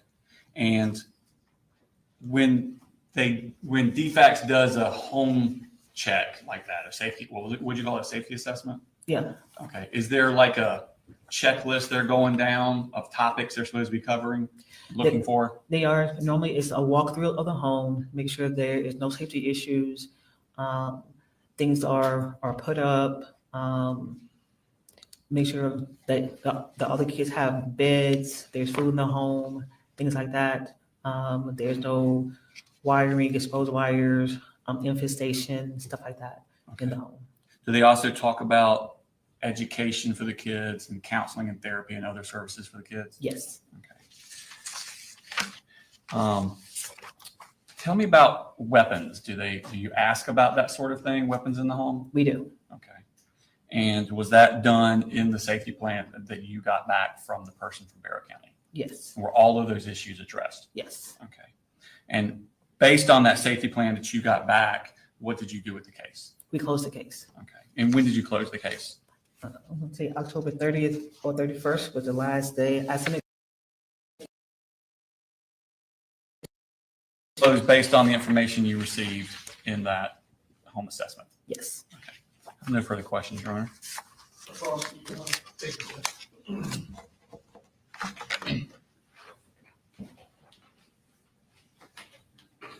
Good afternoon, Ms. Mitchell. Good afternoon. I've got a few questions. I know this is all quite a while in the past. So if you need to refresh your memory or look at anything, let me know and I'll see what I can do to help you with that. Okay. All right. So when did you first become involved in this case personally? January of 2023. And so your total exposure was it sounds like almost a year, 10 months? Correct. Okay. And you were down in Ben Hill County? Correct. So the majority of your contact was with Marcy Gray? Correct. And I think you said that the case was against Marcy Gray? Correct. Now, to fast forward to October of 2023, you said that you had to call Mr. Colin Gray to come down to pick up the kids. That's correct. That was due to a positive drug screen on Miss Marcy Gray. Correct. So at that point, you were taking the kids from her because it was no longer safe and giving them to the father. Correct. And the understanding he was going to take all of the kids. Well, I guess at that point, Colt had already gone back to live with him. Is that correct? That is correct. So he was coming down to get the two younger kids. That's correct. And then all three kids would be living with him up in Barrow County. Correct. All right. And you said that at some point in October, you met with Marcy Gray and informed her that the kids would be staying with Dad. Correct. And she was not happy about that. No. And she made that known to you? Yes. Okay. However, based on the circumstances, you felt that that was in the best interest of the children. That's correct. And then you put a safety plan in place that basically allowed Mr. Gray to determine whether or not the kids would be allowed to see Marcy Gray. Correct. Whether it's supervised or unsupervised, that obligation would fall on him. Correct. Okay.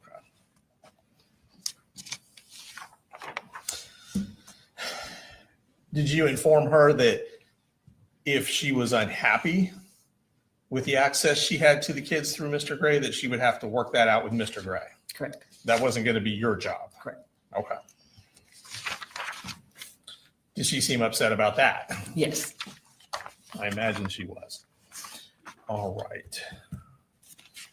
And to go back to the meeting in September of 2023, I believe you indicated that, so September 29th, 2023, at that point, Colt Gray was in Ben Hill County with his mom? That's correct. Okay. And did you ask about schooling at that time to see if the kids were in school? Yes. And I assume the answer you got was from Marcy? Yes. Okay. Did it indicate if there was any homeschooling? Yes. Was that for all the kids or just some of the kids? Just Colt. Just Colt. Okay.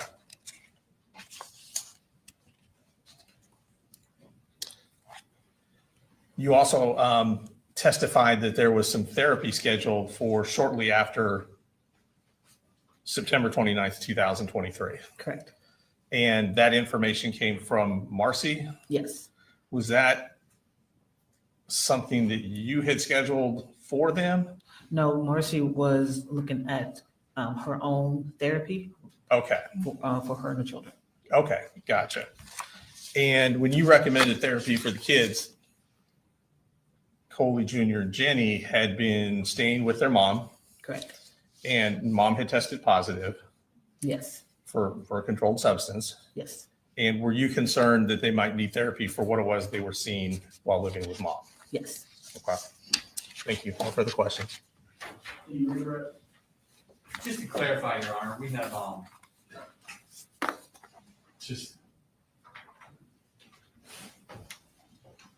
I'm just showing you calendars from back 2023 September. I think you had testified that you met with Marcy on the 29th, and she said that Colt was getting therapy the next Thursday. And then what would be the next Thursday? The 5th. October 5th? Yes. Okay. And was that the day you went out there and Colt wasn't there anymore? That's correct. Okay. No further questions, Your Honor. No, Your Honor. All right, thank you, man. You're ready to go.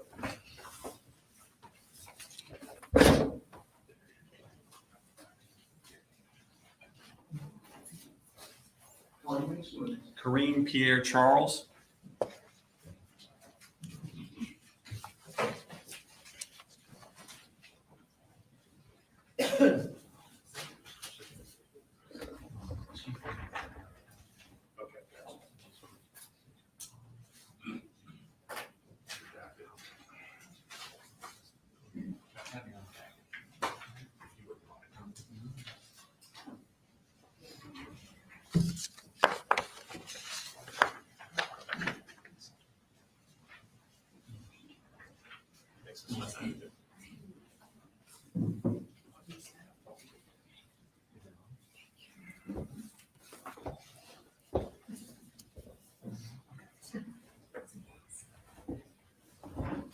Can you raise your right hand, please?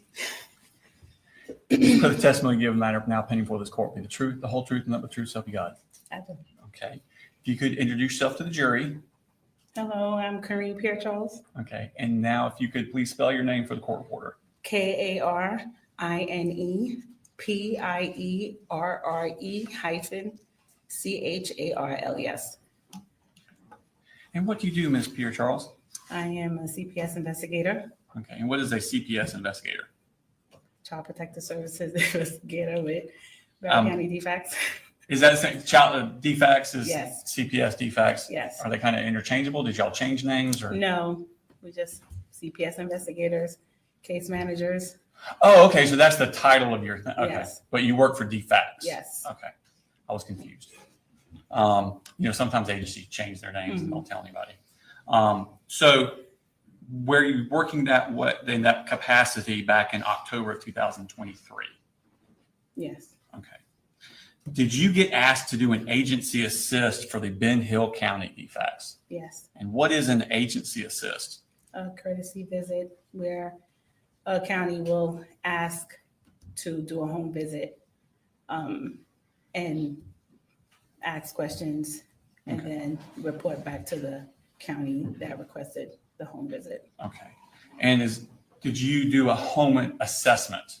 Yes, I did. Okay. Is that a routine thing for you to have done for your job duties back then? Yes. And is it something where you're generally doing a list of things for every single one, and then you add a few things if it's something specific? Yes. Okay. So there are certain categories you're always looking for. Depending on the case, but we do ask questions. And what general categories of things are you looking for? You know, who lives in a home, find out if there's anything in the home, like any safety concerns in the home. We ask questions about the children, you know, like school, if they're on medication, safety assessments. Okay. And what was the residence that you were asked to do this for? The residence was at on Harrison Mill. Ma'am? You said the residence? The residence. Do you remember the address? Harrison Mill, I think it was 895 or 894 Harrison Mill. Well, let me ask you this. Did you write up a report? I did. Okay. Is that normal part of your duties as DFACS to write up a report? Yes, we have to do that. And did you write up that report contemporaneously to when the things are happening? Yes. Okay. And does it accurately reflect the things that have happened? Yes. Okay. And is that so that you can refresh your knowledge and learn about it for later, testifying a year later, 2 years later, 3 years later? Yes. Okay. I'm going to show you Smart State Exhibit number 139. And ask you can identify that. Yes. And what is that? That is a documentation on the home visit. Okay. And is that what you typed? Yes. Okay. Now, some of that's been blacked out. So has it been redacted that way? Yes, it depends on if, guess what court. No, we redacted it. I Okay. just wanted you to Okay. point that out. I'm not telling you. Okay. They need to. Can you tell in there what is redacted out? A conversation with children. Okay. Is what's left in there your conversation, what you saw in your conversation with Colin Gray? Yes. Okay. Other than blacking out your conversations with the children, is it a true and accurate copy of your assessment? Yes. Your Honor, this time I tender State Exhibit number 139, the evidence is a redacted version. No objection. All right, 139. Okay.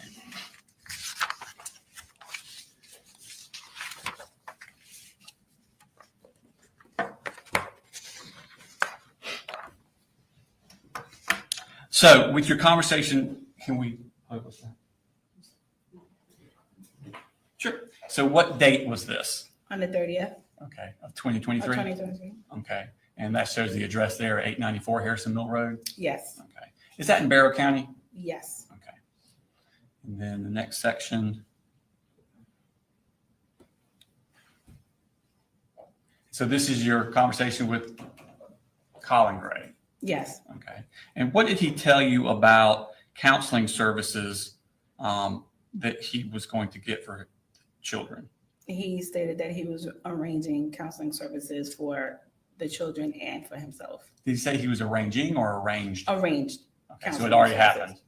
Yes. Okay. And where did he say that those counseling services were at? Barrow Village Ministry. Are you familiar with that place? Yes. Okay. So you know that's a real place that exists? Yes. Okay. And did you also talk about the education for the children? Yes, he did. And what did he say about that? He stated that the children has started at Austin Elementary, and the other two children will be transferred to a middle school. In which middle school is that? Heyman Morris Middle School. Is that middle school in Barrow County? Yes. Okay. Going down to the next paragraph.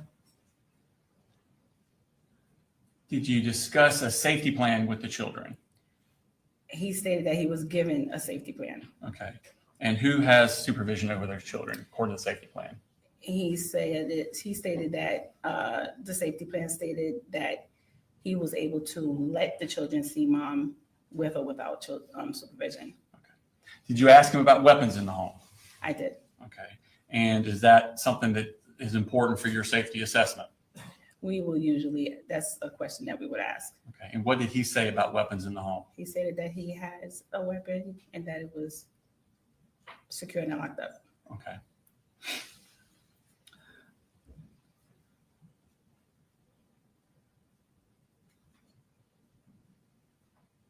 And yeah, sorry.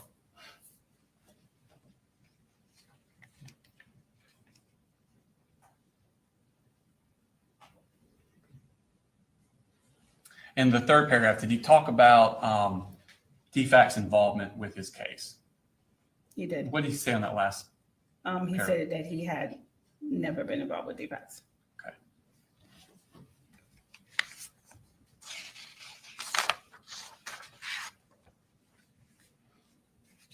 Did he say anything about Shonda Goolsby talking to him in his carport in Fitzgerald, a DFAC's worker? No. Okay. Did he make any mention of Michaela Anderson, also a DFAC's worker, coming to his house 4 times earlier that same year? No. Okay. So he tells you this is his first dealing with DFACs ever? Yes. Okay. Did you, and so you wrote up this synopsis, did you send that to Tamika Mitchum? I did. Okay.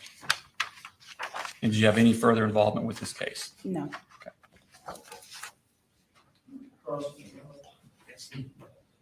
Good afternoon. Good afternoon. All right.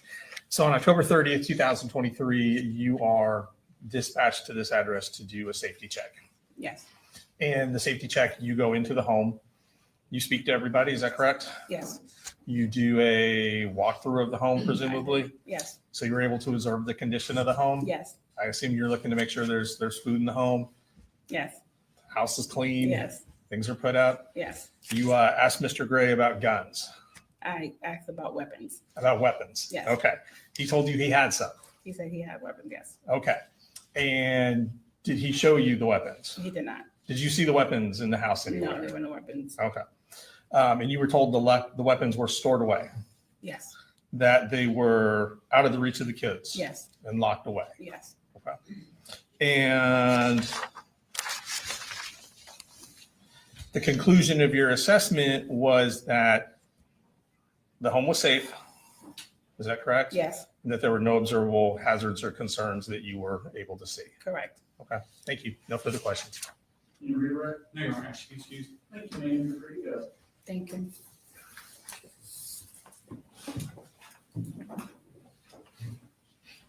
Take calls next week. The state calls Scott Dakin.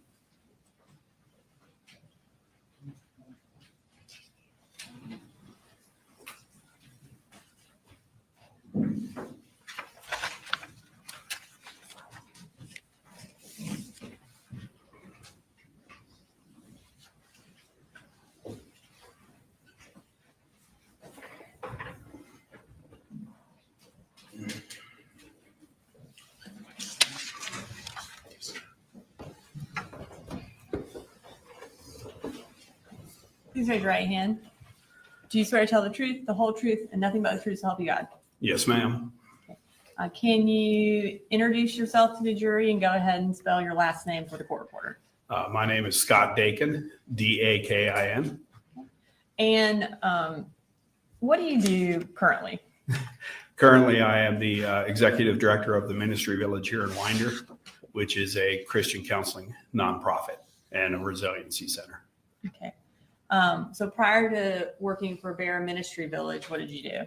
I spent almost 30 years in fire and EMS here in Barrow County. Okay. We've had some teachers testify about training regarding like Stop the Bleed, that kind of thing at school. Were you involved in that? Yes, ma'am. In the summer of 2017, I met with the school administration about the Stop the Bleed program to try to get help set up. In 2017, we actually taught every staff member of Barrow County schools and have continued to teach staff members since then. We also started implementing it in the high schools as well, teaching students, some of the students. And when did you retire from fire EMS? January 6th of 2024. And when did you take over as executive director of the Barrow Ministry Village? Towards the end of February of that year. Okay. So February of 2024, you took over. What do you do as executive director of Barrow Ministry Village? I'm responsible for the overall management of the organization.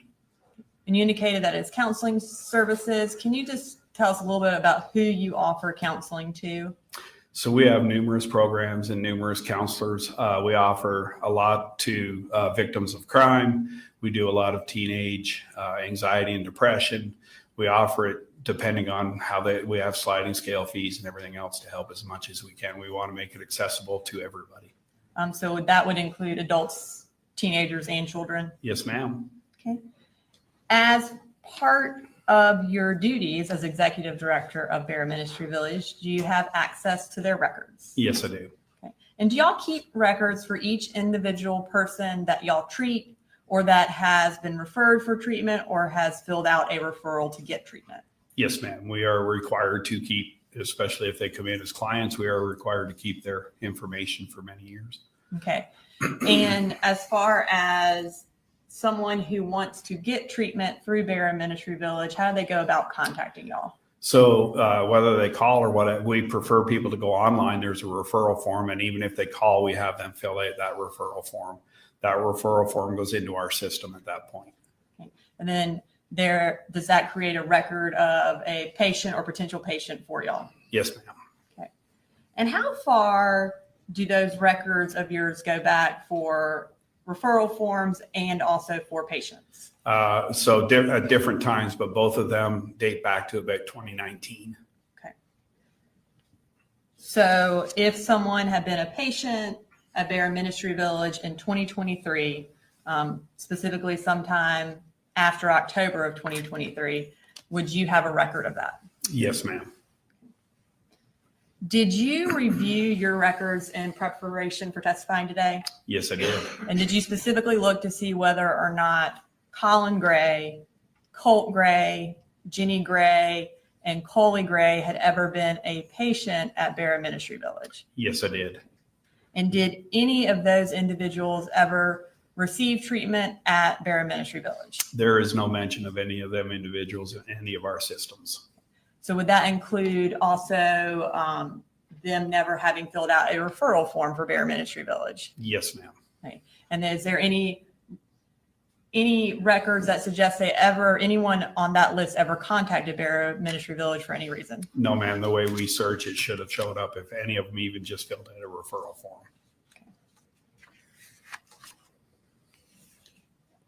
Nothing further. Thank you. Carlos, just a couple of questions, and I'll do it from here. Wasting your time. Your records would not reflect if somebody called in and got asked questions. It would only be when somebody filled out a form. Is that correct? Yes, sir. All right. Thank you. Need to be excused? Yes, Your Honor. Thank you, sir.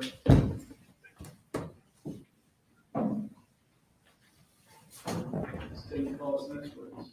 State calls Dawn Crook.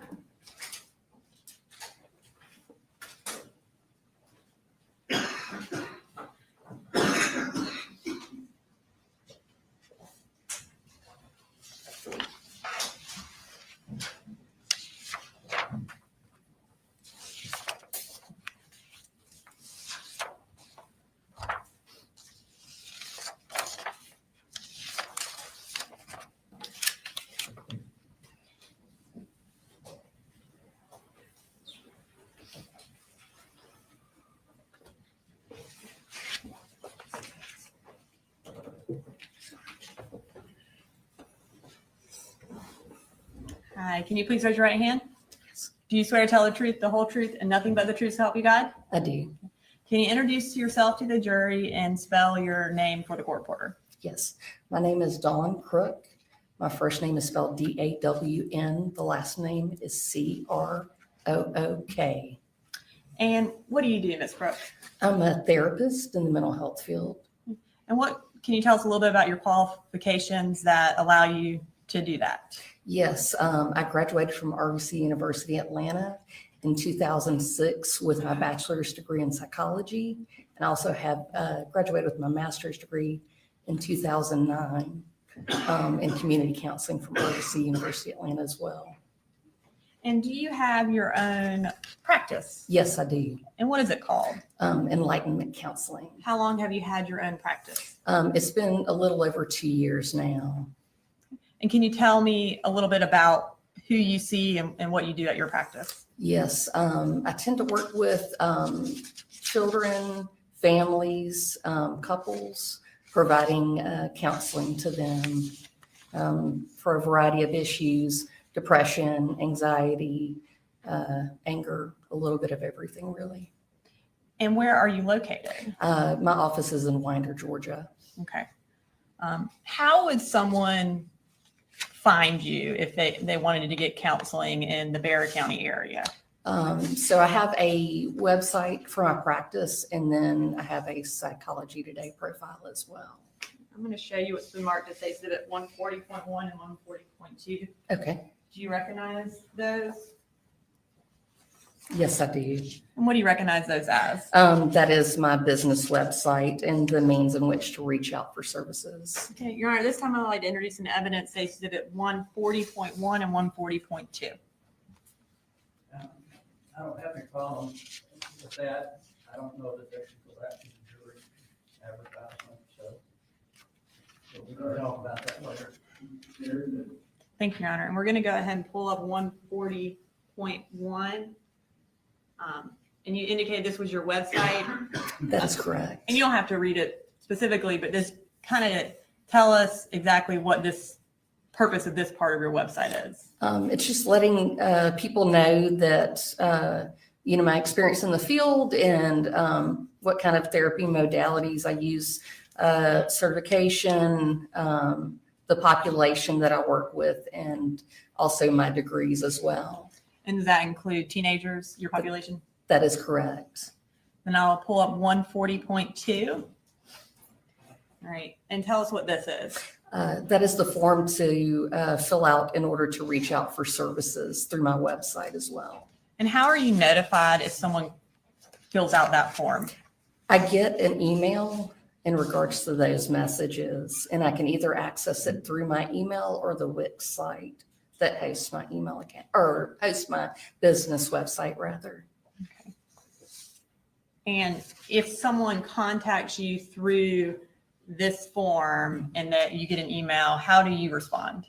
I typically respond by acknowledging their email and letting them know I'll reach out, or sometimes people would just fill out the information, what kind of services they're looking for, and they may not necessarily provide me with a phone number. So sometimes I will respond asking them for a phone number to reach out and talk with them by phone. And before you meet with someone, do you generally want to talk with them by phone? Correct, I do. And why is that? Just to make sure that we're a good fit in what type of services they're looking for, that I have experience working with that population, to make sure that our schedules align as well, because sometimes with children, teenagers, families, they have busy lives and busy schedules, and they need evening appointments, and I may not always have those available. So. Okay. And I'm going to show you what's been marked as States Exhibit 141.1, 141.2, 141.3. Will you look through those and tell me if you recognize them? Did you say 141.1? Yes. Yes, I do recognize these. And what do you recognize those as? Those were emails sent to my private practice regarding services for Colt. And are they, I guess, a fair and accurate copy of those emails that you provided to the state? Yes, they are. Your Honor, this time I'd like to introduce into evidence State Exhibit 141.1 through 141.3. Any objection? Yes, Your Honor, I think they are continuing testimony, so I'll object to them on that. No objections for admissibility? No objection to questioning this witness about them. Thank you, Your Honor. And we're going to go ahead and pull up 141.1. All right, so I want to kind of just, before we read what the emails are, that first message up there, Is that from the initial contact submission? That is correct. Okay. And so how do you know who it's from? I can see his father's name at the beginning of the message. Is this how it shows up? You indicated on the Wix website. Is that correct? Is this how it That shows is up when correct. you are reviewing referrals? Yes. Okay. So what did the defendant write to you initially when he filled out the contact form? It says, I'm a working dad of 3. Colt is my oldest 14-year-old. We've had a very volatile, difficult past couple of years, and he needs help. Anger, anxiety, quick to be volatile. I don't know what to do. I have United Healthcare. Can you help? Thanks. And do you accept United Healthcare insurance? Yes, I do. Also at the bottom, it says message via email, and it provides an email address. Can you tell us that email address? That is my practice web, or I'm sorry, you're talking about Yes. the email address on which it was sent from? Yes. cgray@kpgc.net. And so that is how Colin Gray was able to get in touch with you through that email address. Correct. And did you then respond to the defendant after that contact? Yes, I did. And what did you say? I said, hi, Coley. Thank you so much for reaching out. Would you mind sending me your number and I can give you a call to discuss services and see if I would be a good fit for Colt? I've definitely worked with teenagers before that have gone through the things that he's experiencing. If this sounds good, I can go ahead and send up paperwork and get services started for him. And you indicated sometimes people don't initially send you a phone number. Was that true in this case? Correct, it was. Okay. And then we'll go to 141.2. Okay. And did he respond to your initial email about, hey, send me a number? Yes. And what did he say? He said, oh, wow, thank you so much. Yes, please send me the paperwork. I build commercial buildings for a living, so it's loud on these job sites, but my number is 706-410-8447. If I miss it, please leave a message and I will call ASAP. I can't thank you enough and pray this is what he needs. And did you respond to that email where he gave you his phone number? I did not, but I did call him. Okay. And did you make that call at approximately 4:30 on August 16th? Don't remember the exact time, but that I'm guessing is accurate. Okay. And that would have been, you would have called the same day that he contacted you, correct? I did. Okay. Your Honor, we have State's Exhibit 150, which is a voicemail that Ms. Crook left for the defendant. Have you had an opportunity to review that voicemail? Yes. And when you indicated that you called him, did he answer the phone? No, he did not. And you left him a voicemail? I did. Was that voicemail a fair and accurate recording of the voicemail that you left for the defendant on August 16th? That is correct. We'd like to introduce an evidence, Your Honor. You say that's August 16th? Yes. Any objection to 150? Oh, Your Honor. 150 is admitted. Thank you. And that would have been August 16th of 2024, just for the record. All right. So at this time, we're going to play that voicemail.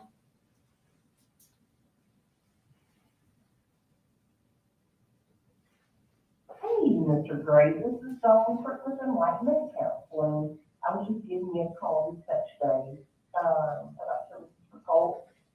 You can give me a call when you get back. My number is 389-0448. If for some reason we don't get to touch base today, maybe we can talk on Monday if that works better. I do appreciate it and look forward to talking to you soon. Thank you so much. Did he ever call you back after you left that voicemail? No, he did not. Did he respond by email after you left that voicemail? I don't believe so. Okay. And did you, again, follow up with another phone call to him? I did. Okay. And was that phone call on August 21st? That is correct. And again, I think the call, does it sound around 4:30 sound about right? That is probably accurate. When you called him again, I guess 5 days later on August 21st, did he answer that day? No, he did not. Did you leave him another voicemail? Yes, I did. Have you had an opportunity to review that voicemail as well? Yes, I have. And was it a fair and accurate recording of the voicemail that you left for Colin Gray on August 21st of 2024? Yes, it is. And Your Honor, this time I'd like to introduce into evidence Exhibit 151, which is a second email that Don Crook left for the defendant on August 21st of 2024. Sorry, voicemail. Did I say email? I apologize. Voicemail. Any objection? No, you're not. All right, 151 submitted. Oh, I'm sorry. It was 143. I apologize. All right. Stage 143. Hey, Mr. Gray, this is Dawn Crook with Enlightenment Counseling. You and I got a message last week in regards to services for Colt, and I was just trying to give you a call and touch base with you real quick. You want to call me back at 786-389-0448. I look forward to talking to you soon. Thank you. And did the defendant ever return that phone call? No, he did not. Okay. Did you also send him another email after that voicemail? Yes, I did. Okay, and we're going to go back to State Exhibit 141 and pull up 141.3. Okay. Is this the email that you sent after that voicemail? Yes, it is. And what is the date and time of that email? It's dated August 21st at 6:10 p.m. Okay. Is this generally when you follow up with people kind of after work hours? Yes, that is correct. And what did you send to the defendant on August 21st? The email said, "Hi, Mr. Gray. I hope you're doing well. I wanted to follow up and let you know that I tried to call you to touch base on Friday and left a message for you today as well. If you would please call me back when you have a moment to discuss details and get services started for Colt." Okay. And did you leave your phone number again? Yes, I did. Did he ever respond to that email with an email or a phone call? No, he did not. Did he ever come by your office? No, he did not. At any point, did you ever see Colt for any sort of counseling services? No, I did not.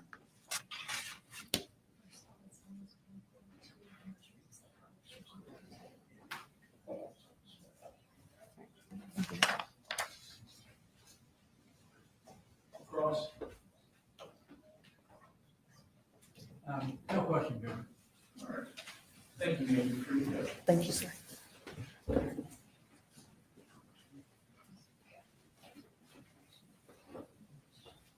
State calls next witness.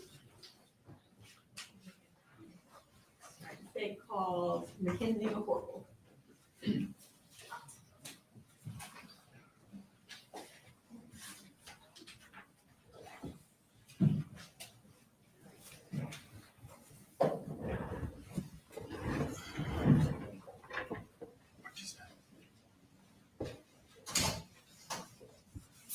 Will you raise your right hand?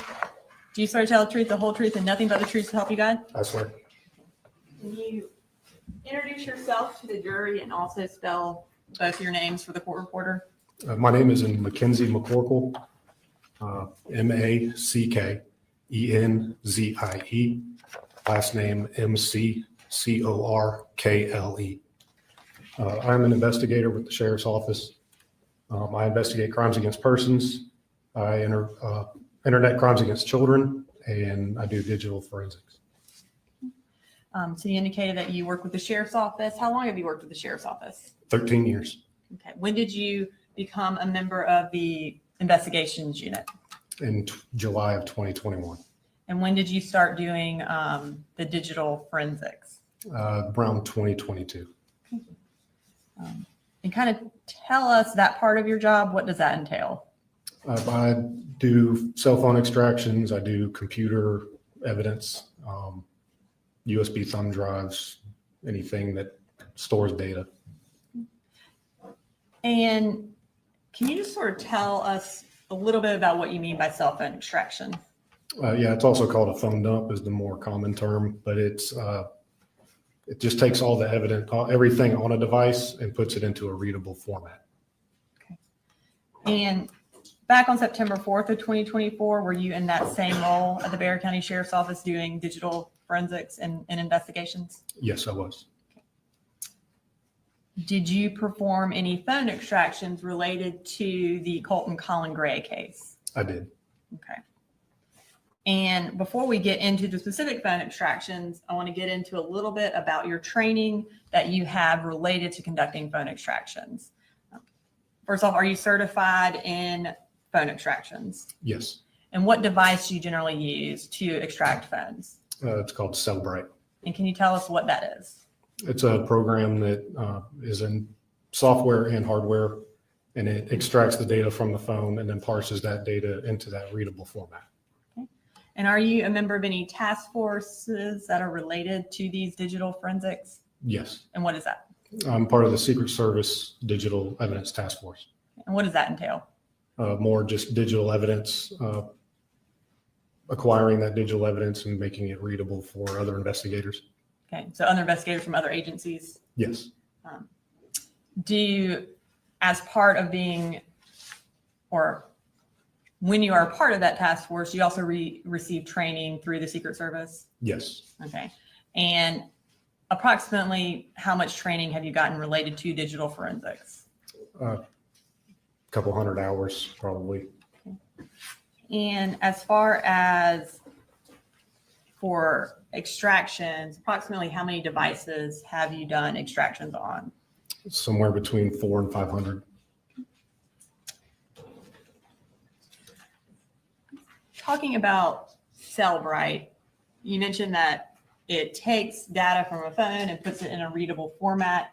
Can you tell us what kind of, generally speaking, what kind of data comes off a phone? Timestamps. So there's media files, pictures, videos, phone call logs, internet search history, text messages. So anything you can think of that you do on a phone could potentially be pulled from your phone. Yes. Okay. Can Cellbrite pull deleted data? It can. But does it always? Not always. Does Cellbrite alter the data in any way when it pulls it from the cell phone? No. And you mentioned that once Cellbrite, it will pull the data from the phone, put it in a readable format. Kind of tell me what you mean by readable format. So Cellbrite has two different programs. One is to extract the data from the phone, and the other one is to build the report. And you can do it in either a standalone viewer made by Cellbrite or put it in a PDF format. Okay. And PDF format, is that just where you can just kind of scroll through everything? Yes. Okay. And the other format, what is the benefit of that format? It's a little more user friendly. You can navigate a little bit easier using their standalone viewer. How many cell phones did you extract related to the Colin and Colt Gray case? 4. And whose phones were they? Colin, Colt, Jenny, and Marcy Gray. And were you able to successfully perform extractions on those 4 phones? Yes. Did you perform all those extractions consistent with your training and using Cellbrite? Yes. And were those extractions put in a readable format? They were. And was it put in both readable formats that you mentioned, the PDF and then the other user-friendly one as well? Yes. When you are reviewing a phone extraction in the user-friendly format, are you able to view specific parts of the cell phone extraction? Yes. So you can just view, say, text messages from this date to this date. Yes. Okay. Are cell phone extractions large? Yes. So in this case, can you tell us kind of generally how large the phone extractions were? They were a couple of them. 2 of them were 30 to 60,000 pages on the PDF format, and 2 of them were between 10 and 20,000. So given that would be unwieldy to be able to print 60,000 pages, are you able to just select a portion of the relevant part of the phone extraction and print that? Yes. Okay. And would that include being print off just text messages from a certain date or phone calls from a certain date. Yes. Can you also print off sort of a timeline for a certain date? Yes. And what would that include? It would include anything that you selected. So that could be internet search history, call logs, text messages, any app installations during that time frame.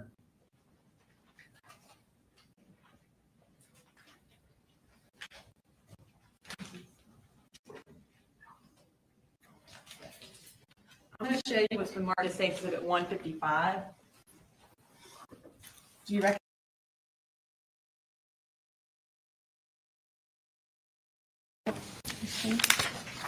And is that the phone that you extracted for Colin Gray?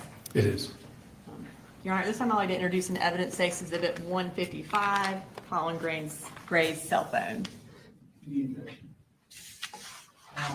No question, Judge, I'm not sure which ones they're going to use, but what he took off certainly, you don't have any objection. And this one's just the phone. This is just the phone, yes. Phone itself, okay. Okay. All right, 155 is admitted.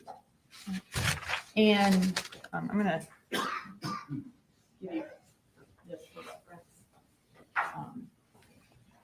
Do you know what day you did the phone extraction on Colin Gray's phone? On September 5th of 2024. And what kind of phone was it? It was a iPhone 14. And were you able to do what you would consider a complete extraction of his phone? Yes, it was a full file system. And you indicated that at least two of the phones had about 60,000 pages. Did his phone have about 60,000 pages? It did, yes. Okay.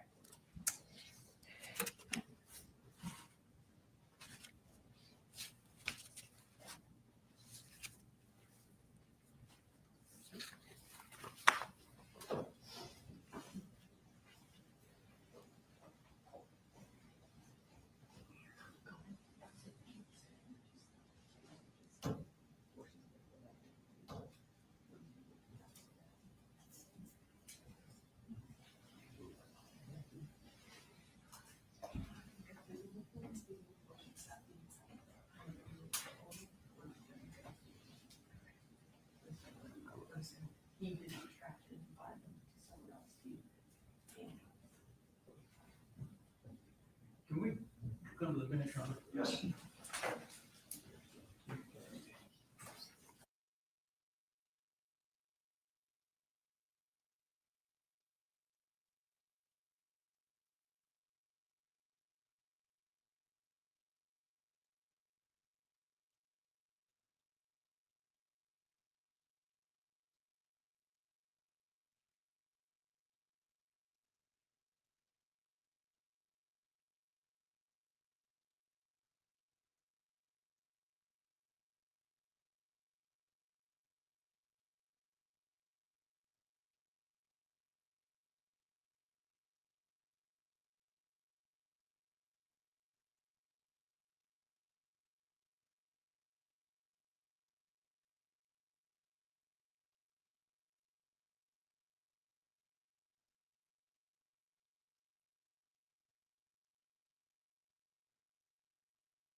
Okay.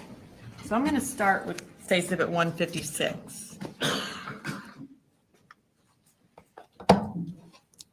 Okay. And there are 3 notebooks for 156. Put them in order. Have you had an opportunity to review these? Yes. Okay. And can you just kind of briefly tell us what the time frame, it should be on the front of it, for each notebook is, and is it related to the cell phone extraction for Colin Gray? Yes, this first one is Colin Gray's phone extraction from May 2024 through July 2024. The second one is Colin Gray's phone extraction from August of 2024. And the last one is Colin Gray's phone extraction from September 1st of 2024 through September 4th of 2024. And are those notebooks organized by date? Yes. And then within each date, are there certain sections of the extraction that have been printed out that are relevant?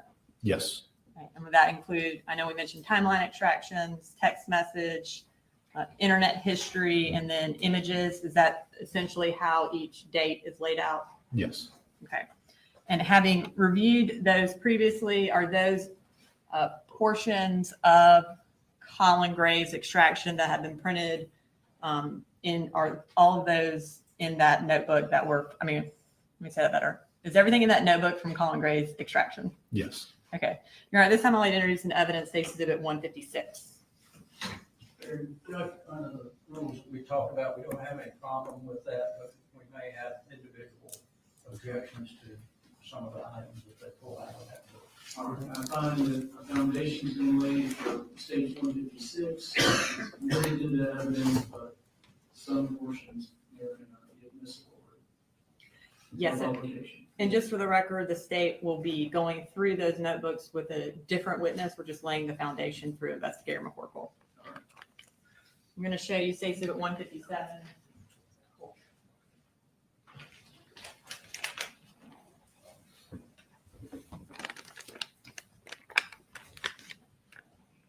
Can you tell us for State Exhibit 157 whose phone that is? This is Colt Gray's phone.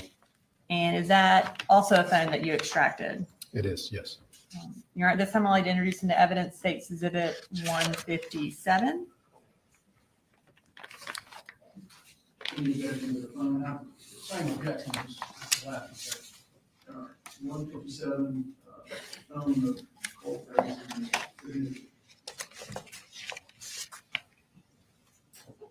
Just for reference, if you need it. When did you perform the extraction for Colt Gray's phone? I was on September 4th of 2024. Right. I'm going to go grab State Exhibit 158.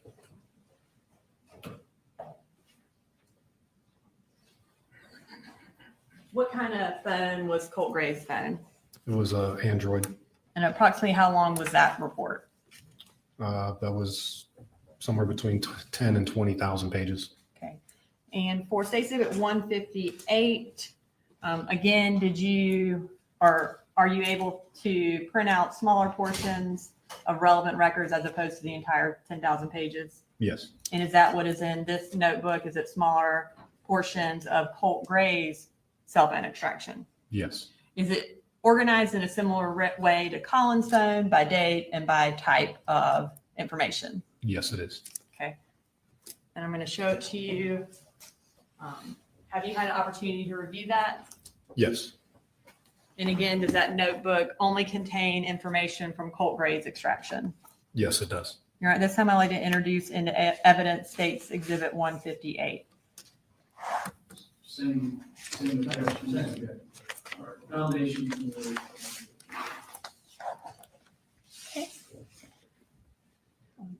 And you mentioned you also did an extraction for Marcy Gray's phone. Is that phone still in evidence? No, Was it returned to Marcy? it was, yes. And when did you perform an extraction on that phone? September 12th of 2024. What kind of phone was it? It was also an Android, And approximately how long was her report? somewhere between 30 and 40,000 pages. I'm gonna show you what's been marked as Exhibit 159. It is one folder.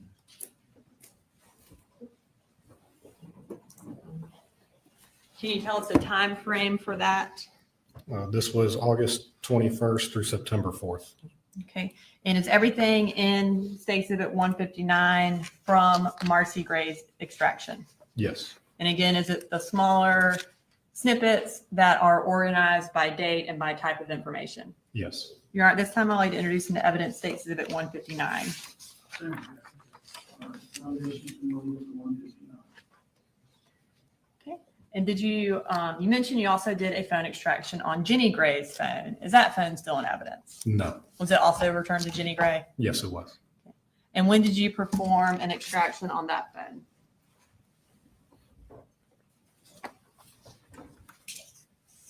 September 5th of 2024. And what kind of phone was it? It was an iPhone. Okay. Approximately how long was her report? Somewhere between 10 and 20,000 pages again. I'm going to show you State Exhibit 160. Can you tell me what the time frame for the extraction for Jenny's phone was? March 29th through September 4th. And would that be 2024? Yes. And for State Exhibit 160, again, is everything in that notebook from Jenny Gray's extraction? It is. And is it, again, organized by date and type of information? Yes.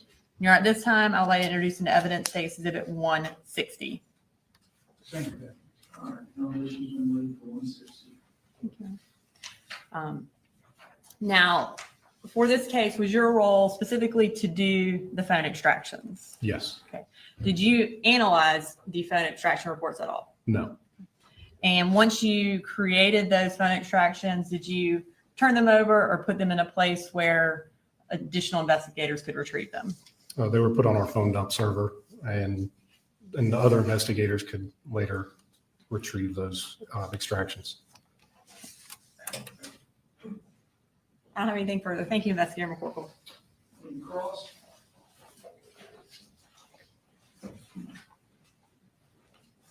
Good afternoon.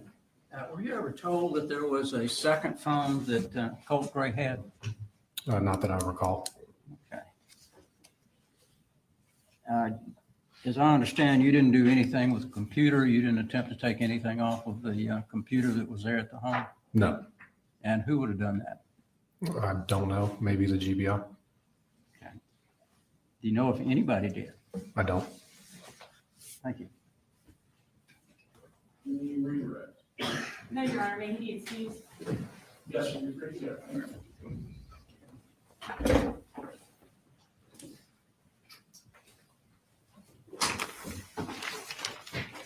An additional witness? Yes, sir. It's going to have a similar type. Okay. You got Tom? Yes, sir. State calls Luke Pyatt. Could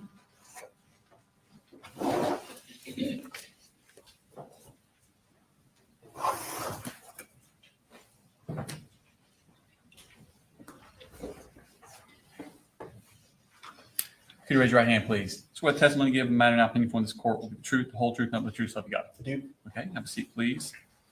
If you could introduce yourself to the jury and then spell your name for the court reporter. My name is Luke Pyatt, spelled Lukepyott. And where do you work, sir? I work for the Piedmont Judicial Circuit District Attorney's Office. And what do you do for it? I'm a sworn investigator. Okay, and what did you do before you came to the district attorney's office? I work for the Winder Police Department. Okay, and are you what's referred to as post-certified? Yes. And how long have you been in law enforcement? I started with Winder PD in 2019. I was certified in June of that year. Okay, and what are your duties with the district attorney's office?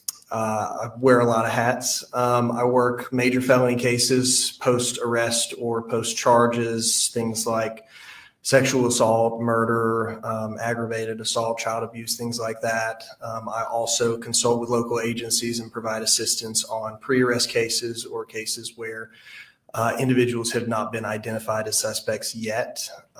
That involves taking out search warrants, issuing legal process, things like subpoenas or court orders, sometimes going out and conducting interviews. I also focus very heavily on digital forensic examination and analysis. And have you had specific additional trainings based on this? Yes. And what were those? So most of my specialized training has been in the field of crime scene investigation and forensic science, but I have also attended training at the National Computer Forensics Institute in Hoover, Alabama, on a wide variety of topics, from mobile device examination to advanced mobile device examination, Linux, basic network investigations, and digital evidence investigations. I want to take your attention to September 4th of 2024. Where were you working on that day? I was working for the DA's office. Okay, and where were you physically present that morning? So that morning I had gone to Gainesville. I was in the process of getting medical records for a case. Okay, and did you get a call about a shooting in Apalachee High School? I did. Okay, and what did you do at that point? The first call I had received was not from an official source. They were asking me if I knew anything about a shooting, which I didn't. So I hung up with them and I contacted our Barrow office, and they confirmed to me that the shooting was real. Okay, and what did you do at that point? So I went and got my gear, my vest, all that, and I went straight to Barrow County. I started calling all of my law enforcement contacts with various agencies to see if they needed coverage anywhere. All of the schools were locked down. It was a all hands on deck situation, and we were trying to make sure that all the kids were evacuated and that the schools were swept properly. And I was trying to make sure that they had enough hands at each school. Those that had time to pick up the phone told me that they had full coverage, so I went straight to our Barrow office to start on the investigation. Okay, is that here located in this building? Yes. Okay. What did you do? How did you help? So our very first priority was to identify and preserve evidence, in this case, digital evidence. When law enforcement responds to a scene, the first priority is to get rid of the threat, stop the danger, and then render aid to anyone who needs it. The third step is to secure evidence, to preserve it for processing and gathering. And so we were kind of already past those first two steps when I got involved and when I got here. So my priority was to find what evidence was out there. And in this case, my crime scene was the internet. So we were looking for a lot of different things that could be out there related to this suspect, their associates, any accomplices, any family members. And so we were trying to identify anything that might be linked to them in particular before their name was released and there might be phony or dummy accounts created. Okay. So what's the first step in preserving that kind of evidence? So first we have to identify what that evidence might be. In this case, I was looking for things like phone numbers tied to the individuals related to the investigation, email addresses, usernames. We typically gather that information through both public records and law enforcement restricted databases. And from that, we are able to cast a wider net. We use a process called OSINT, or open source intelligence, which allows us to take something like an identifier, a phone number, or an email address, and to query hundreds of different places all across the internet to see if there's associated info. So for example, if I had a suspect's phone number, I might be able to find that they also had a Snapchat account. And that Snapchat account linked to that phone number might contain valuable evidence. So we would want to know about that quickly. Okay. So if you do find out that the phone number is related to a certain Snapchat, Instagram, Amazon, things of that nature, these companies, what do you do at that point? So the very first step is preserving that evidence. Some digital evidence can last minutes, days, weeks, sometimes more than a year. Our priority is to make sure that what's there at the moment is not lost. And so we send out preservation requests to the various companies that may host this information. And did you do that? Yes. Okay. And when did you do that? That was on the day of the shooting. Okay. And what companies did you send out preservation requests to?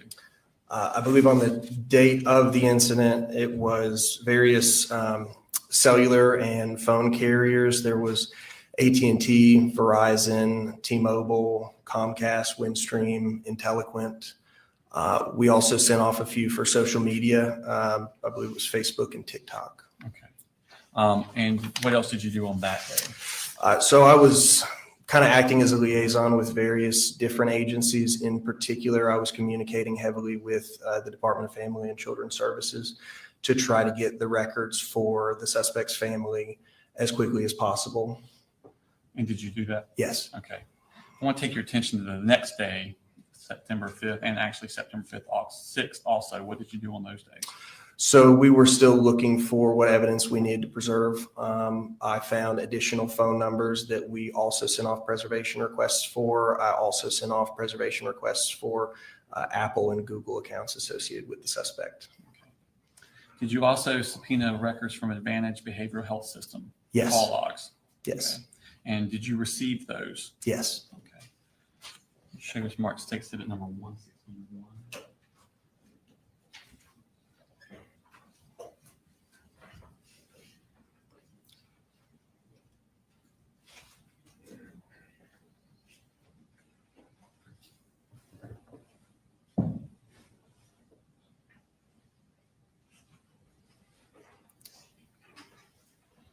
Your Honor, Attendance State Exhibit number 161 in the business records exceptions. They're the Advantage Healthcare call logs.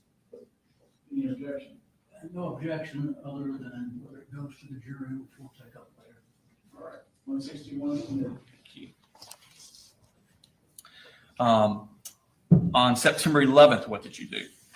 I sent off another preservation request specifically for Amazon records. And for what account in Amazon? It was the Amazon account that we knew was being utilized by Colin Gray based on some data that we found in a mobile device extraction. Okay. And then what did you do on September 12th? So on that day, I did a few things. I issued a subpoena to the Department of Natural Resources trying to get some records for a shooting range that we'd received information was used by the suspect and his family. That was the Clybell shooting range. I also issued a subpoena to Mike's Gun Room because they were the gun dealer that we had information had sold the gun involved in this incident. And I also procured a search warrant for some school records for the Colt Gray from West Jackson Middle School. Okay. The business record, the Mike's Gun Room, did you receive those back, those records? Yes.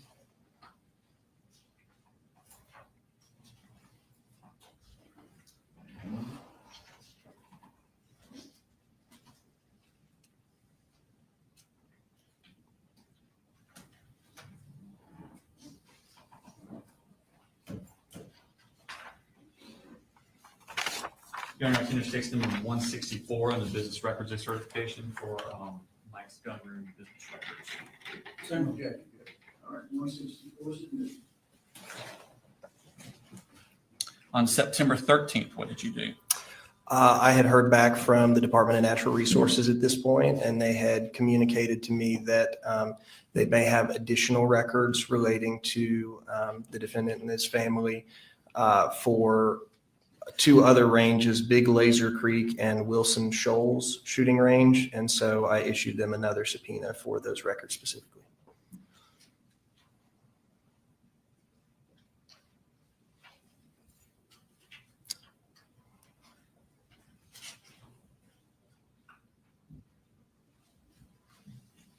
Same objection.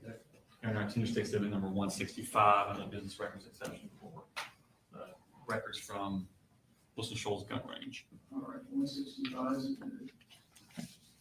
On September 16th, what did you do? I sent a subpoena to Amazon for the records I'd previously preserved. Okay.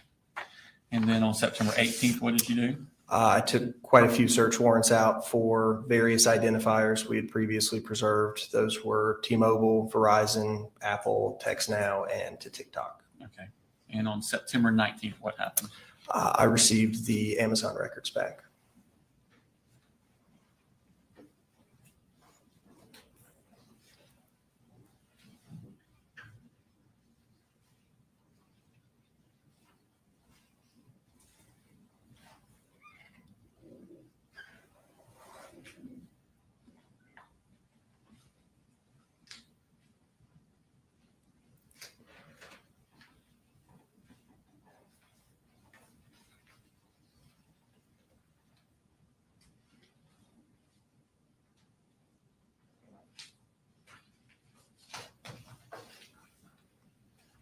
this time I tender stick exhibit number 162 into evidence under the business records section.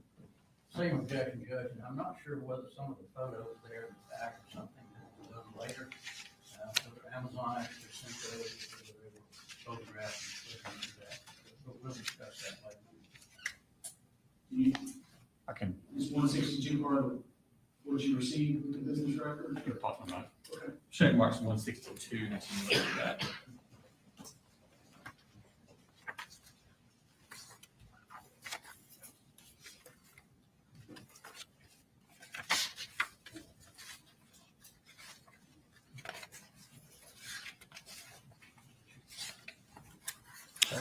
And I think there were specific, are those the Amazon records you got back from Amazon? Partially, the images in the back were not included with the Amazon disclosure. Okay. Just the spreadsheet portion. Just the spreadsheet portion was? Yes. Okay. So we would tender the other part, Your Honor. So removing the photographs, is that, Yeah. and again, I haven't seen it, so, all right. Remove the photographs, the balance of stage 162 is included. Thank you.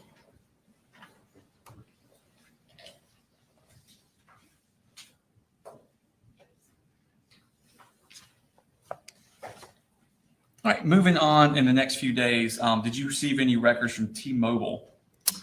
Yes, I did. Okay.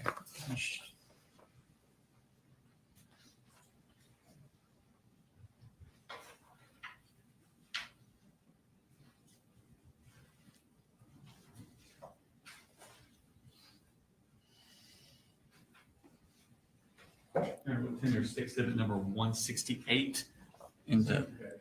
Your Honor, this is, what I have here is a description of the records. The actual records are digital. And they're on the hard, they're on the hard drive. So 168 specifically is what? It's the T-Mobile records, Your Honor. All right. 168 is On October 18th, did you do a search warrant for Georgia Cyber Academy school records? Yes, I did. Okay. And what is Georgia Cyber Academy? It is an online homeschool option. Essentially, it allows students in Georgia to attend school over the internet. And what were you asking for? Any enrollment, attendance, any information whatsoever about Colt Gray. And did you receive a response from them? Yes. And what was that response? They had no records whatsoever. Your Honor, tender stakes at number 166, which is what we were just referring to in the evidence. okay. All right. 166 is included. Okay. On October 26th, did you receive some Verizon account records? Yes, I did. And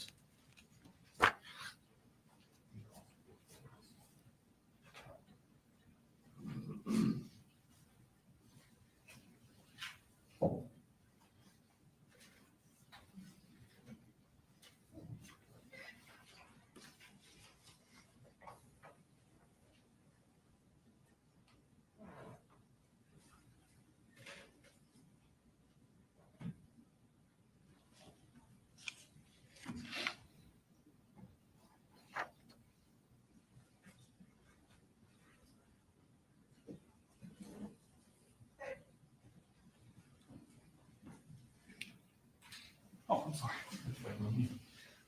Your Honor, 167 under the business records is the Verizon case. That is also digital and is on the hard drive. We have the other digital stuff on. All right. 167 is good.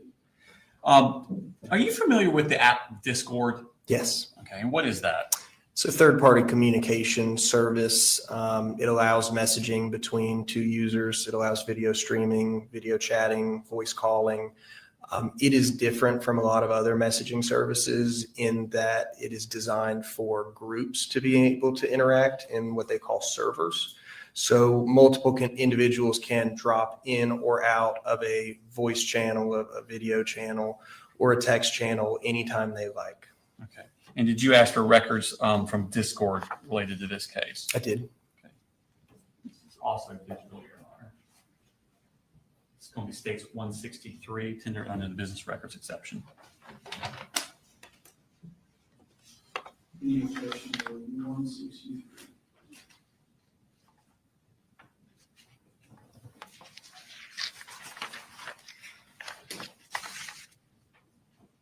Same objection.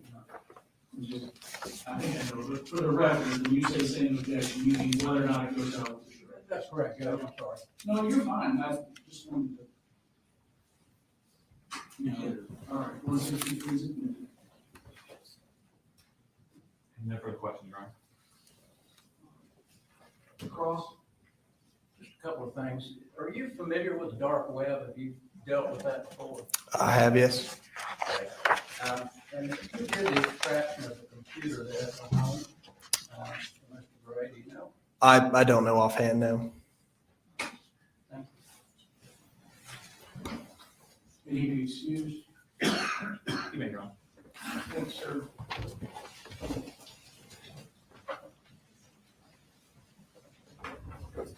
Is that a final witness? Yes, sir. All right. All right, ladies and gentlemen, we're done for the day. You're doing a great job. You keep being on time, and I haven't received any complaints, so keep it up. Don't do any research. Don't discuss the case with anybody. Good evening.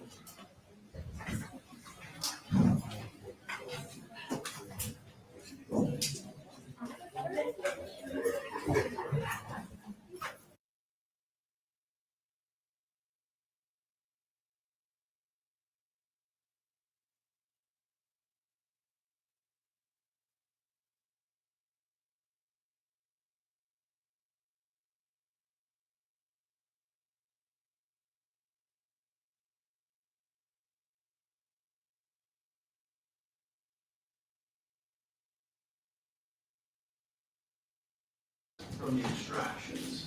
I realize you may not be able to predict what day that's going to be, but I want the defense to review it before, so that morning I can perhaps have the jury come in a little later, so we're not leaving it in there for an hour and a half while we get through serious objections. Yes, sir. All right, see y'all at 9. Thank you.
True crime just got darker.